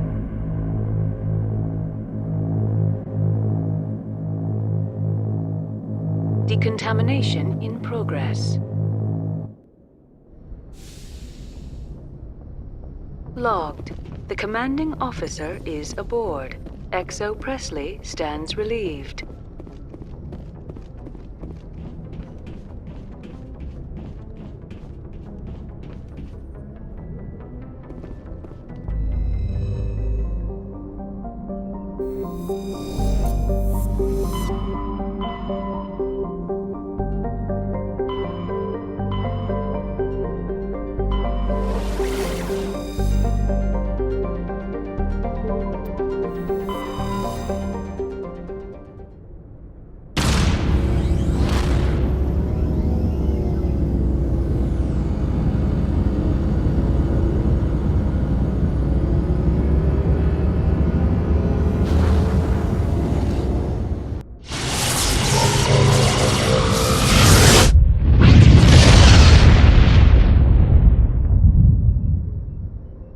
Message for you, Commander. Just came in over a secure channel. Shepard, this is Admiral Kahoku. I found out who set that trap for my men. The ones killed by the Thresher Maw. Damn, I hope you get this message. It was a group called Cerberus. An Alliance Black Ops organization. Top secret, highest level security clearance. They vanished a few months ago. Dropped right off the grid. Nobody knew where they went or what they were up to. They've gone completely rogue, Shepard. They're conducting illegal genetic experiments, trying to create some kind of super soldier. I don't have any proof, but I found the coordinates for one of their research worlds. I'm uploading them with this message.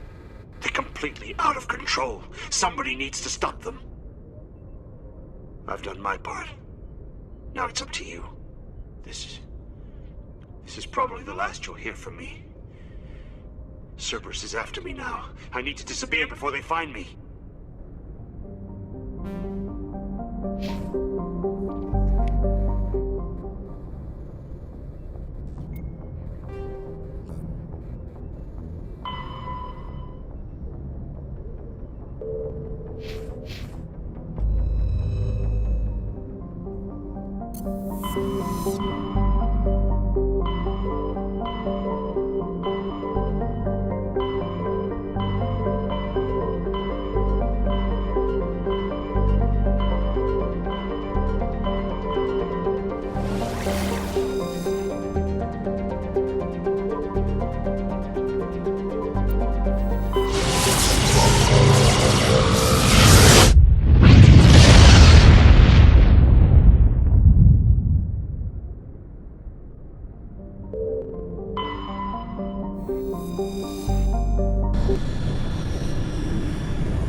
Stay right here.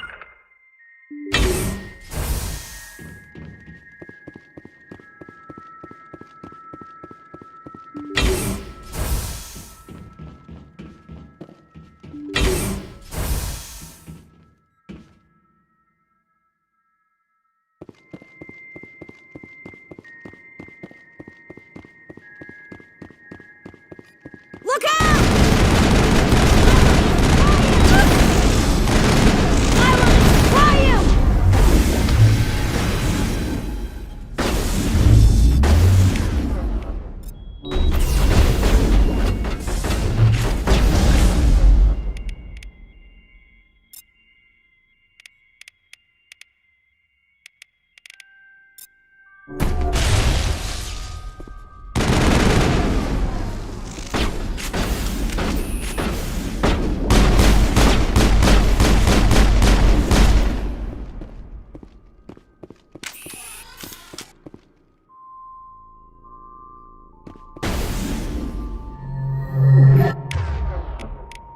Can't walk on.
Go, go, go!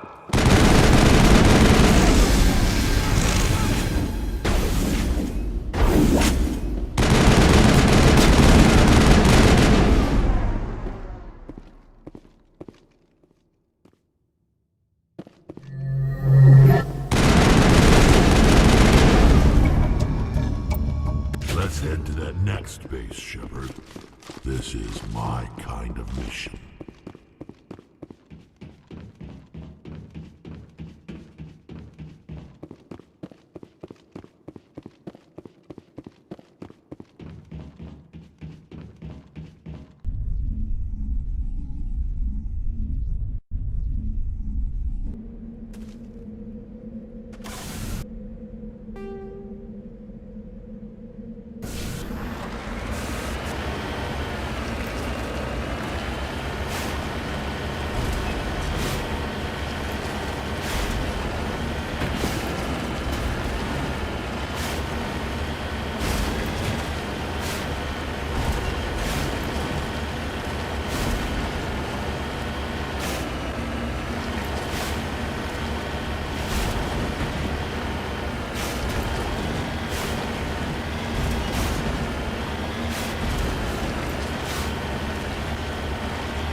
Time to get Kahoku some payback.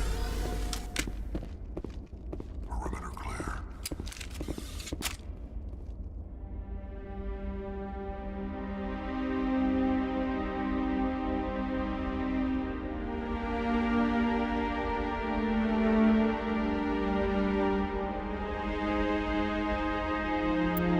Shepard, over there.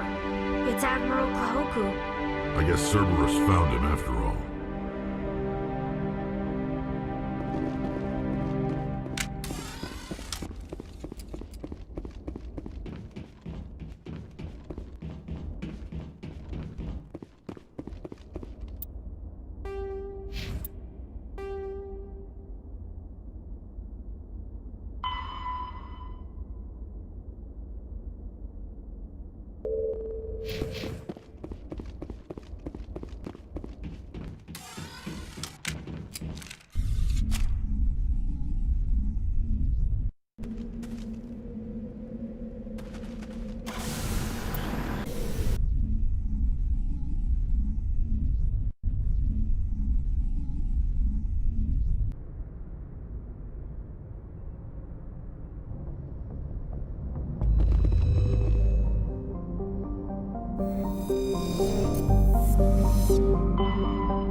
Cover me.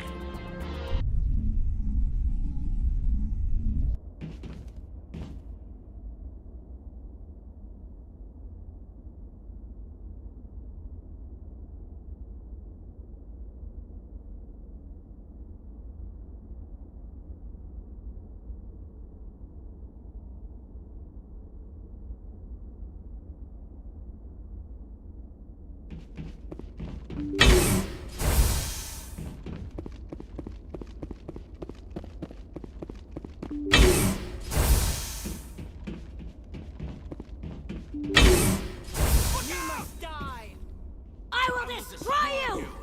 I will destroy you! I've lost contact. I will destroy you! I will destroy you!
Transmission coming in, Commander.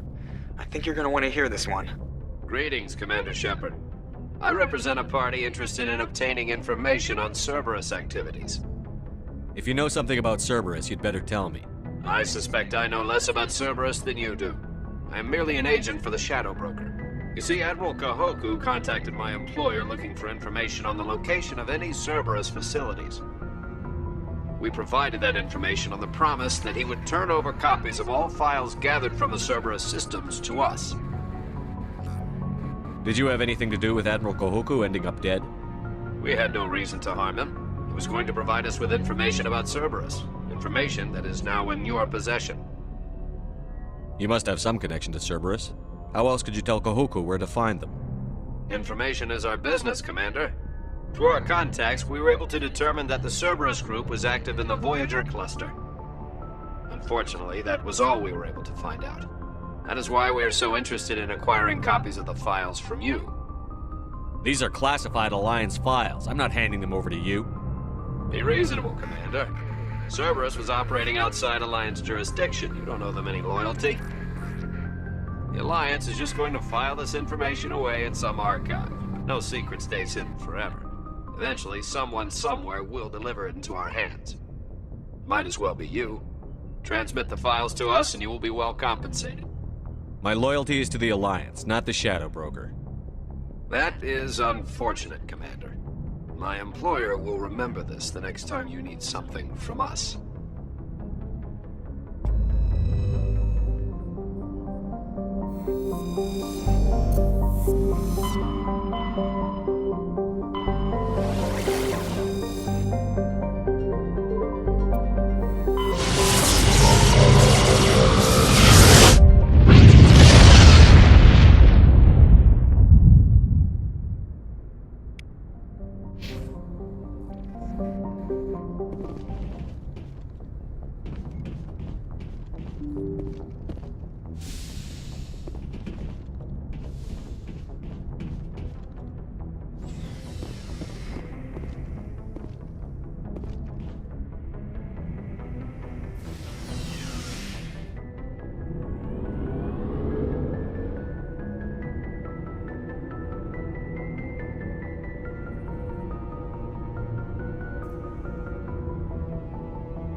Why did you want to be a CSEC officer in the first place?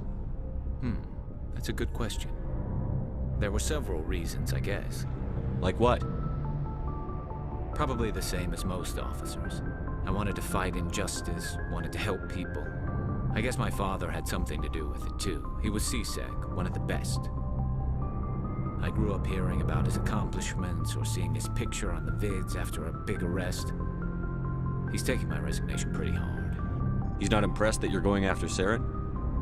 My father's a CSEC man to the bone. Do things right or don't do them at all, he says. He thinks I'm being too rash, too impatient. He's worried I'll become just like Saren. He actually talked me out of becoming a Spectre when I was younger, for the same reasons. You were asked to be a Spectre? Well, I was targeted as a possible Spectre candidate, me and about 1,000 other Turian military recruits. I could have received special training, but my father didn't like it. He despises the Spectres. He hates the idea of someone having unlimited power with no accountability. He wouldn't like you, Commander. No offense. Not all Spectres are like Saren, you know. Of course not. But Saren's not going to play by our rules, CSEC's rules. If you want to nail Saren, you need to send someone who isn't restricted by policies and procedures. Just because you can break the rules doesn't mean you should. I don't need to stoop to Saren's level to stop him. And neither do you, Garrus. I see what you mean, but I'll think about it. Thanks, Commander. So, we've got Saren on the run. It won't be long now. Saren's good, but I'm better. Good? He's rotten. To the core. I could tell as soon as I met him. Why didn't you tell me this sooner? I would've if I thought it was important. I'll decide what's important. Now tell me how you know Saren.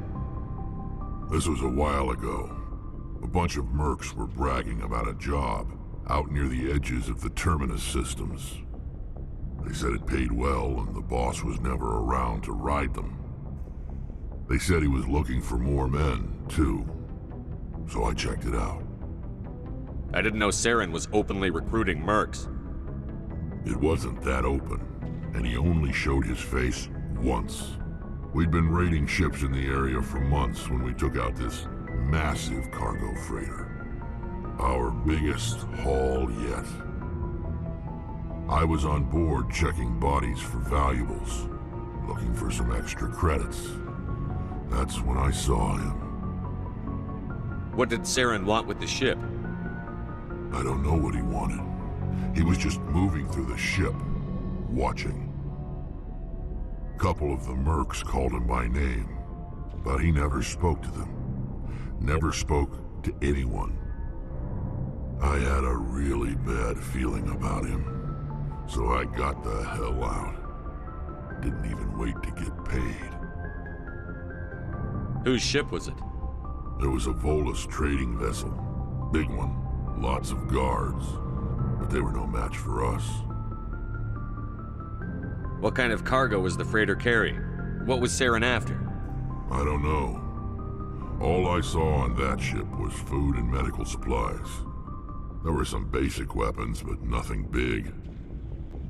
If there was anything of value on that ship, I didn't see it.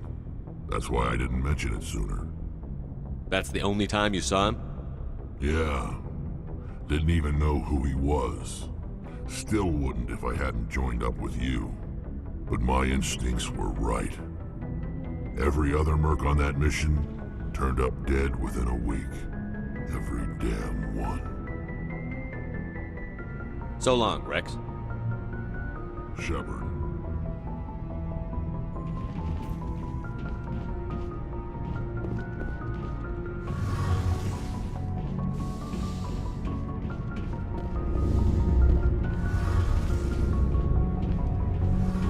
Oh, hello, Shepard. Are you okay? I don't know.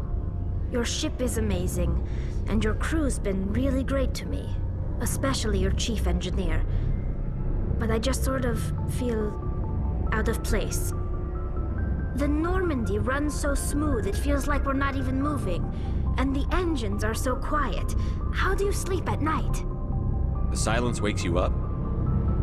Back on the flotilla, the last thing you want to hear is silence. It means an engine's died or an air filter shut down. I guess you don't have to worry about that here. But old habits die hard. But it's more than just the silence. This ship feels so empty. It's like half the crew is missing. Back home, I couldn't wait to go on my pilgrimage. I couldn't wait to get away from the crowds.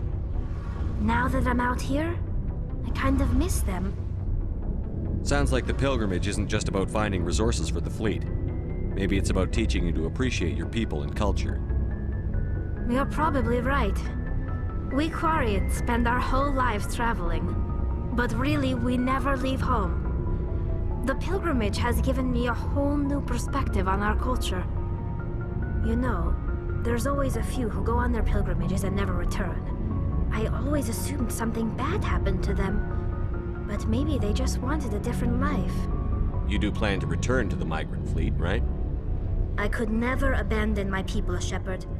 I will go back eventually, but we have to stop Saren first. Otherwise, I might not have a home to go back to. I should go. See you later.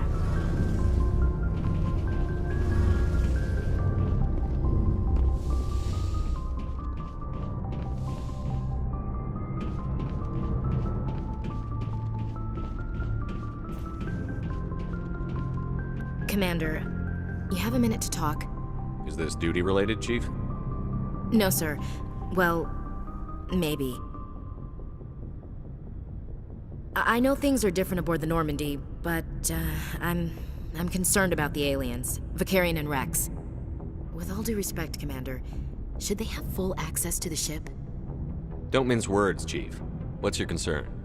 This is the most advanced ship in the Alliance Navy. I don't think we should give them free rein to poke around the vital systems. Engines, sensors, weapons. I'm not gonna lock them in the sleeper pods for the whole trip, Williams. I'd be more comfortable if they didn't have access to engineering and the CIC. We, humanity, have to learn to rely on ourselves. How do you get from relying on ourselves to mistreating our allies? I don't mean we should mistreat them, Commander. I just think we should be prepared to go it without them. As noble as the Council members seem now, if their backs are against the wall, they'll abandon us. You've got a pessimistic view of the universe, Williams. A pessimist is what an optimist calls a realist. Look, if you're fighting a bear and the only way for you to survive is to sick your dog on it and run, you'll do it. As much as you love your dog, it isn't human. It's not racism, not really. Members of their species will always be more important to them than humans are. You sound like one of those Terra Firma party pamphlets, Chief. Terra Firma is a pack of jackals. The founders had ideals. These days they just play off xenophobia and bigotry. I hope my reasons are more rational. My father, grandfather, great-grandmother, they all picked up a rifle and swore the oath of service. I guess we just tend to think of Earth's interests as our own. You're lucky. I lost my family on Mindoir. Are you related to anyone I'd have heard of? Couldn't say, Commander. I read about Mindoir. The Alliance screwed the pooch on that one. Should have had a bigger garrison. Is that why you're out here? To take the fight to the pirates? No. The future of humanity is out here. There's so much we haven't seen yet. Yeah. I still remember my first field exercise on Titan. When we hit mud, the reality hit me. I'm the first person who ever stood here. Then my drill instructor kicked me in the ass. I went face first into the muck. He spent the next 5 minutes chewing me out for gold breaking. Don't tell me you had Gunny Ellison. He's the only one I know who uses that word to describe shirking duty. Oh, Lord. You went to the Makapog boot camp, too? Yeah. Gunny Ellison's still reaming out recruits down there. Kicking ass and using words like inveigle and pusillanimous. It doesn't sound like you've worked with aliens before. No, sir. Mainly I've been groundside, part of the surface garrison forces. I did get a rotation on a space station for training. Every Marine a rifleman, every rifleman ZG certified. That's odd. Your record is spotless and your technical scores are exemplary. You should be serving with the fleet. Anyway, that's why I haven't served with many aliens, Commander. All right. I can see where your concerns are coming from, Williams. But this is a multilateral mission. You're going to have to work with aliens, like it or not. It won't be a problem, Commander. You say jump, I say how high. You tell me to kiss a Turian, I'll ask which cheek. I'm glad there won't be a problem. Anything else you need, Commander? We'll talk later, Williams. Looking forward to it, sir.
Equalizing interior pressure with exterior atmosphere. Logged. The commanding officer is ashore. Exo Presley has the deck.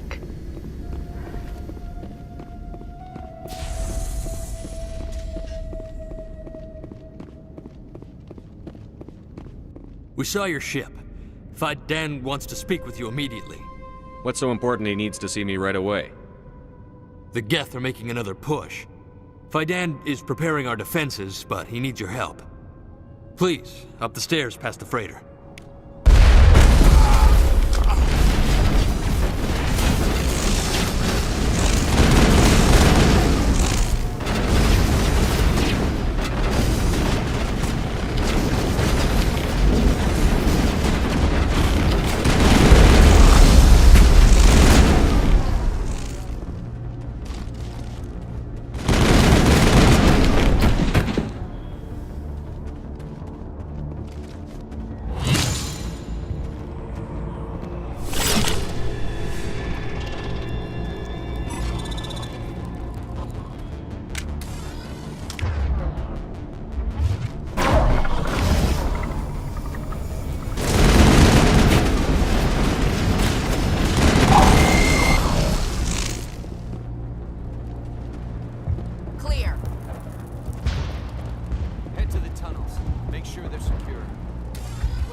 Oh, Commander.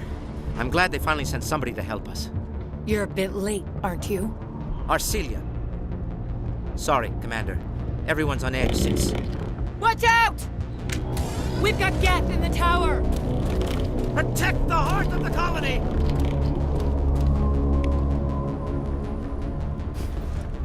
Take him out!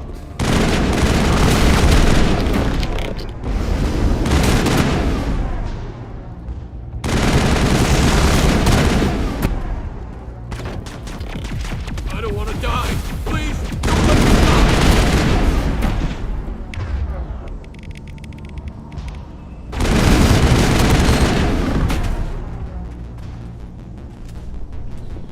All clear, Commander.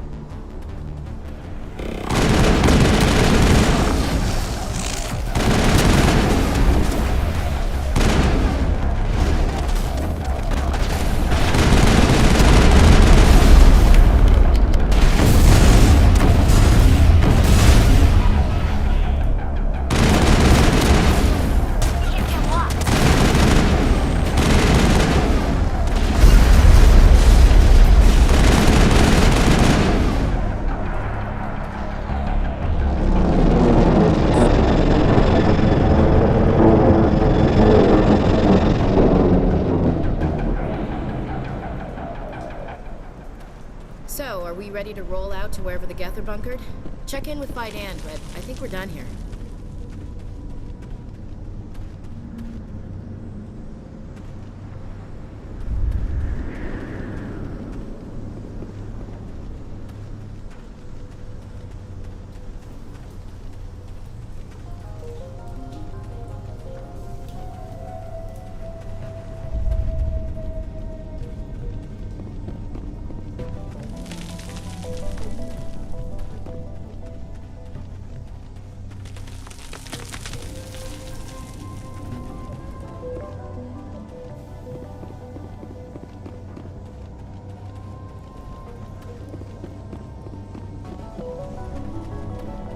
Oh god! They're everywhere!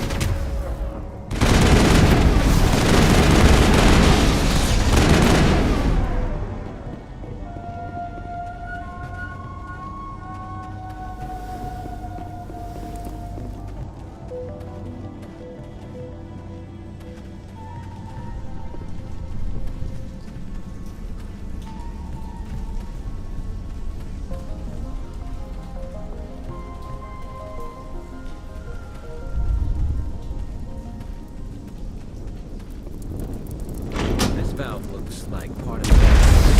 There are like...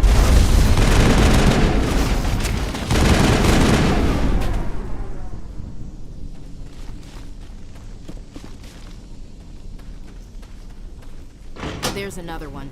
Doesn't look like it's been activated yet, though. We should keep looking.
You don't want to go down there.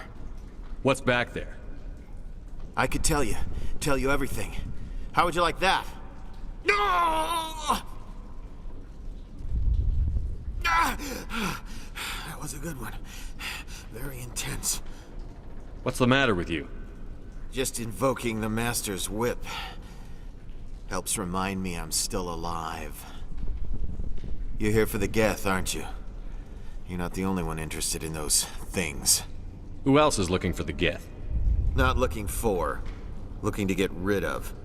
They're a thorn in the side of the... Ah! Ah! Trying to get to the... Dying!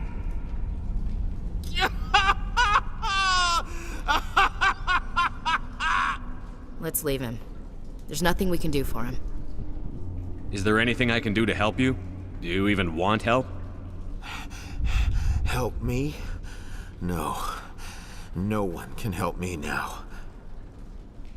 I'd rather die fighting! I could help you if you told me what you're fighting. Not that kind of fight. It's like running through a thorn bush. The more you struggle... Time's up. Company's coming. Ask Faidan. Ask him about the... Ah! Heads up.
The tower's secure. Thanks to you, Commander. I just did what I had to. Well, I'm glad you're on our side, then. They may have been slowed, but they'll be back. They always come back. What do they want? If you want answers, go ask them yourselves. We don't know what they're after. They came, they attacked us, that's all we know. Their main base is at the ExoGeni headquarters. A good place to start looking if you want answers. How do I get there? The Skyway leads directly to ExoGeni headquarters. You can't miss it. Of course, there's an army of Geth between here and there. I didn't expect this would be easy. Then maybe I can get this colony operational again. I destroyed a Geth transmitter in the tunnels. They won't be a problem any longer.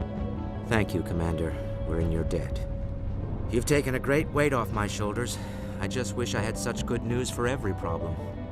I'll talk to you when I learn more. Good luck, Commander.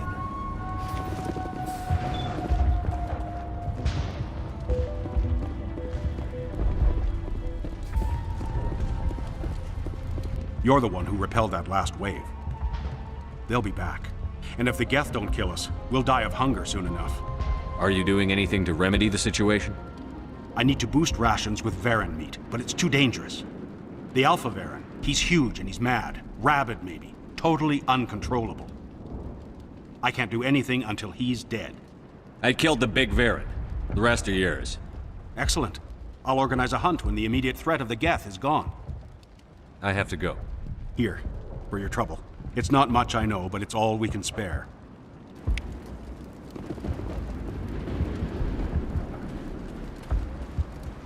Nice work with those Geth. Glad you showed up. I still need the power cells for this generator, though. I found these power cells in the tunnels. Are they what you're looking for? I knew they'd turn up eventually. Here, Fidan gave me some requisition money. It's all yours. Now if I can kick these power cells into place, I'll have this colony up and running in no time. The water started running not long ago. Thanks to you, I assume. Now we just need to deal with the Geth and we can get back to growing this colony. Here, a few credits for your trouble. Thank you again, Commander.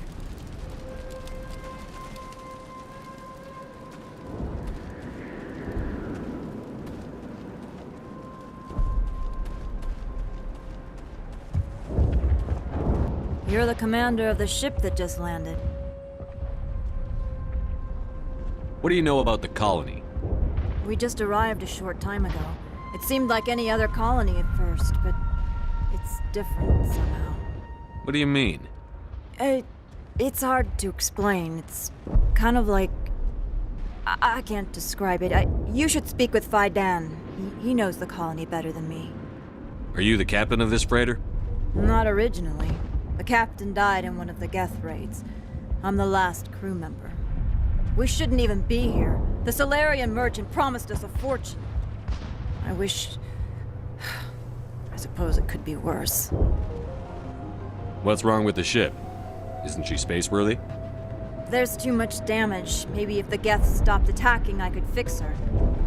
Then again, if there were no Geth, I might just stay on a while. What do you do here? I'm just watching over the ship, making sure she doesn't get any worse. If nothing else, she's good for hiding in when those Geth come over the walls. It looks like you're monitoring something. No, well, just ship diagnostics. It's nothing. I should get back to it, but Fidan, what's the report on... I should go. Maybe I can help you. What are you trying to diagnose? No, thanks, really. Now, please, I need to get back to work.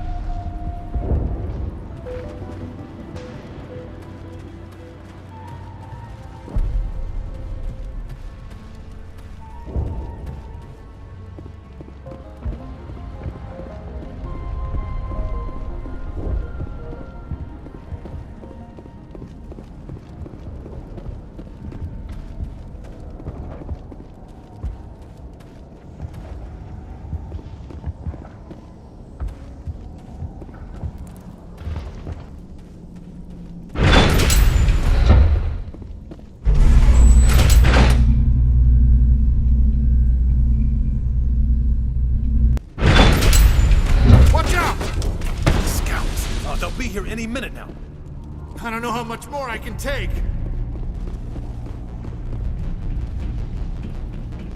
All right, heading for the Geth base. Let's take it to it.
not one of the Geth. Sounds like they've spotted us. They must be close. Forget them. We need to deal with the Geth.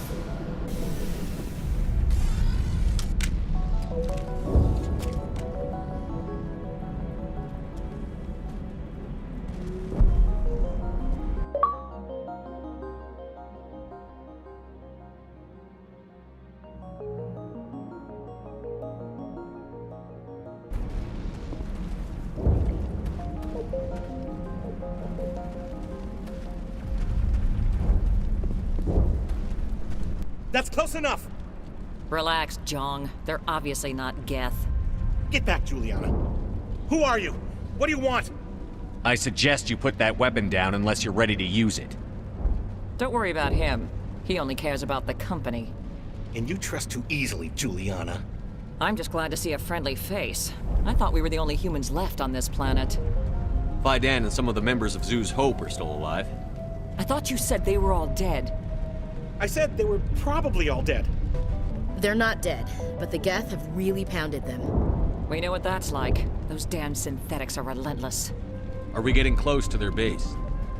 You're almost there. They're holed up in the ExoGeni headquarters, just a bit further down the Skyway. Those headquarters are private property, soldier. Remove the Geth and nothing else.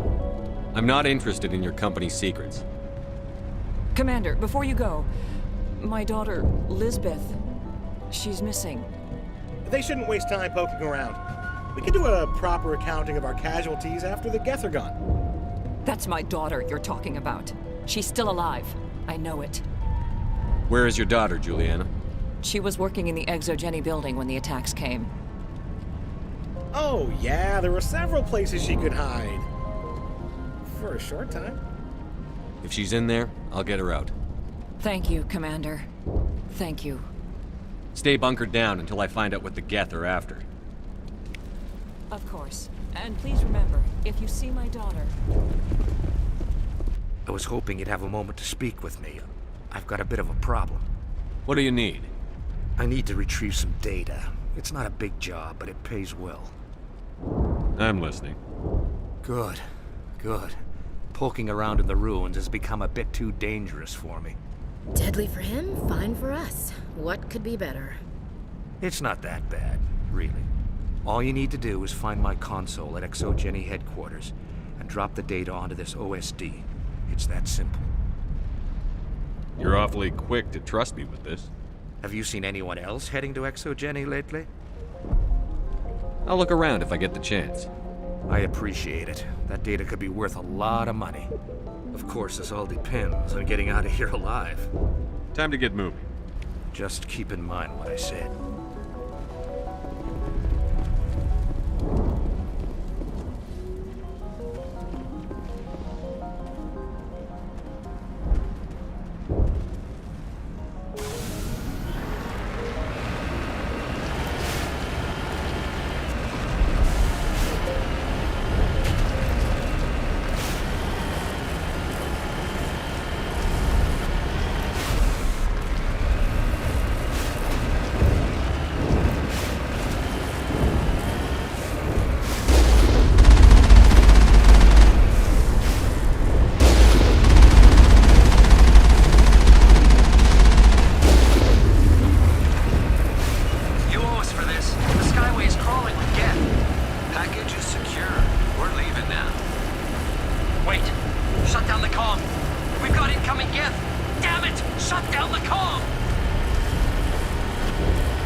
Geth don't need much of an invitation to move in, do they?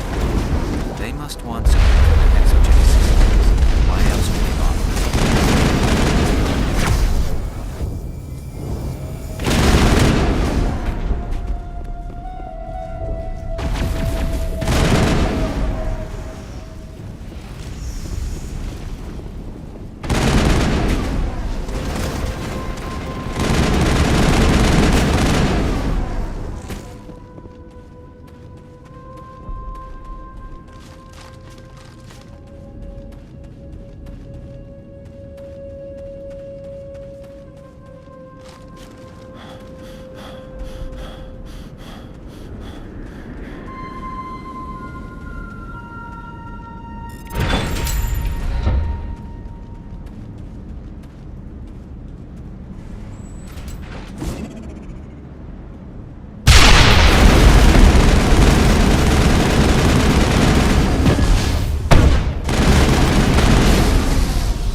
one-way drop, Commander.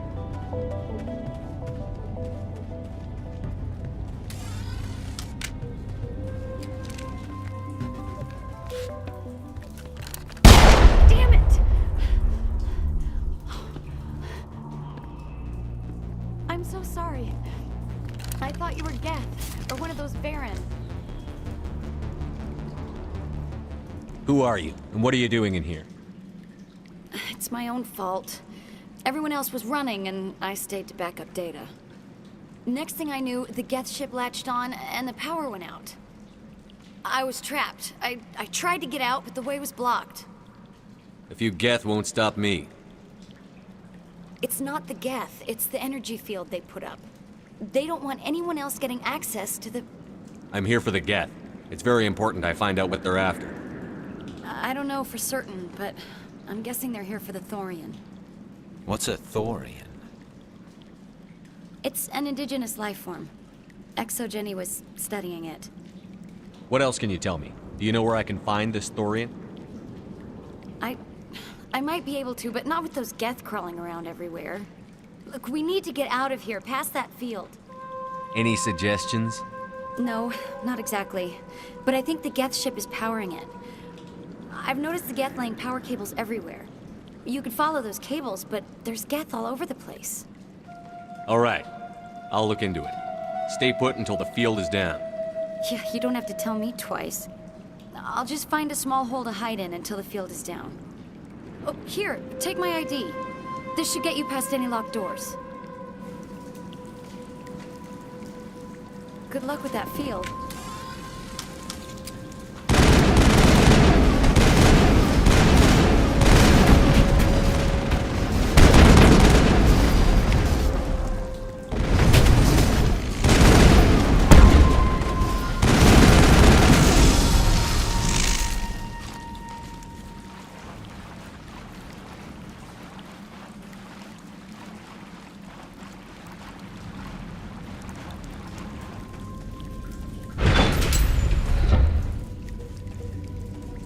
Stupid machine! Access encrypted files. No, I don't want to review protocol. I am unable to comply. Please contact your supervisor. Damn it! Tell me what I want or I'll blast your virtual ass into actual dust! Please contact your supervisor for a level 4 security exemption, or make an appointment with... Stupid machine! If there is nothing else, please step aside. There is a queue forming behind you for the use of this console.